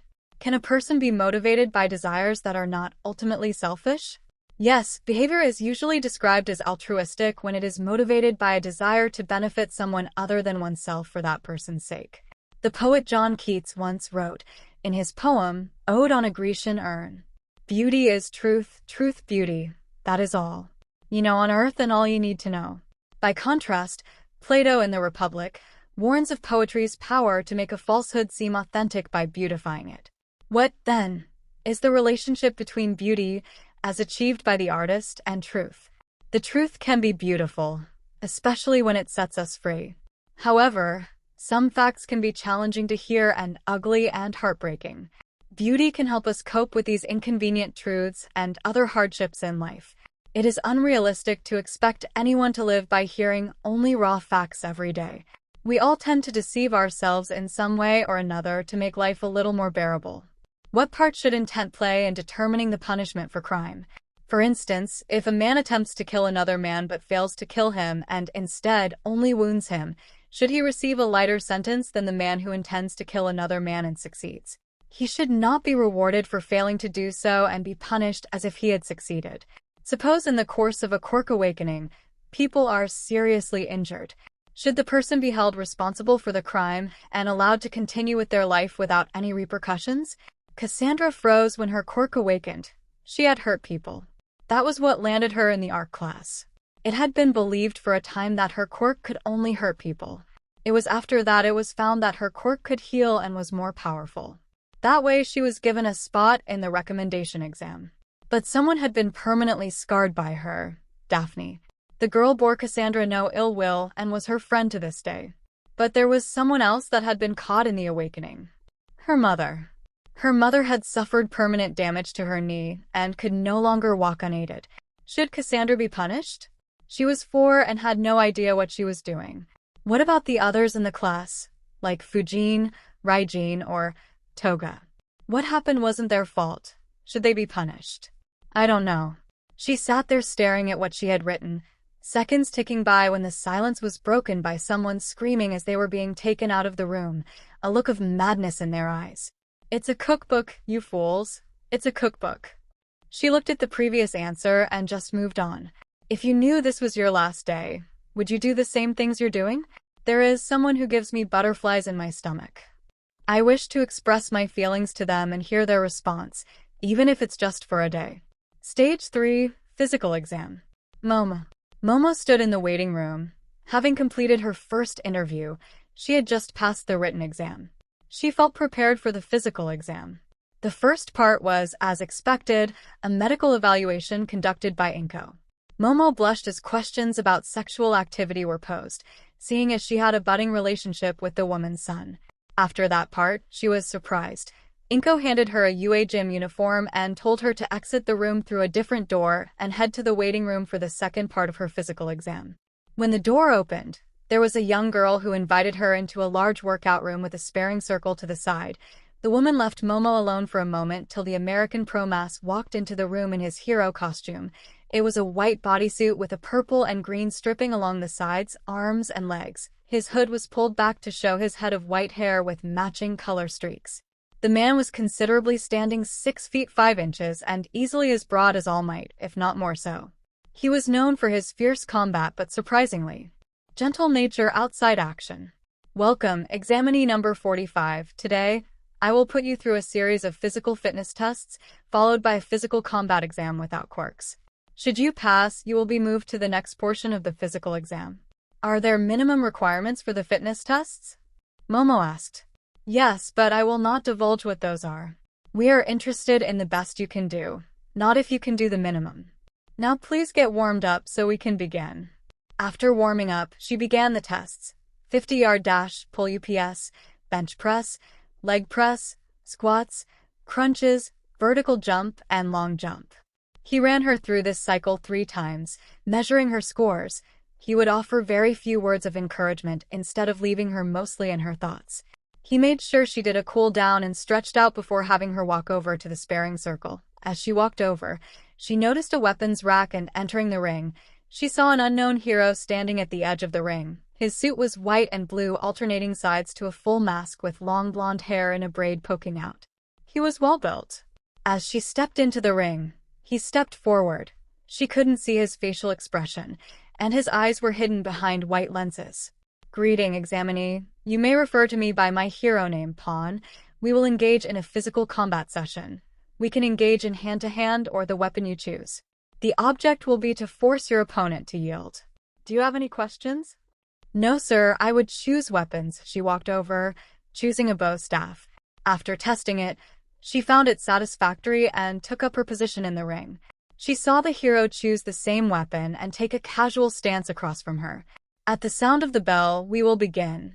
If no one has managed to earn a surrender from their opponent in the 3 minutes, you will be awarded the match.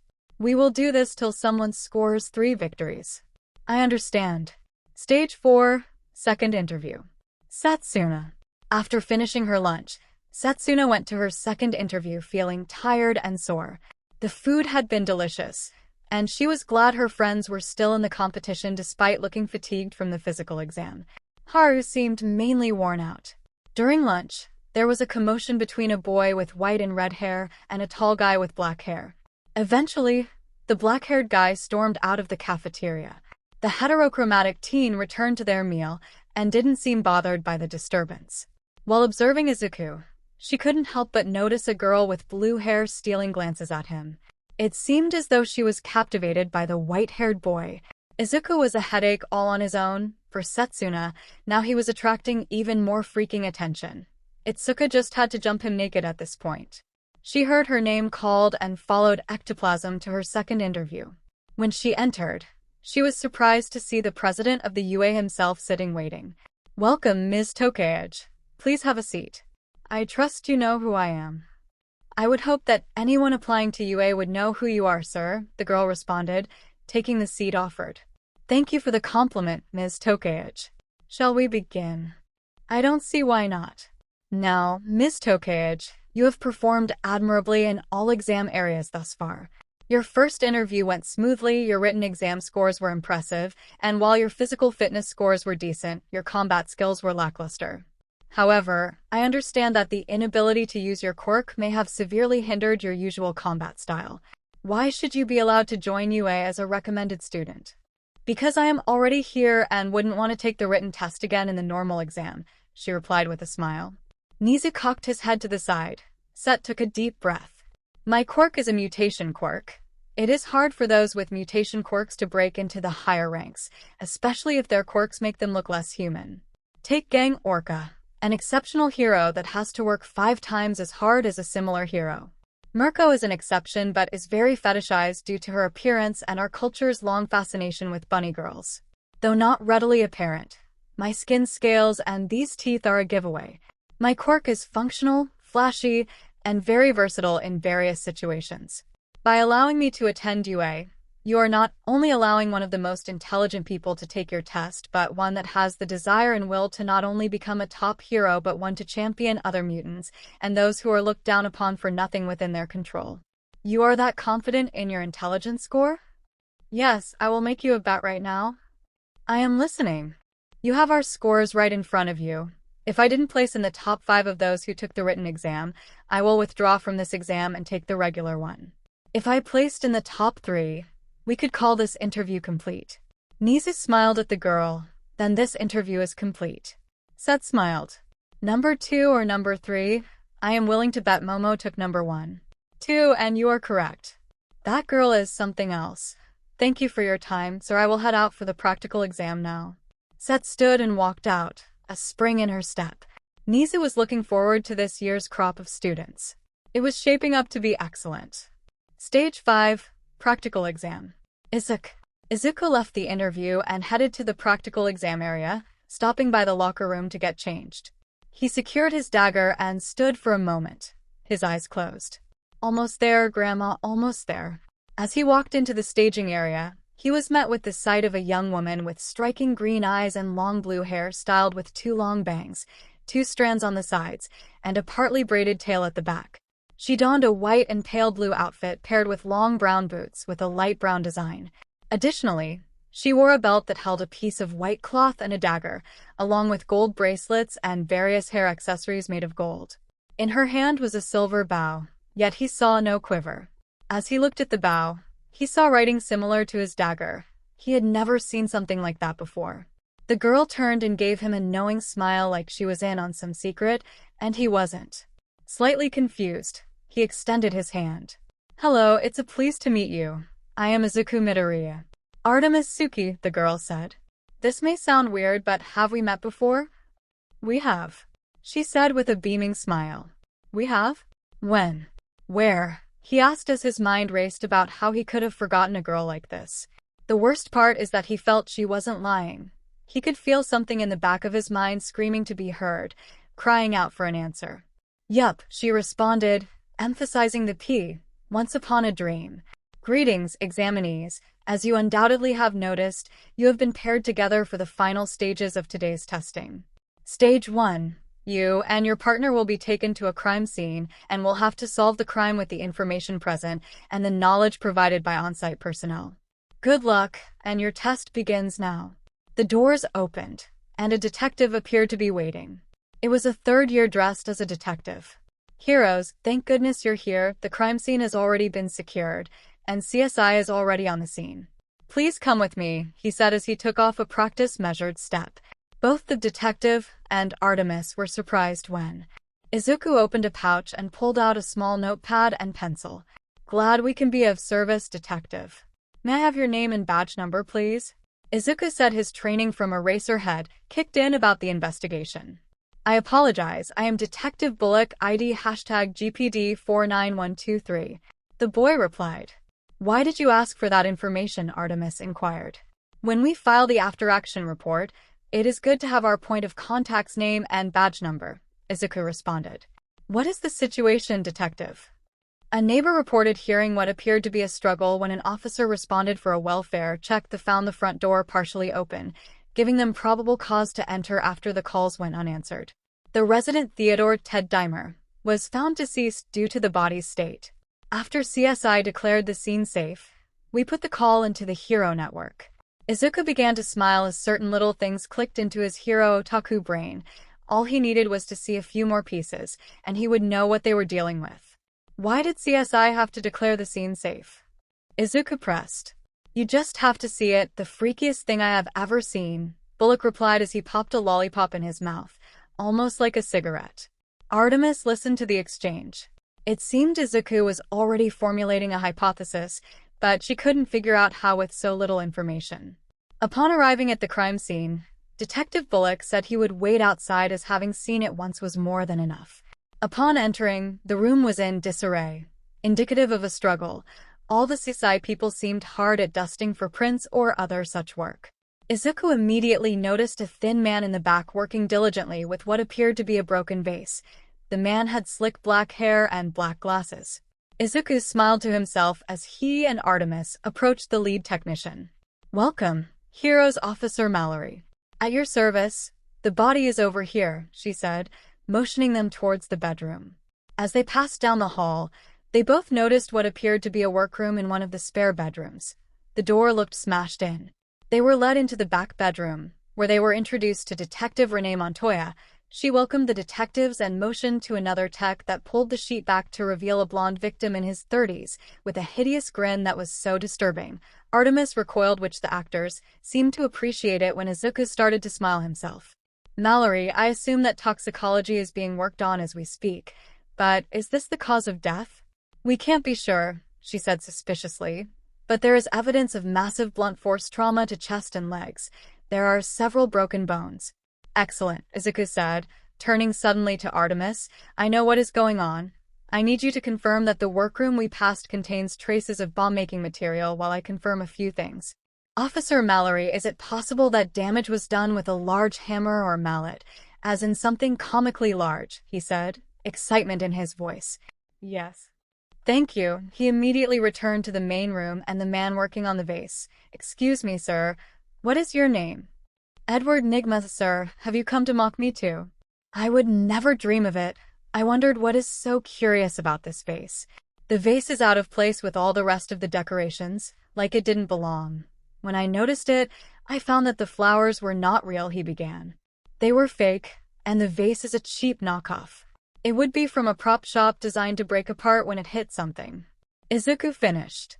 Yes, that is correct, hero, he said, a sound of defeat in his voice. He leaned in and whispered, How soon did you know? I started to suspect as soon as I met Detective Bullock. He whispered back. Sorry, not sorry, he shrugged. Artemis emerged from the room and confirmed to Izuku what he had suspected. Great, follow me. Upon exiting the space, Izuku immediately turned and said, Where is Axis Chemicals? The detective, stunned, told him, and Izuku raced off with Artemis in tow. What is going on? I love heroes.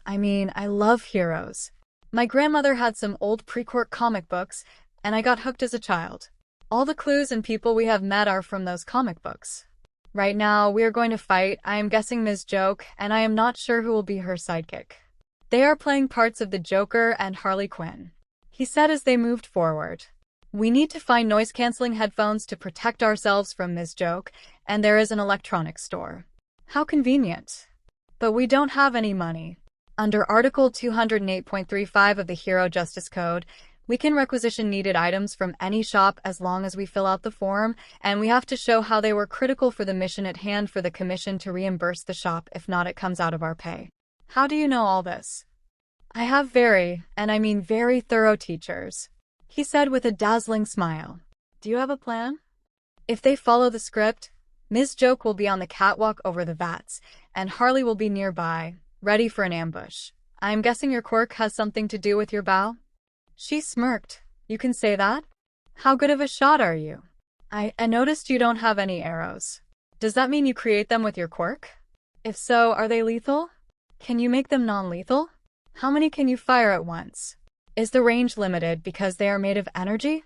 How many shots can you do before you need to rest? Is there a cooldown period in between shots? Instead of multiple shots, can you make one big one? Whoa, calm down there.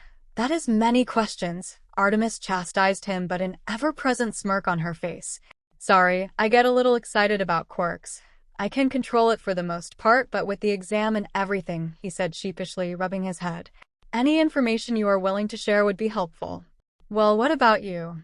Well, my quirk allows me to do what I call rabbit step. It is a short-range teleportation that gives me a momentary burst of speed, and I can also shoot a fire blast from my hand.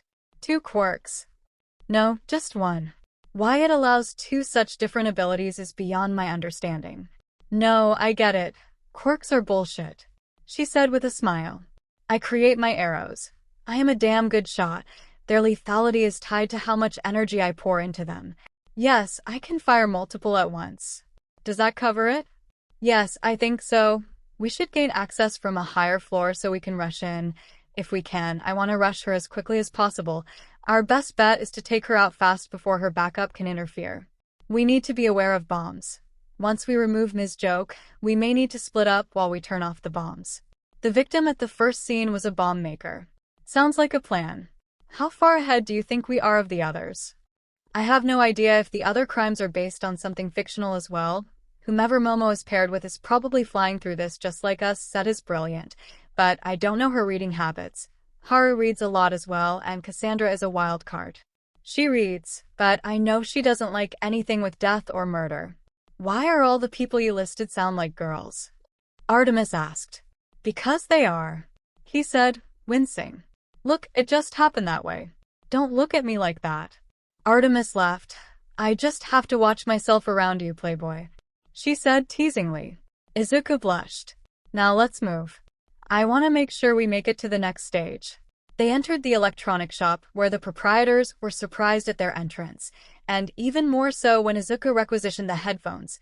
He quickly filled out the paperwork before handing them to her.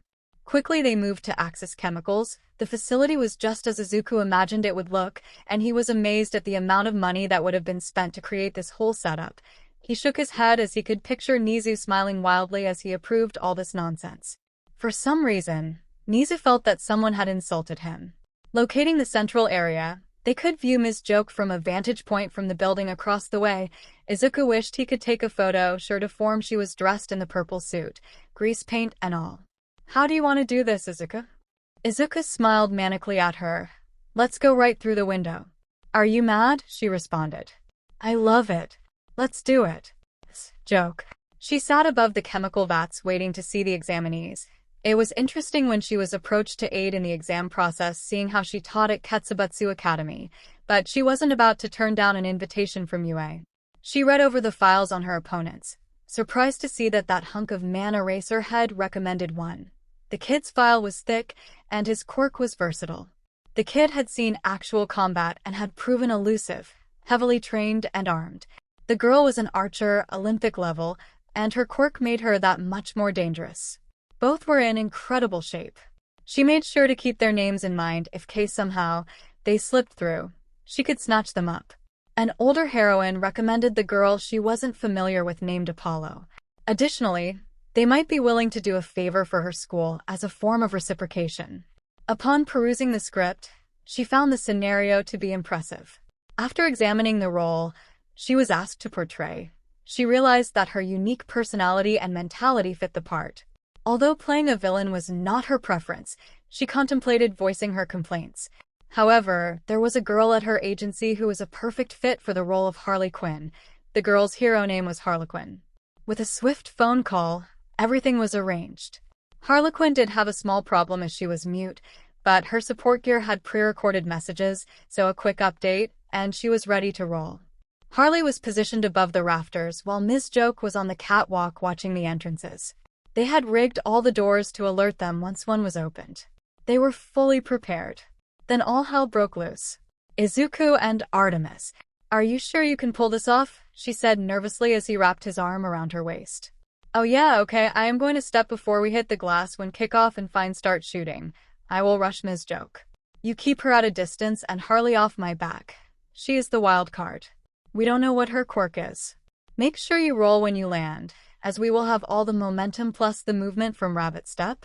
He pulled her in close, and they jumped. "Oh, Orion, long have I waited. Just a bit more."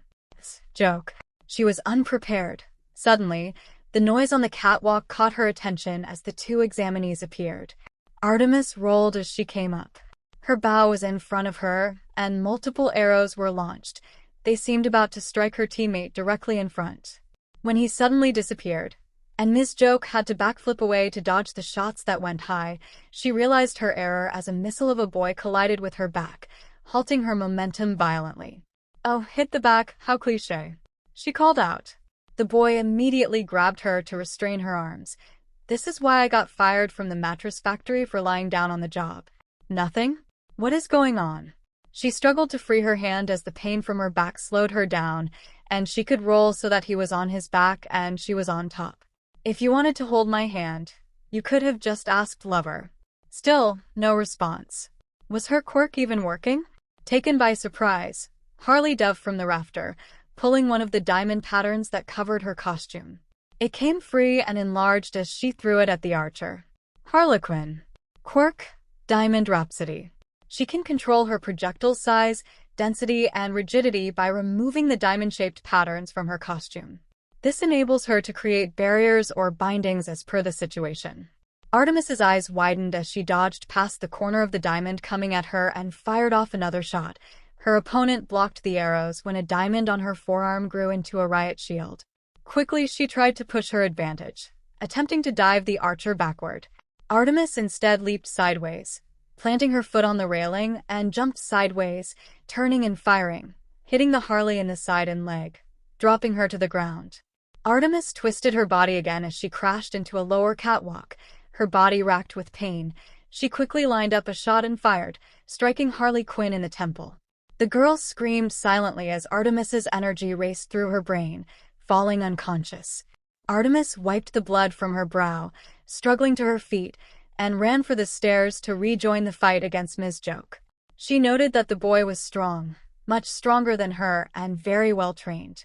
𝗵𝘃𝗁 then, relying on her training and the fact that she was double-jointed, could dislocate her shoulder and roll on top, so she was straddling Izuku. It was then she noticed the headphones. "You cheeky bastard." She quickly headbutted him in the nose, causing him to break his hold. She ripped the headphones free with her free arm. "Do you know why God created orgasms? So, women can moan when they are happy." He tried to fight it, but a choked laugh escaped his lips. Instead, he steps down, dropping through the gate. As she fell through locating his target, he activated it again and appeared above her. She whirled and looked above her when he yelled, "How do you get a girl off her knees? Come." 𝗵𝘃𝗁, who was on her knees, smiled as she dodged his descending attack. "What do you call a teenage boy that doesn't masturbate?"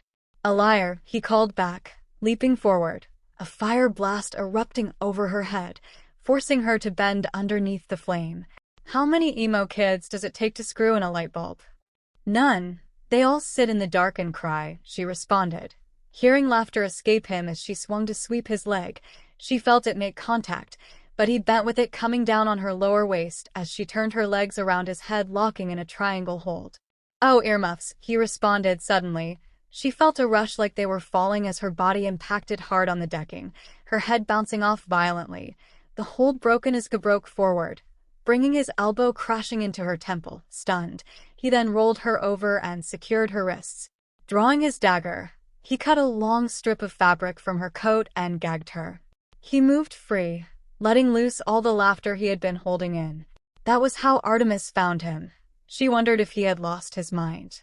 Team 4 has passed. Please stay where you are. You will be escorted to the next round. Artemis and Izuku sat tight as Izuku passed the girl some gauze for her head wound.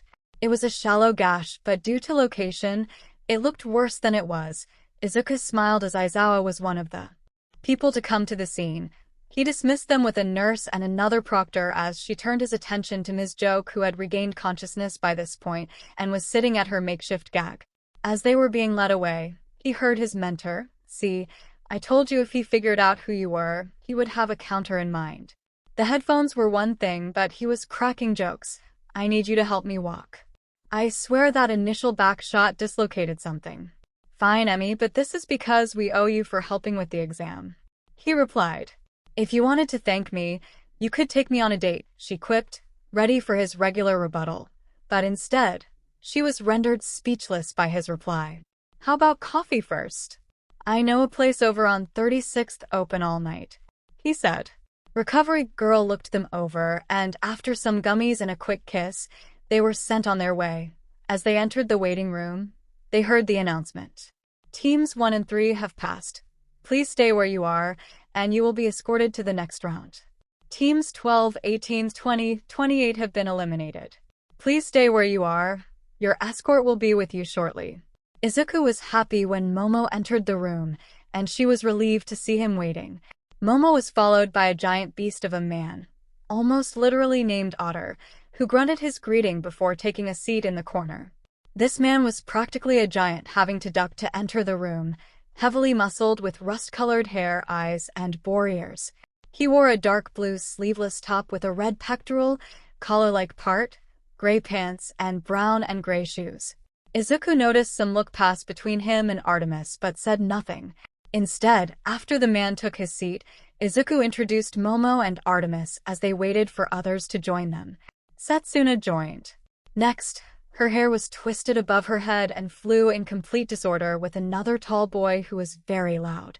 He was tall, over 6 feet but shorter than the first, with dark brown hair and black eyes, wearing black pants, a white button-down shirt, and a broad smile. "See, I told you there was nothing to worry about. We were able to dispatch our opponents post-haste." "Dude, not so loud, and yeah, but the hurricane was a bit much," Set replied, trying to smooth her hair as Izuku and Mom stifled their laughter. Momo took pity and created a brush for the poor girl.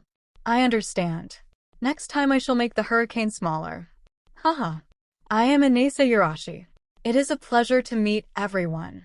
Set smiled and took her seat as her teammate did the same, his knee bouncing, and the same smile plastered to his face. Next, a woman whose face was covered by a black veil stepped in a small voice. She greeted everyone, but for some reason, Izuku felt she was looking at him. Silently, he shook his head, feeling like a bit of a narcissist for the thought. She was with a pale-skinned young man with angular eyes, mid-length spiked hair of beige color, a flat nose, and small eyebrows. His most unusual feature is his teeth, which sit outside his skin. He has no discernible lips, giving him a skull-like appearance. Next, a heterochromia teen with white and red hair entered and looked over the assembled group. His gaze lingered on Inasa, whose smile failed when the boy entered as the two glared at each other. He was accompanied by a tall and beautiful young man who was handsome.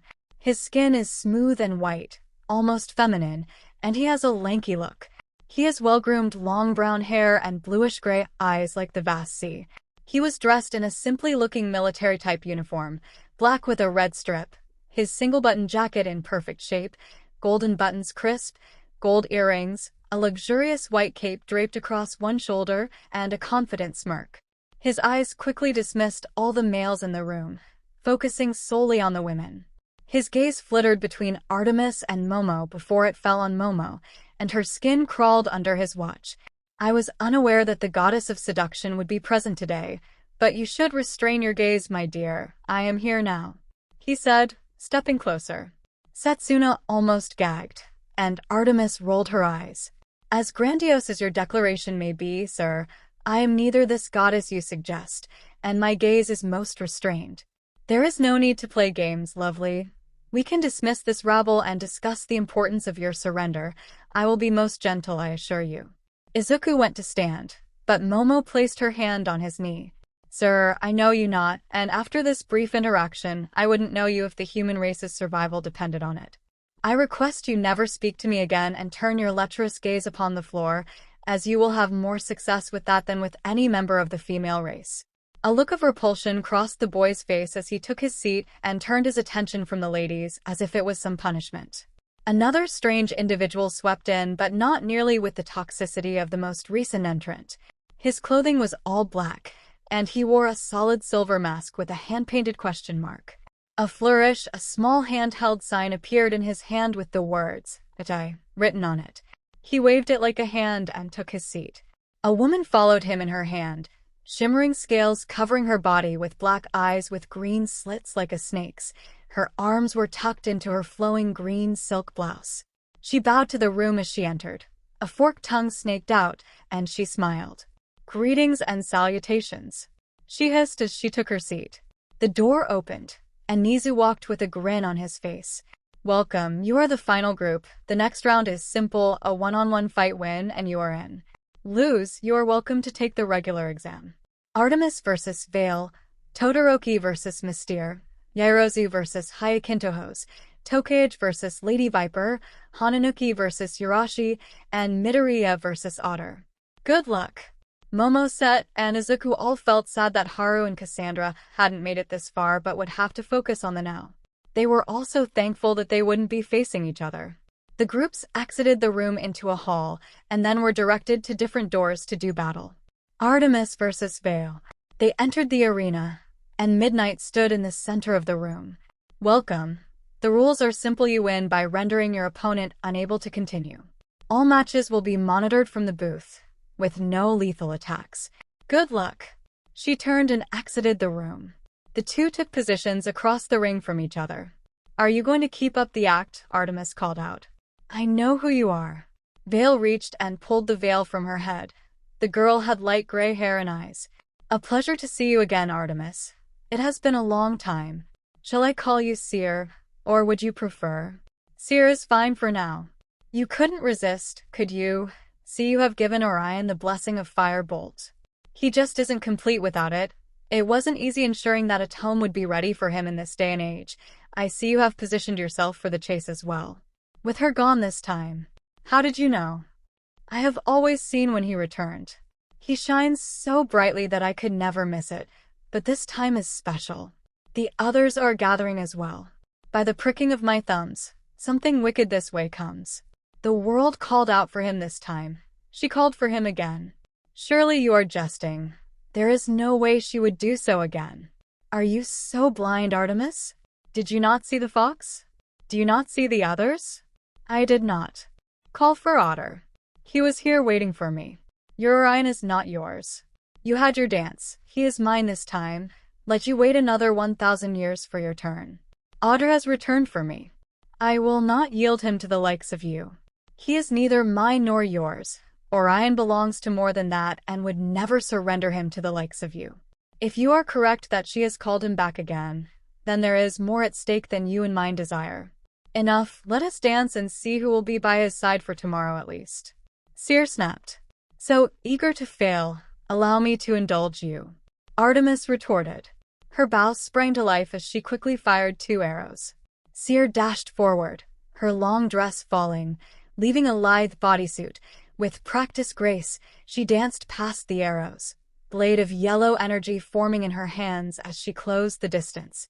Artemis leaped back, hoping to keep distance as the blade spun unnaturally fast in 𝗬𝗏's palms.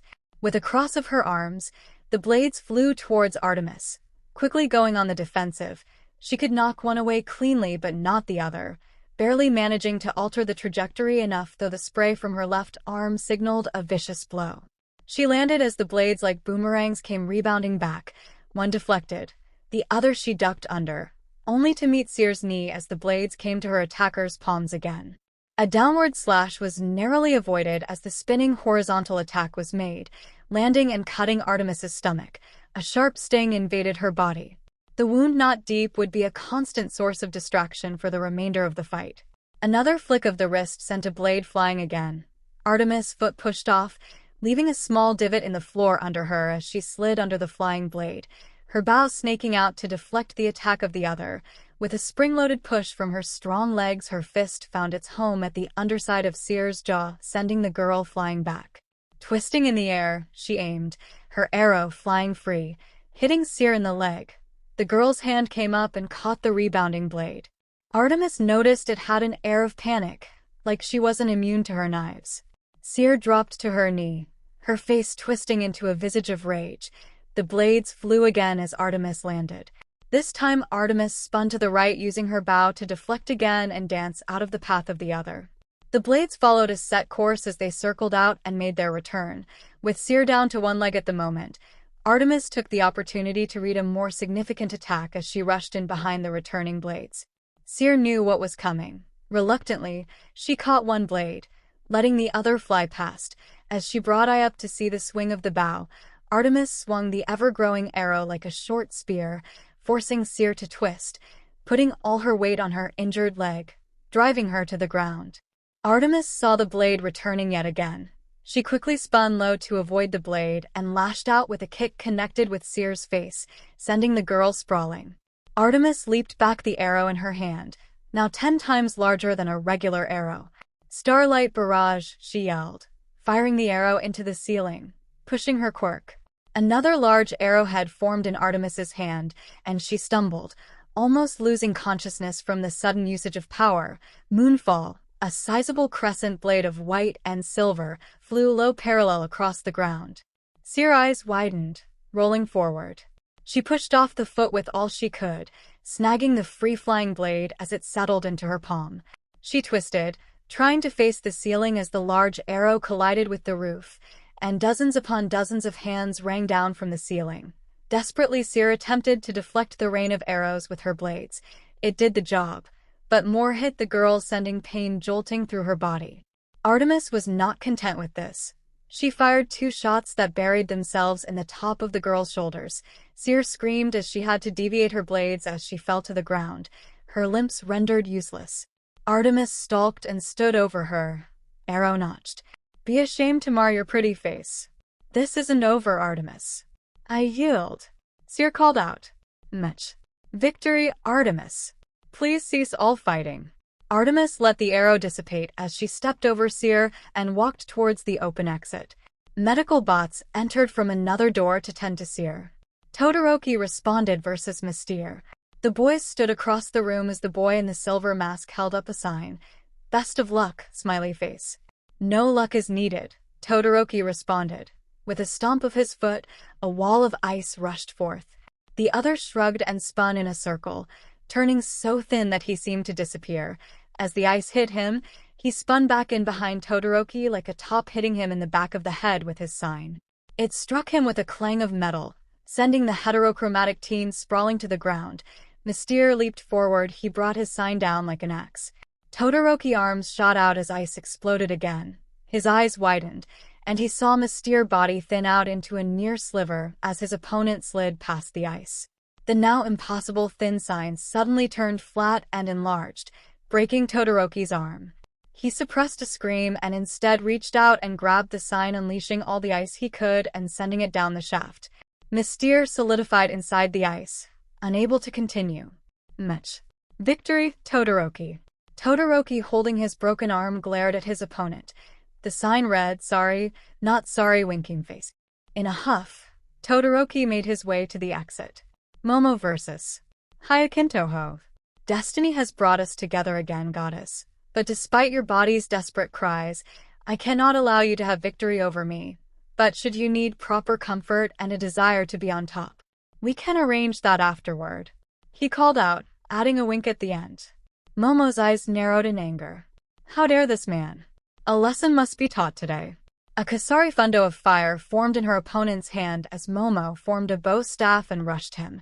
A smirk played across his face as his fire weapon lashed out, wrapping around the staff, and yanking it out of Momo's hands. He spun to add flair to his attack as he found his target again, expecting to see panic, but he saw none. Instead, Momo was mere feet from him, 𝗵𝗲𝗏 𝗧𝗵𝗲 sticks in her hands. The first hit broke his jaw. The second fractured ribs as she knelt. The third dislocated his knee. The fourth broke his right arm, and the fifth a strike to the temple gave him a concussion and knocked him unconscious. "Sorry, couldn't hear you," she said as she strolled towards the exit. Match. Victory Gyros. Setsuna vs. Viper.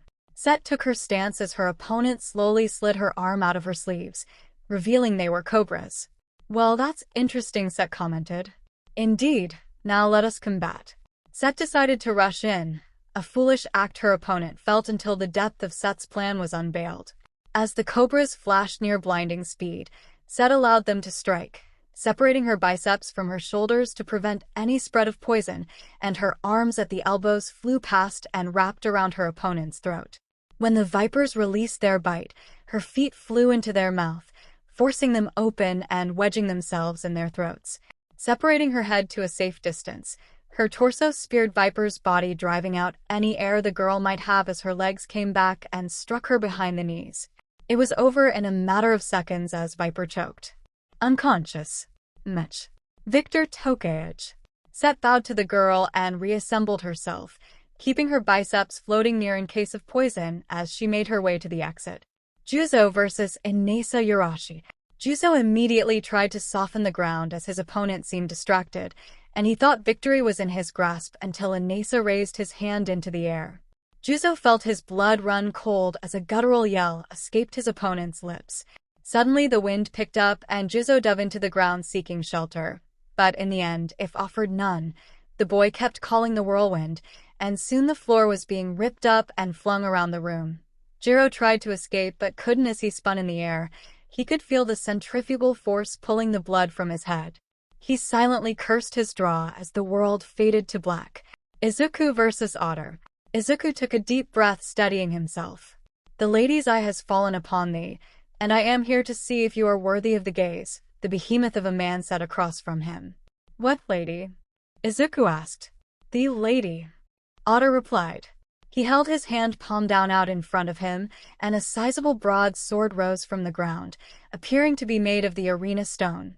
But as his hand wrapped around the hilt, the stone fell away, leaving a gleaming blade in its place. "Draw thy blade, and let us cross weapons to determine your worth." Izuku drew his 𝗧𝗲𝗏 knife, and the old language flared. As it did so, he felt his back burn. Something inside begged to be awakened. Otter was in front of him before he could react.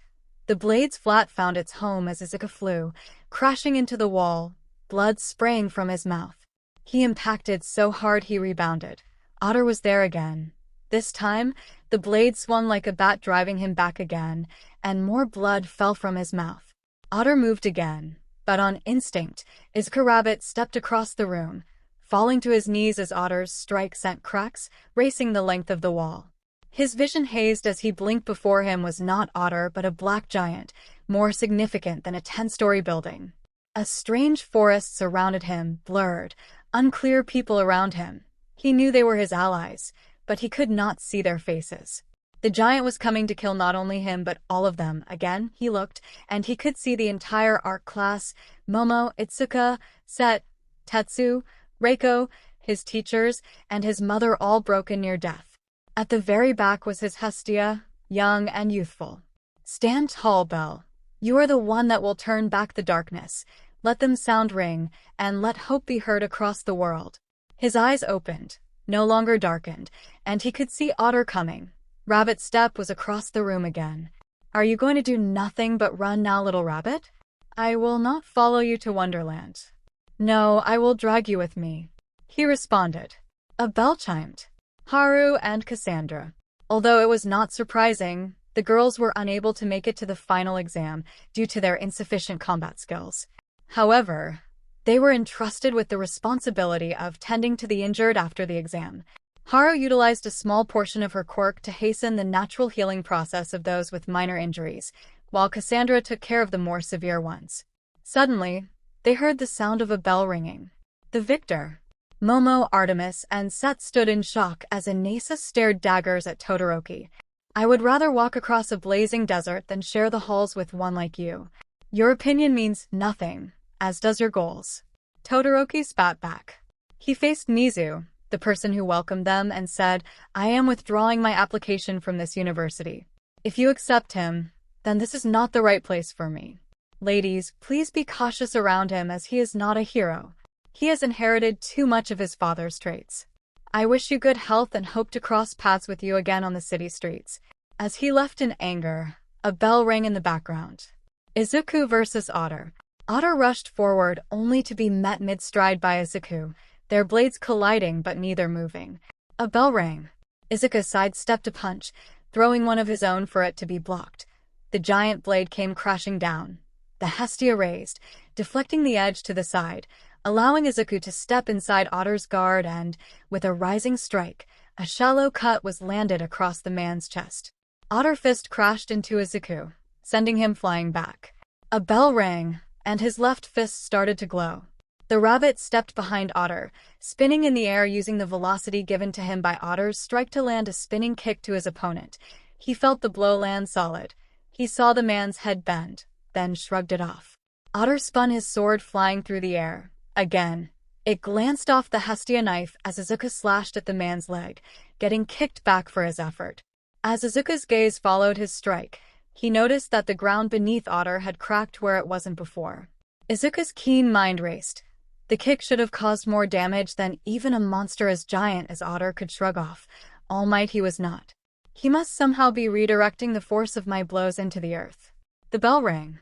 Quickly he engaged, moving as fast as he could, 2 then 3 rabbit steps, rapid, strong blows. The ground cracked and splintered as 𝗳𝗏 would fend him off. The bell continued to ring, and it was getting louder with each ring. Now it was more akin to a gong being rung. Throughout the testing area and the school, it could be heard. "Tower!" High in the tower, she grabbed at her body in ecstasy, crying out in wonder and joy and the brilliance of the light before her. Observation room. As 𝐒𝐭𝐸 anxiously observed the battle, she tightly gripped Midnight's hand. Aizawa sat focused in his chair while the others frantically searched for the source of the noise. He noticed the boy's hand glowing coordinated with the chime, and saw Izuku's speed and strength increase as he attacked relentlessly. A cold smile crept onto the underground hero's face, knowing his student had discovered the solution. Momo, Artemis, 𝗧𝗏𝗏. As each chime echoed, it sent shivers down their spines and filled them with hope. The vibrations resonated deep within them, and they sensed that Izuku was summoning them. "The Argonaut has been awakened," Artemis whispered, closing her eyes as the next gong was almost defining. Izuku versus 𝗳𝗏. The bell gonged. Izuku looked at his clenched fist, bloodied and with broken ribs. He rose again to his feet. "You have been weighed, measured, and found wanting," 𝗳𝗏 spat. "That is not for you to judge. I bow not before you, not before anyone. You will know my resolve today. I will engrave it upon your soul if necessary." He dashed forward, and 𝗳𝗏 swung, and Izuku disappeared. He instinctively swung again, and Izuku disappeared 5 more times. Then he couldn't even track Izuku anymore, and then he felt the impact against his cheek. And his world went dark. He tried to channel the energy of the attack into the ground, but it was too much. He fell to the ground, jaw broken. Izuku stumbled, coming to a stop and standing over his opponent. His shirt was in tatters, his pants torn, his body bloodied, ribs broken, hand broken, but he was standing. Match. Victor Midoriya. He triumphantly held the 𝗧𝗵𝗲 knife above his head, his arm raised high. Even as 𝗒𝐭 charged toward him, he maintained his stance. Aizawa motioned for Midnight to restrain 𝗒𝐭 while he cautiously approached Izuku, who had his back turned to them. The glowing red tattoo on his back was fully visible and seemed to pulse like a heartbeat. Aizawa circled Izuku, calling out to him, but there was no response. As he gazed upon his pupil, he noticed that he had fainted while still standing. 𝗒𝐭, after being given permission from Aizawa, rushed forward, placing a hand on her son's back. Her sudden cry and the proximity of Midnight enabled them to catch 𝗒𝐭 before she collapsed.